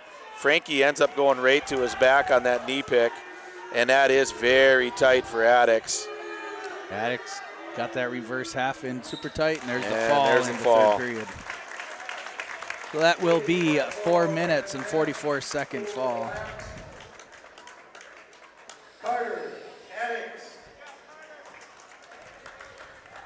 That'll bring the team score up now. The Gobblers trailing 28-0 to the Raiders.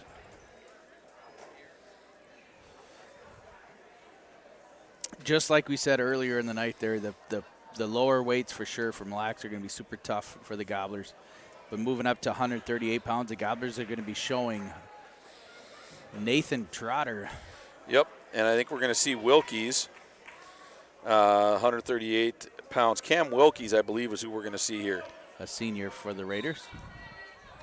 And he comes in aggressive against Trotter. Trotter does a slide by. Wilkies circles away.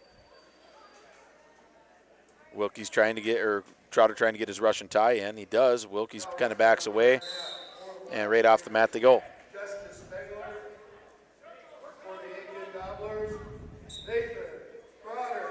Okay, so this is actually Justice Spangler, a 10th grader. Spangler.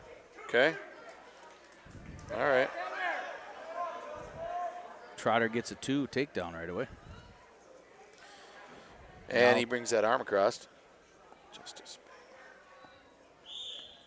Okay. Off the mat.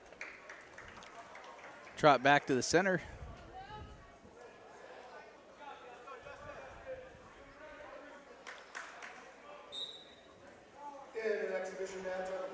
Nathan Trotter now 22-12 on the season.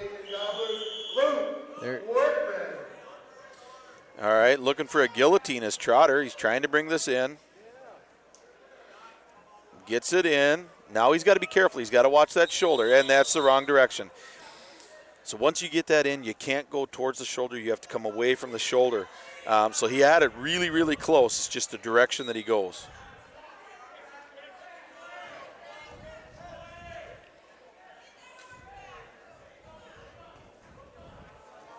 Trotter makes it up to number 9th ranking in the guillotine and 2A at 126. All right, he gives Sorry, up 138.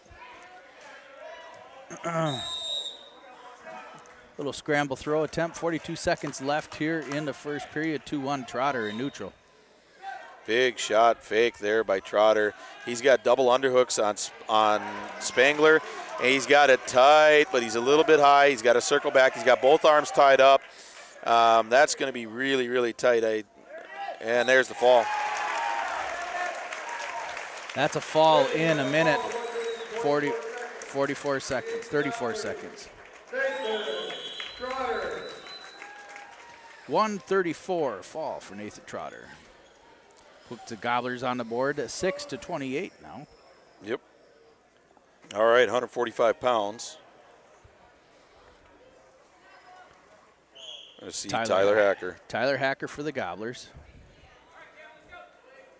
Tyler Hacker, Enbridge Energy wrestler from the prior match. This match brought to you by Minnesota State Crookston. Okay, so this is Cam Wilkes, and he's in deep on a double, countered by Hacker into a lateral drop, and he's got Wilkies on his back, trying to keep him there. Wilkes fighting off valiantly, and he does, but that's going to be a 5-point throw for Hacker. Gives it just 2-4. Okay. Okay. And they're going to go off the mat. 4-0 Hacker over Wilkes. Cam Wilkes, a senior for the Raiders, along with Tyler Hacker, also a senior. Stand up. Trying to turn and face. Hacker's going to look to do the mat return. He does. And he had Wilkes now a little bit high.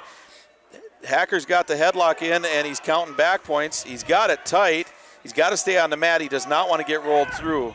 And there's the roll through. He's got to get off his back, and he does get off his back. So we're going to see 3 near fall for Green and 2 reversal. Okay, so score 7-2 in favor of Hacker. He's going to be down.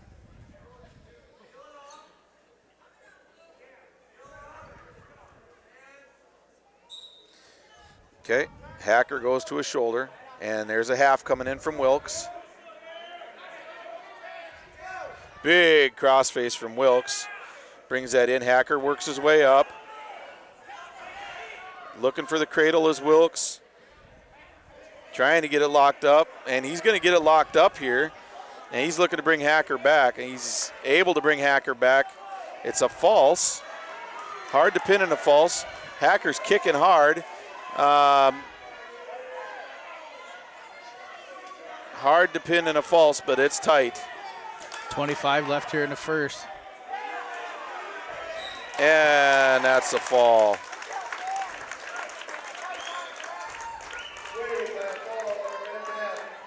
Brings it up to 34-6.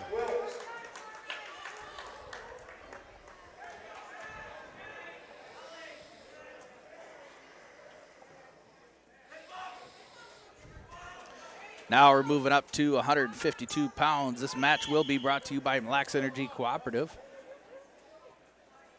Not sure who the Gobbler is going to show here. It'll end up being Erickson. But I'm wondering who Hughley's going to throw out here. Gobbler's really got to get cranking on these pins. Try to carry up with this deficit.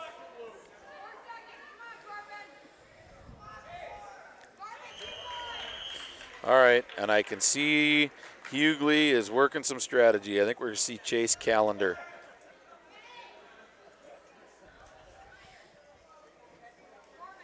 Now wrestling at 152 on the red mat. For the Lax Raiders, Chase Callender. And you're right, John. And that's the problem, you know, Hughley knows our guys so well. He knows where their strengths are. He knows what they're capable of. Callender in deep on a single on Erickson, but he gets a chin whip, and it is tight. He's looking to get a pin here early. Saturday Night Ride, and there's the fall for Kenny Erickson in 20 seconds. Attaboy, Kenny. Brings a Gobbler score now 12-0. Get some momentum for the Gobblers going.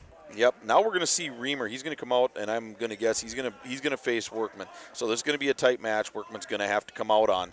He's going to have to wrestle smart. Going to have to wrestle well.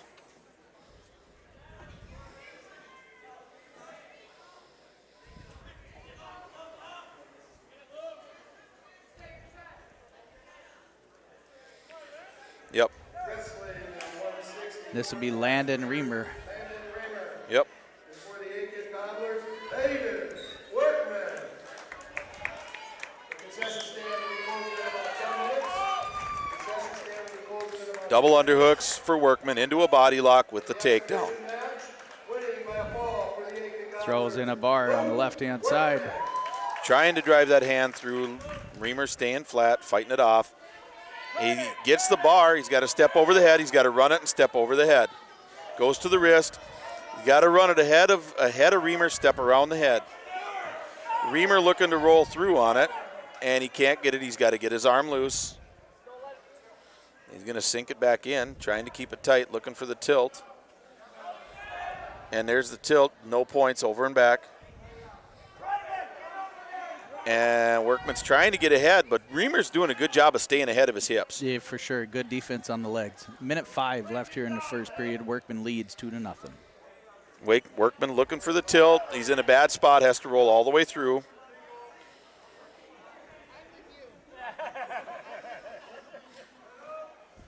Workman needs to maintain control. He's doing a good job. He's got to keep him down, wrestle behind those arms.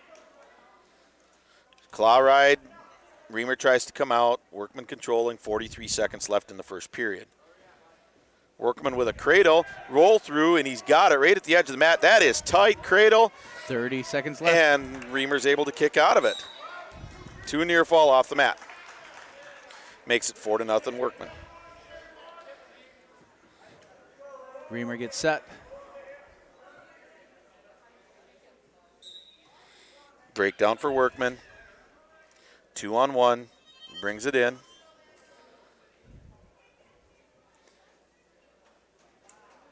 Reamer not doing much there. Circling. Workman stays behind.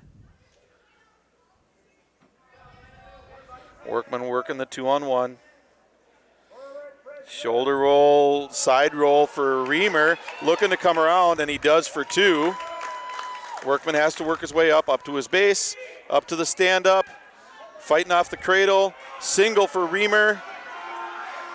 Time is short. And no points. Score 4-2. It is a defer from Reamer. And Workman takes down. Stand up for Workman. Legs are free. Reamer's trying to come around. Workman's out in front now. He's got to do his baseline defense.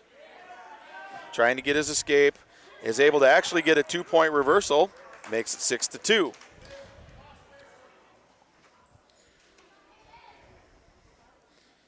Reamer hipping in, looking to create space. Hand control for Workman. Cross face from Workman. Extended cradle. Yep, trying to that extended cradle. That it works. It's really tough to keep it tight.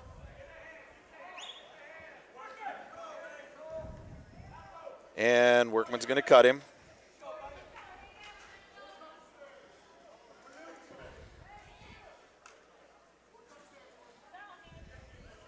Drop back to the center. Minute 5 left in the second period. Workman leads 6-3.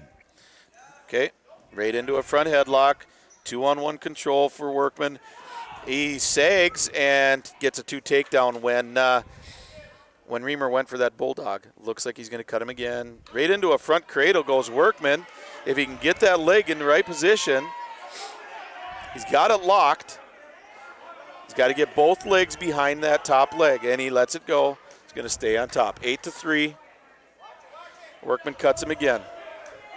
8-4.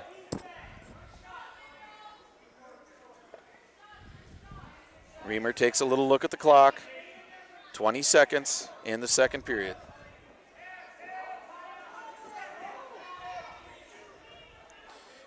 Workman circling, works his way in, posts up, over the top, trying to get underneath for that bulldog. He's able to get underneath for the bulldog. Reamer drops to a single. Baseline defense for Workman. Reamer in deep on the single, and that's the period. Reamer's going to take up.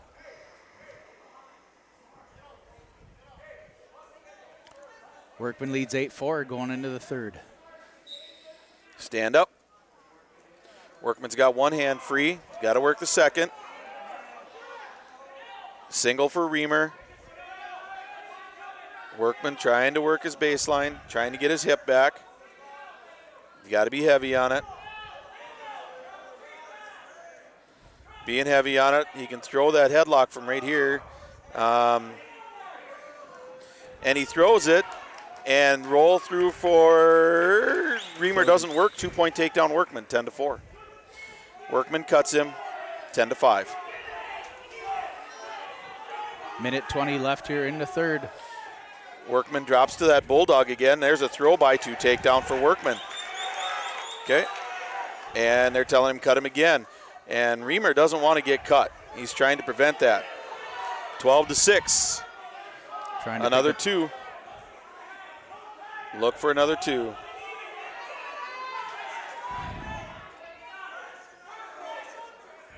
Snap, underhook, into a front headlock. Workman he does get over top of the head. Snap down, throw by for 2. Side roll for Reamer, countered. Now we don't want to give up any more points. He's got his major decision. 40 seconds left. Workman now working on that bar. 30 seconds left here in the third period, leading 14-6. Reamer does not want to go to his back. He's fighting it off well. That's actually a stall technique, and there's the call, stalling for against Reamer. 20 seconds.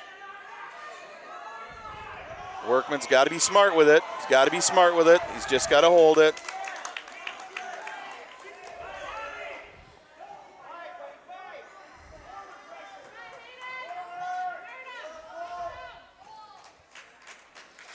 And that'll be a major decision win for Hayden Workman. At 160, winning a major decision for the Aitkin Hayden Workman. Brings it 16-34 in favor of the Raiders. Moving up to 170 pounds. This match will be brought to you by Paulbeck's County Market. Jack Grell for the Gobblers. I think this is going to be Skogan.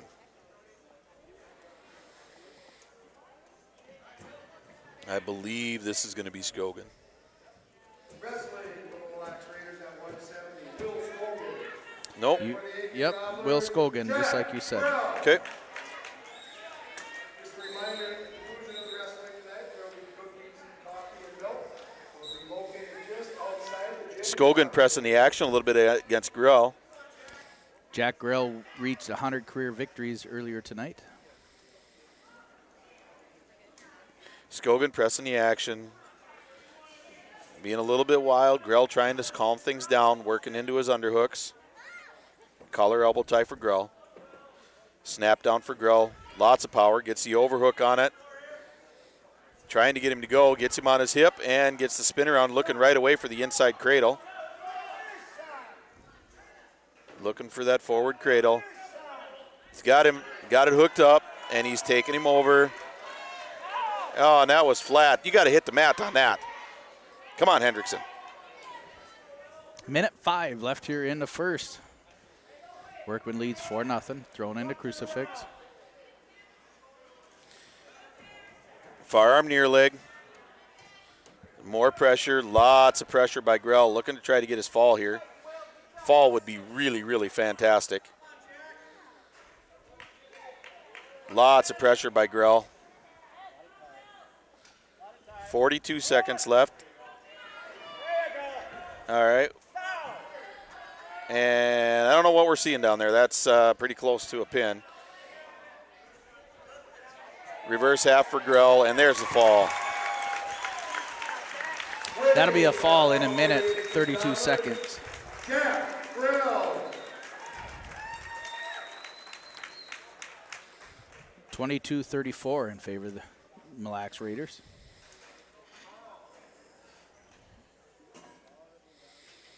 Okay, we're at 82. We're going to see Williams. And Williams is going to come out, and I'm going to guess we're going to see him come out against Mr. Ecker, Chris Ecker. But we could see a couple other guys here. So you are right, Chris Ecker. All right, Williams looking at his underhooks. Inside, slide by, gets his 2.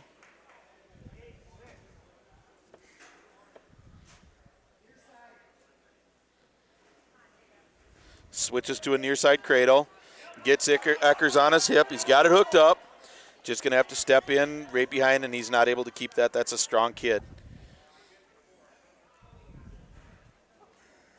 Claw ride for Williams.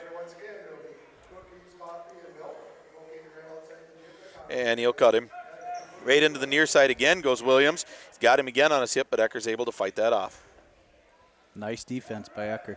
Minute 10 left here in the first period.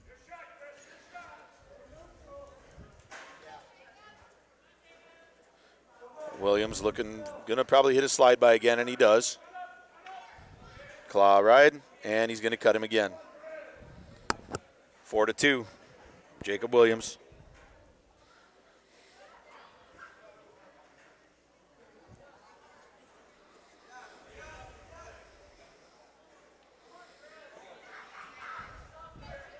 .40 seconds left here in the first.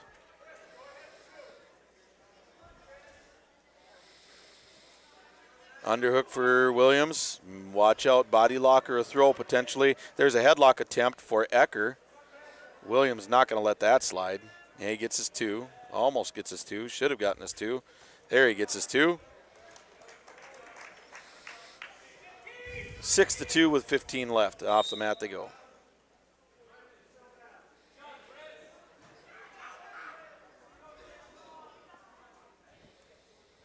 Ecker gets set. Williams rides on the left. Sits into a tilt, trying to control Ecker. Ecker rolls to his belly.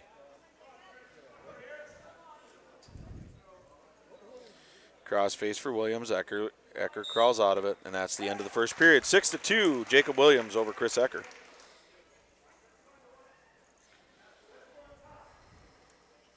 Williams gets the down position.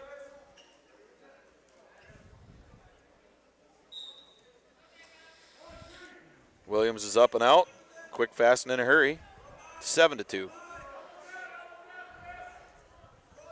Got his underhook against Ecker. Lets that go.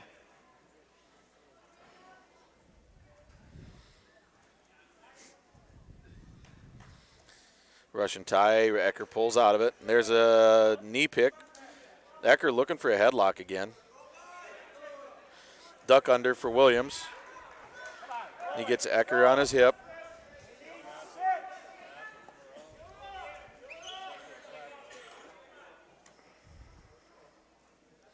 Williams going to cut him, boom, right into a near side. He's got this one on tight.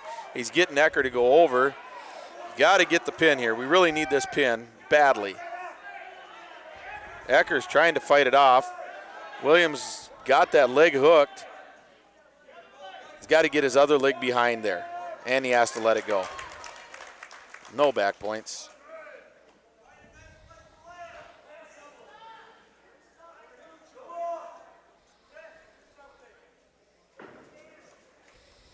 Short shot for Williams.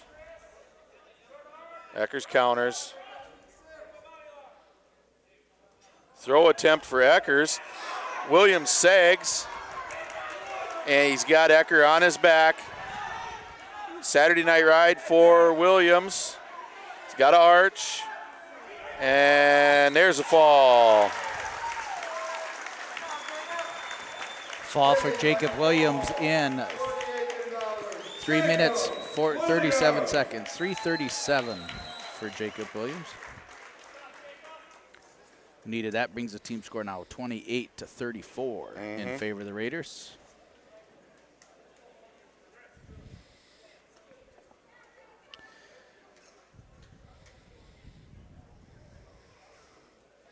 And we're going to see a 10th grader, Logan Knudsen, I believe, is who's going to come out for the Raiders.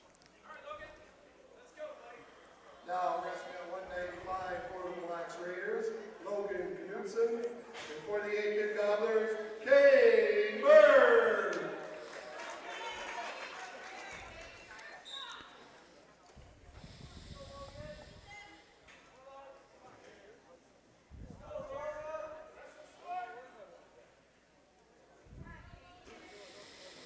Okay, upper body for Knudsen, countered by Byrne. Byrne gets his underhook. He's trying to get that, and he throws a headlock, but he misses. He's got to get it locked up, and he's able to get out of it. Knudsen can't capitalize.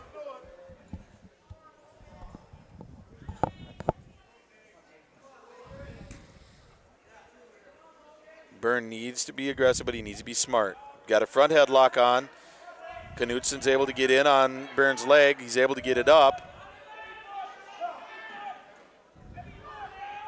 Byrne trying to keep pressure on, and he can't. He's got to get the roll through. He's got to get the roll through. Got to get his hips and throw it hard. Knudsen trying to come up, looking at a near side cradle for Byrne. Knudsen trying to come up with that single. Right at the edge of the mat.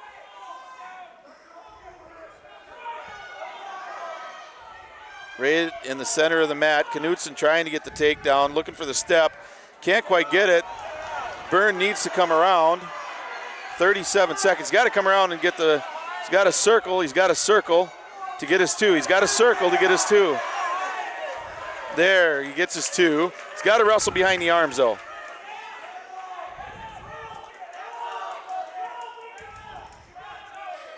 Burns got to get a chop. He's got to get him broke down.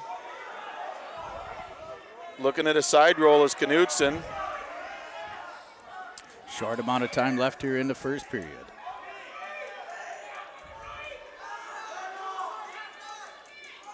Half for Byrne, but he's too far forward, and that's the period.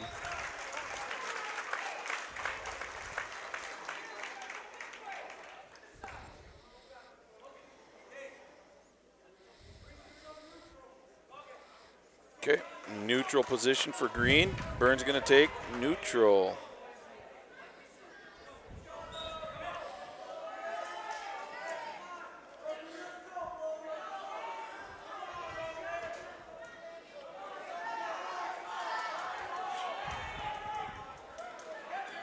Byrne inside, looking for that Olympic headlock, but he doesn't have it locked up. He's got to lock it up.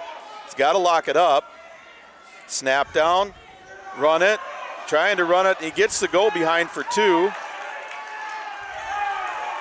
Trying to get his half in. He's got to get it in. He gets the half in, and he's taking him over. And he gets him over. And there's the fall. That ties it up for the Gobblers. It does tie it up for the Gobblers.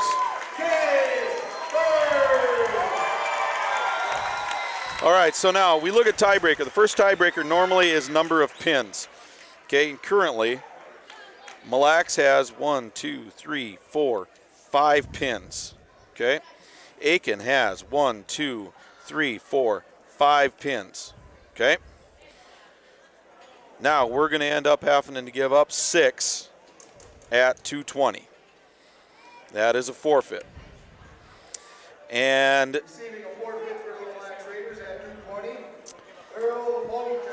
poor Coach Hughley.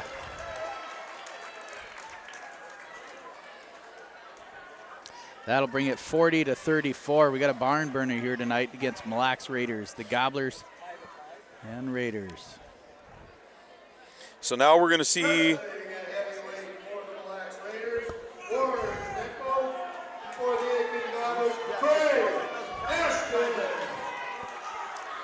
Ashton gets a quick takedown.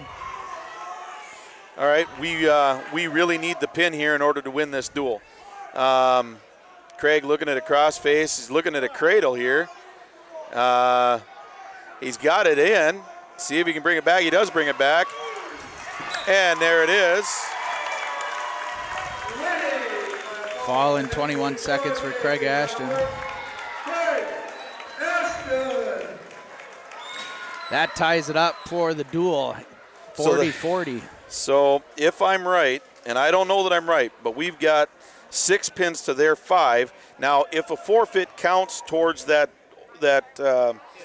tiebreaker, then we'll have to go to the number 2 tiebreaker, and I'm not sure. I don't remember what that is, but I believe it would be the first pin. I think. Yes. Yeah, they don't. I don't think they count towards the pin. So if they're going as far as pins for the tiebreaker, we've got 6 and they've got 5. So we'll see here. Barn burner, 40-40, 40-40. We're looking to see who's going to come out with the tiebreaker win. We've got 6, they've got 5 pins. Starting off at 106 pounds overview, Killinen loses by fall to Vincent Schmid.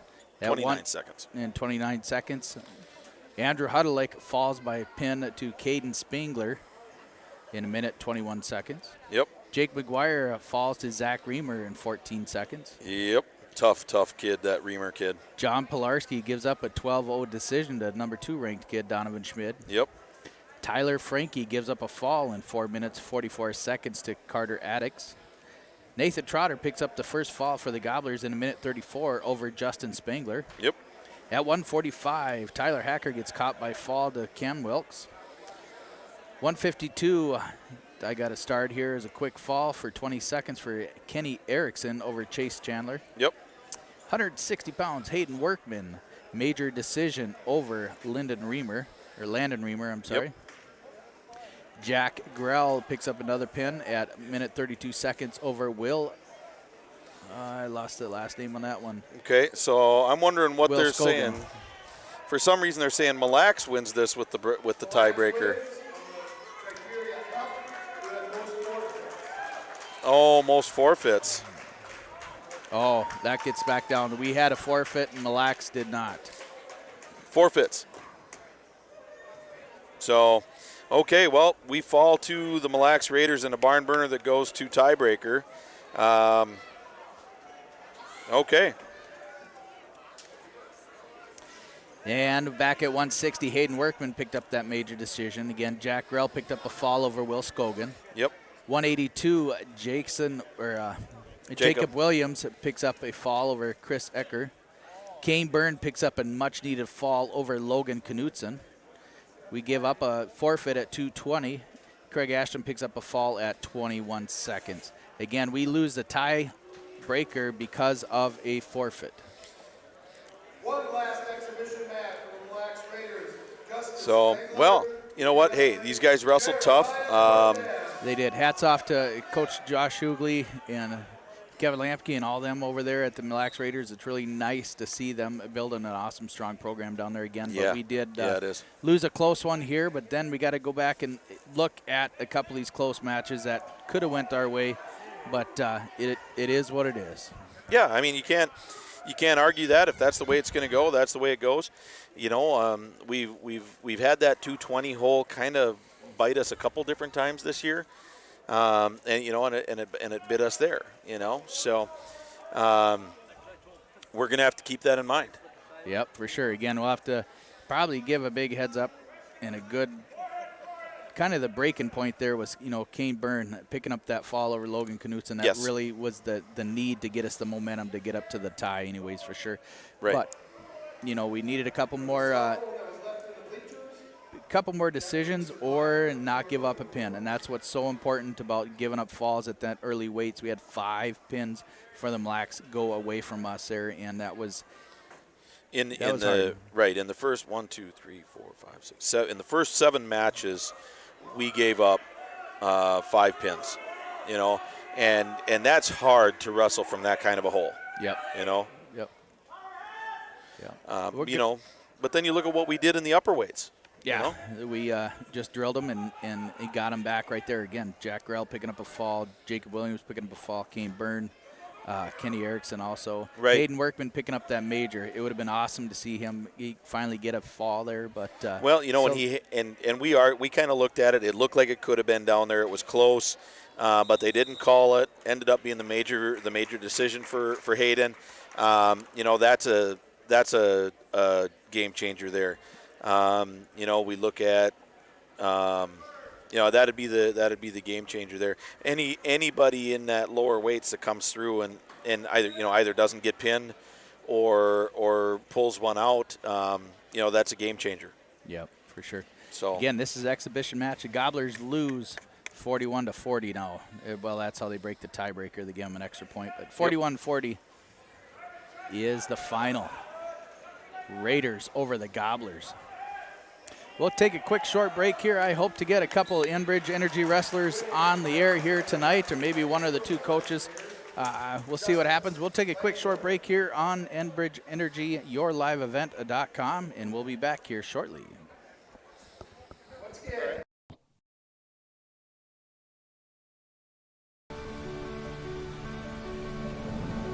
My roots run deep.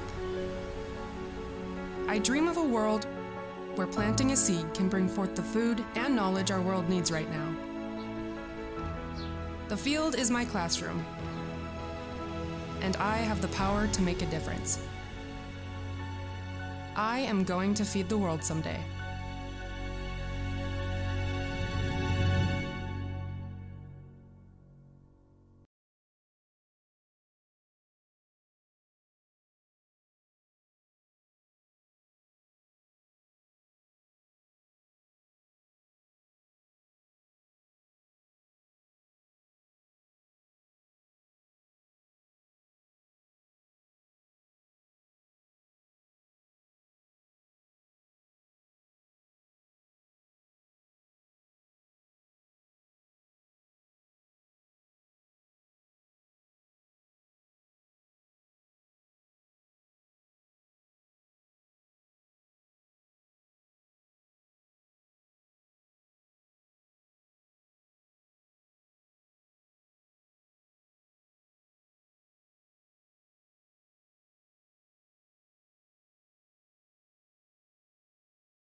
And welcome back here. Lance Bauman here on YourLiveEvent.com, getting a couple of these wrestlers on the air here tonight. One of my multiple Enbridge Energy wrestlers of the night, Nathan Trotter for the Gobblers. As he puts a headset on there. Thank you, Nathan, for joining me tonight. I appreciate it. Can you hear me okay? Yeah, I can hear you. All right.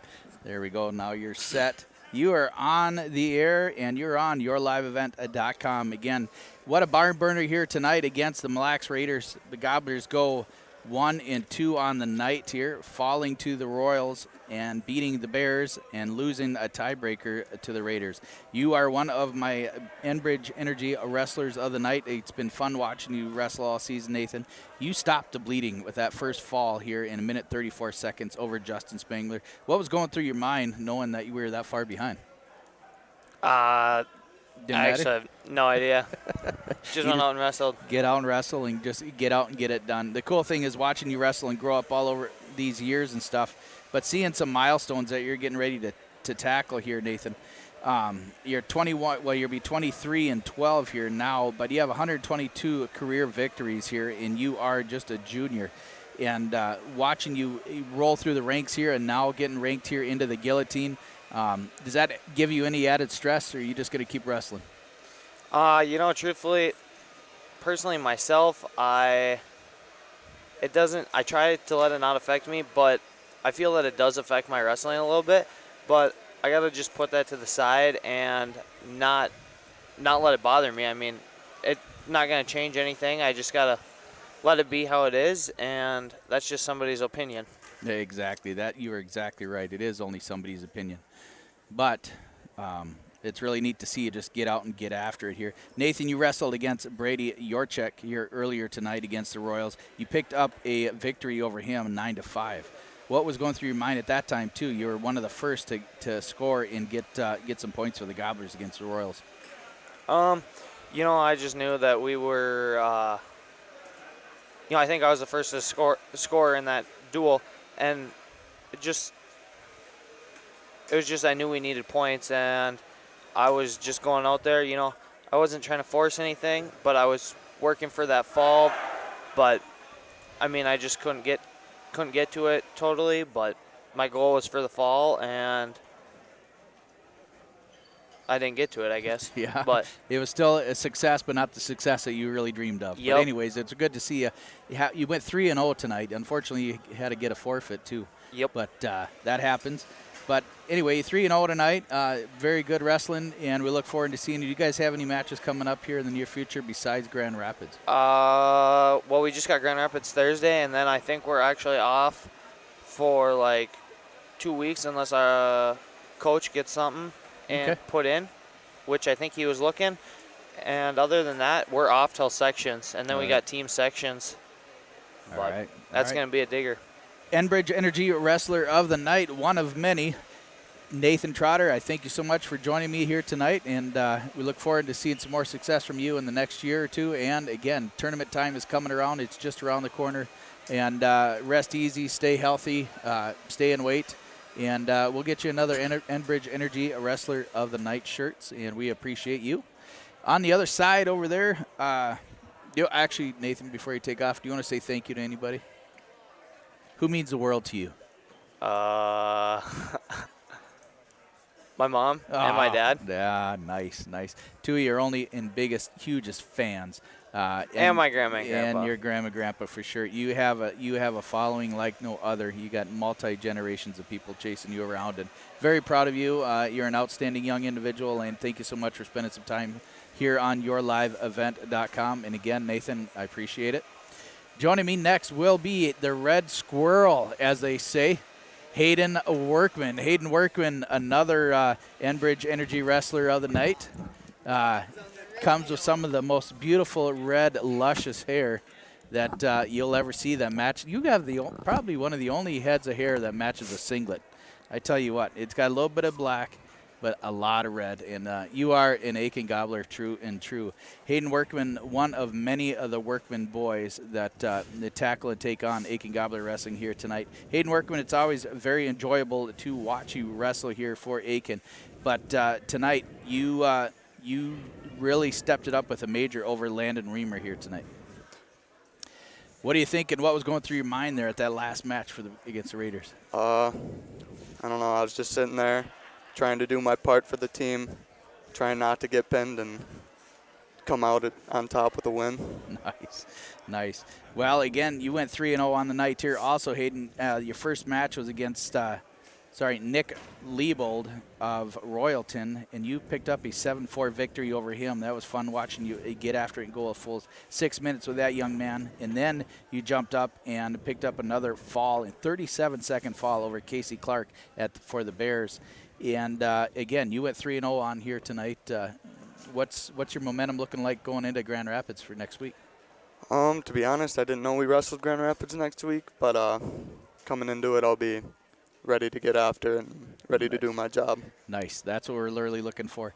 Again, you're listening to Aitkin Gobbler Wrestling here on yourliveevent.com. It's got senior Hayden Workman. I almost said Jack, but Jack is done and gone. You got a young brother coming up here too. What do you think of him?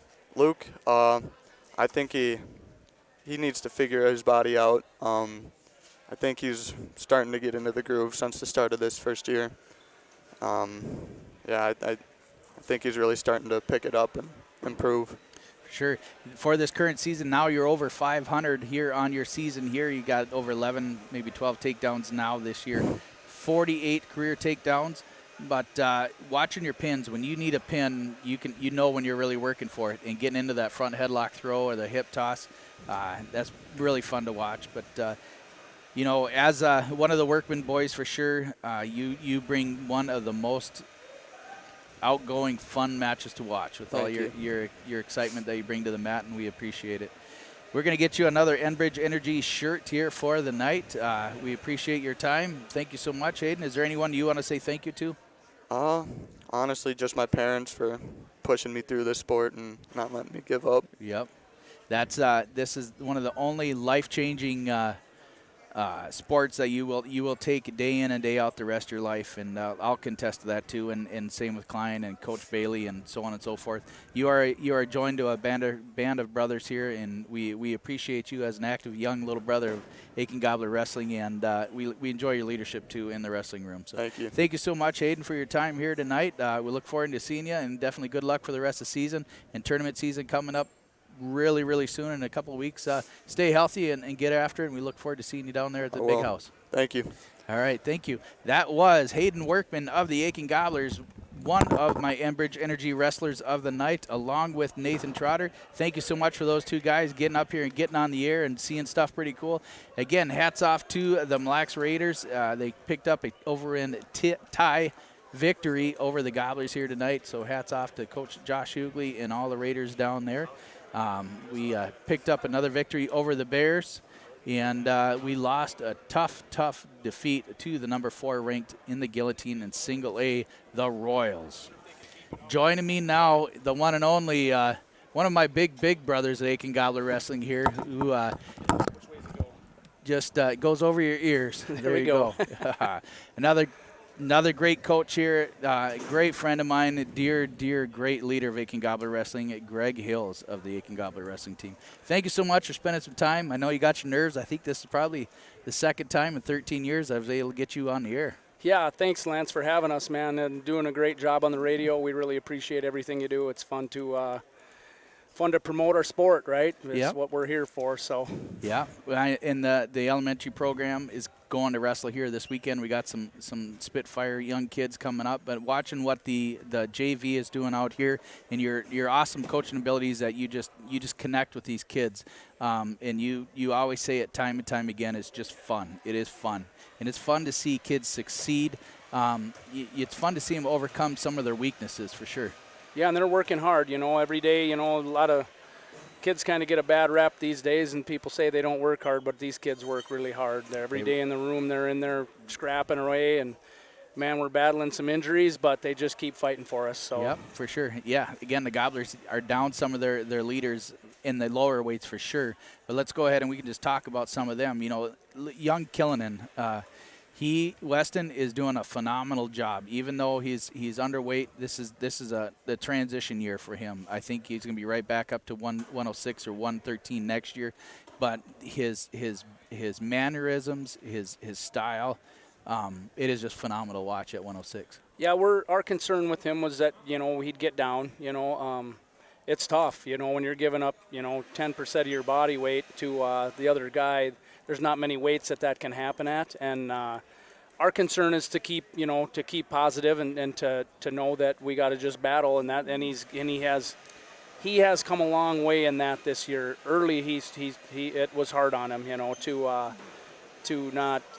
Not get frustrated. Yeah, it was hard to he would get frustrated, and now he's doing a much better job. Yeah, so. he's just accepting it, and but again, you're seeing continued improvement by that young man, and there's a lot of great things. We've got another 6 years with that young kid, and it'll be fun to watch him as he goes through the ranks here at Aitkin Gobbler Wrestling. Andrew Hutterlick, right? He too is kind of stepping it up and doing a good job filling in the younger weights at 113. Yeah, he's a kid that's new to our program, and man, he's working hard. He comes in every day and shows up and get scraps for us. So that's what we ask of him every day. So 120, Jake McGuire, another one that he comes in tonight. I got to look back at my records here. He was one of my big deal wrestlers the night before last too, but Jake McGuire is a sophomore, is battling a little bit over 500. Had some injuries earlier in the season, and even in football and stuff, but coming out wrestling strong. Yeah, he's a kid that missed all of last season and part of the season before due to injury. Had some knee surgery, some things like that. So he's and we've had some couple scares with the knee this year, and I think he kind of is a little tentative to really cut loose with it, you know, but he's doing a great job for us. He's kind of a kid that just kind of comes out of nowhere, you know. He's not like a big, strong-looking kid, and all of a sudden he beats you, you know. So that's what's fun about Jake. John Pilarski at 126, been wrestling pretty strong again too, trying to reach that 25 career pins on his season or for him. But comes in 19-11 on the night, gives up a couple losses here tonight. Wrestled tough, but had some really tough kids too. Yeah, and Johnny, you know, has just made a decision. He doesn't want to cut any weight, you know, which is fine. We don't, obviously, it doesn't matter to us. It's their team, right, you know. Right. And so he's a hair undersized at 126, you know, and he knows that going in, and he battles. He goes in and scraps for us. And honestly, I give it to John because he could have cut to 120. Well, then that knocks Jake out, you know, and. Right. And it's better for the team to have him at 126. So. Yeah, for sure. He steps up, and it's just phenomenal watching his mannerisms and just the mat awareness that he's really worked into this year with his hips, his shots. And there's still a little bit of scrambling going on, but he's continued to just wrestle smart. Yep. Time in and time out. He's done a nice job. Yep.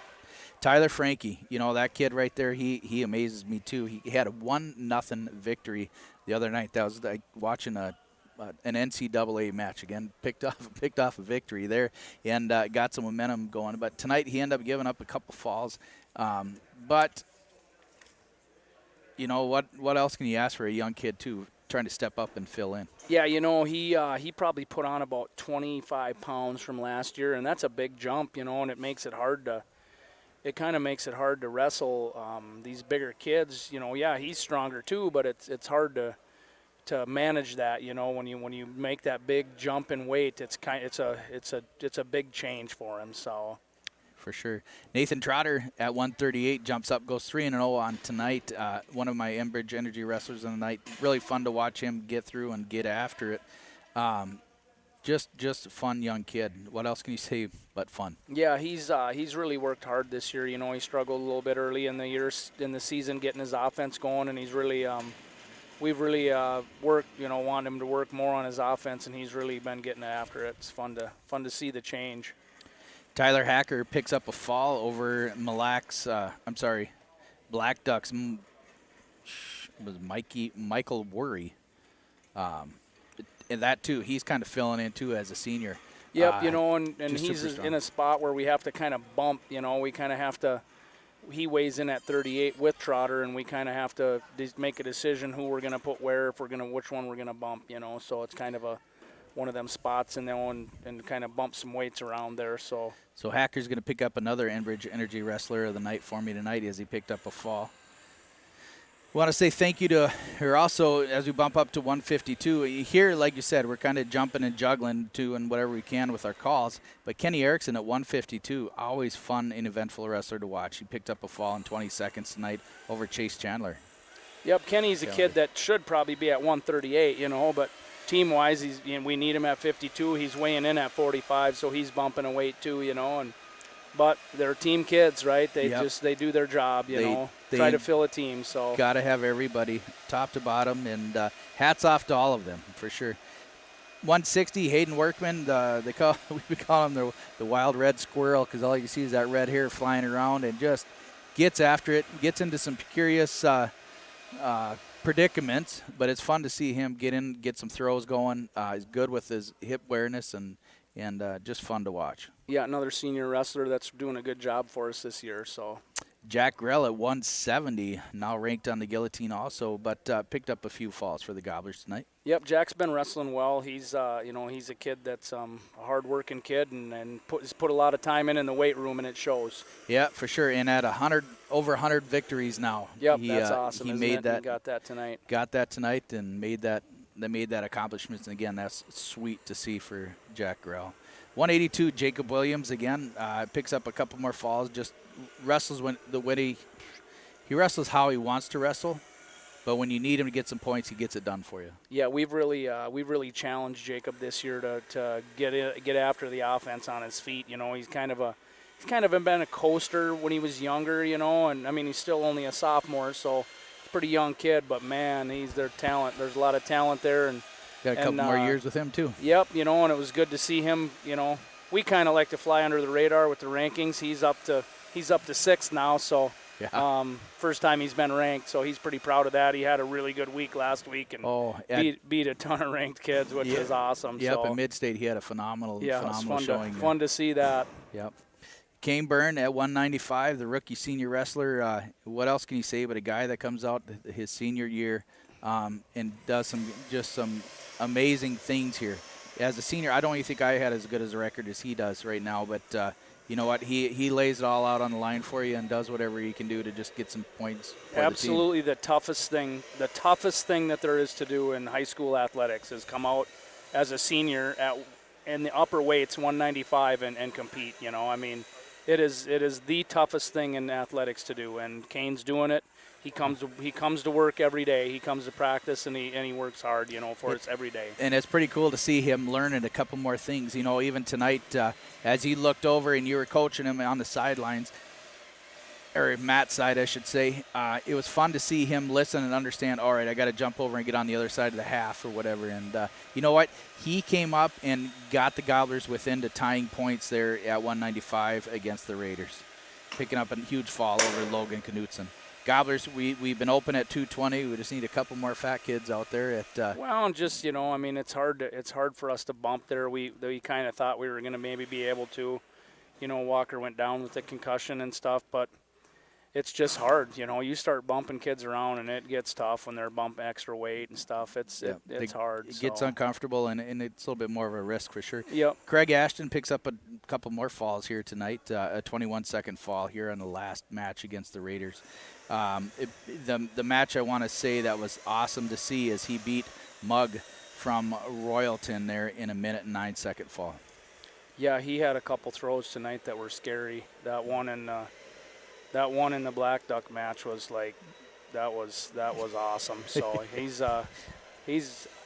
a fun kid to watch wrestle. I don't scrap with him much in the room because I got to go to work tomorrow. So a couple extra points. As always, Thank you so much, Coach Hills, to spend a little bit of time here on yourliveevent.com. We appreciate your wisdom. We appreciate you in the room, and we appreciate you with Aitkin Gobbler Wrestling. Yeah, we appreciate you guys on the radio. It's awesome, we to promote our sport and to get us out there, right? And we without this, it's hard to promote our sport. We only get a few home matches a year, and it's awesome to be broadcast so everybody can hear. So. All right.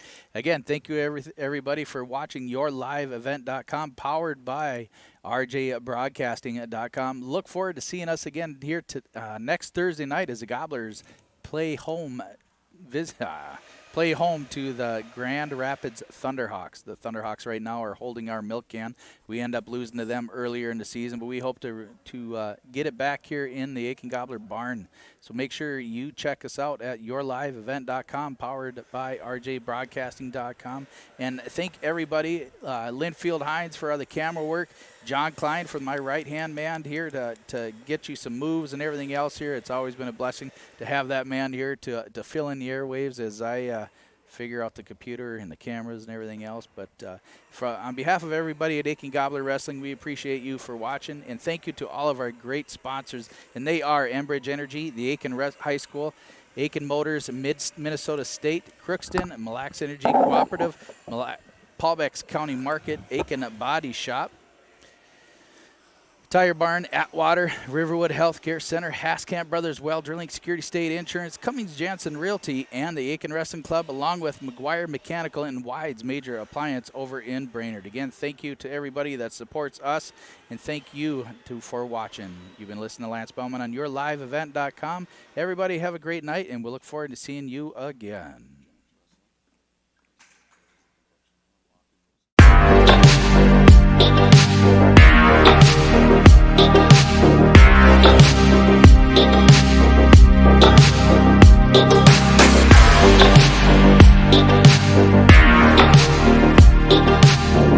back.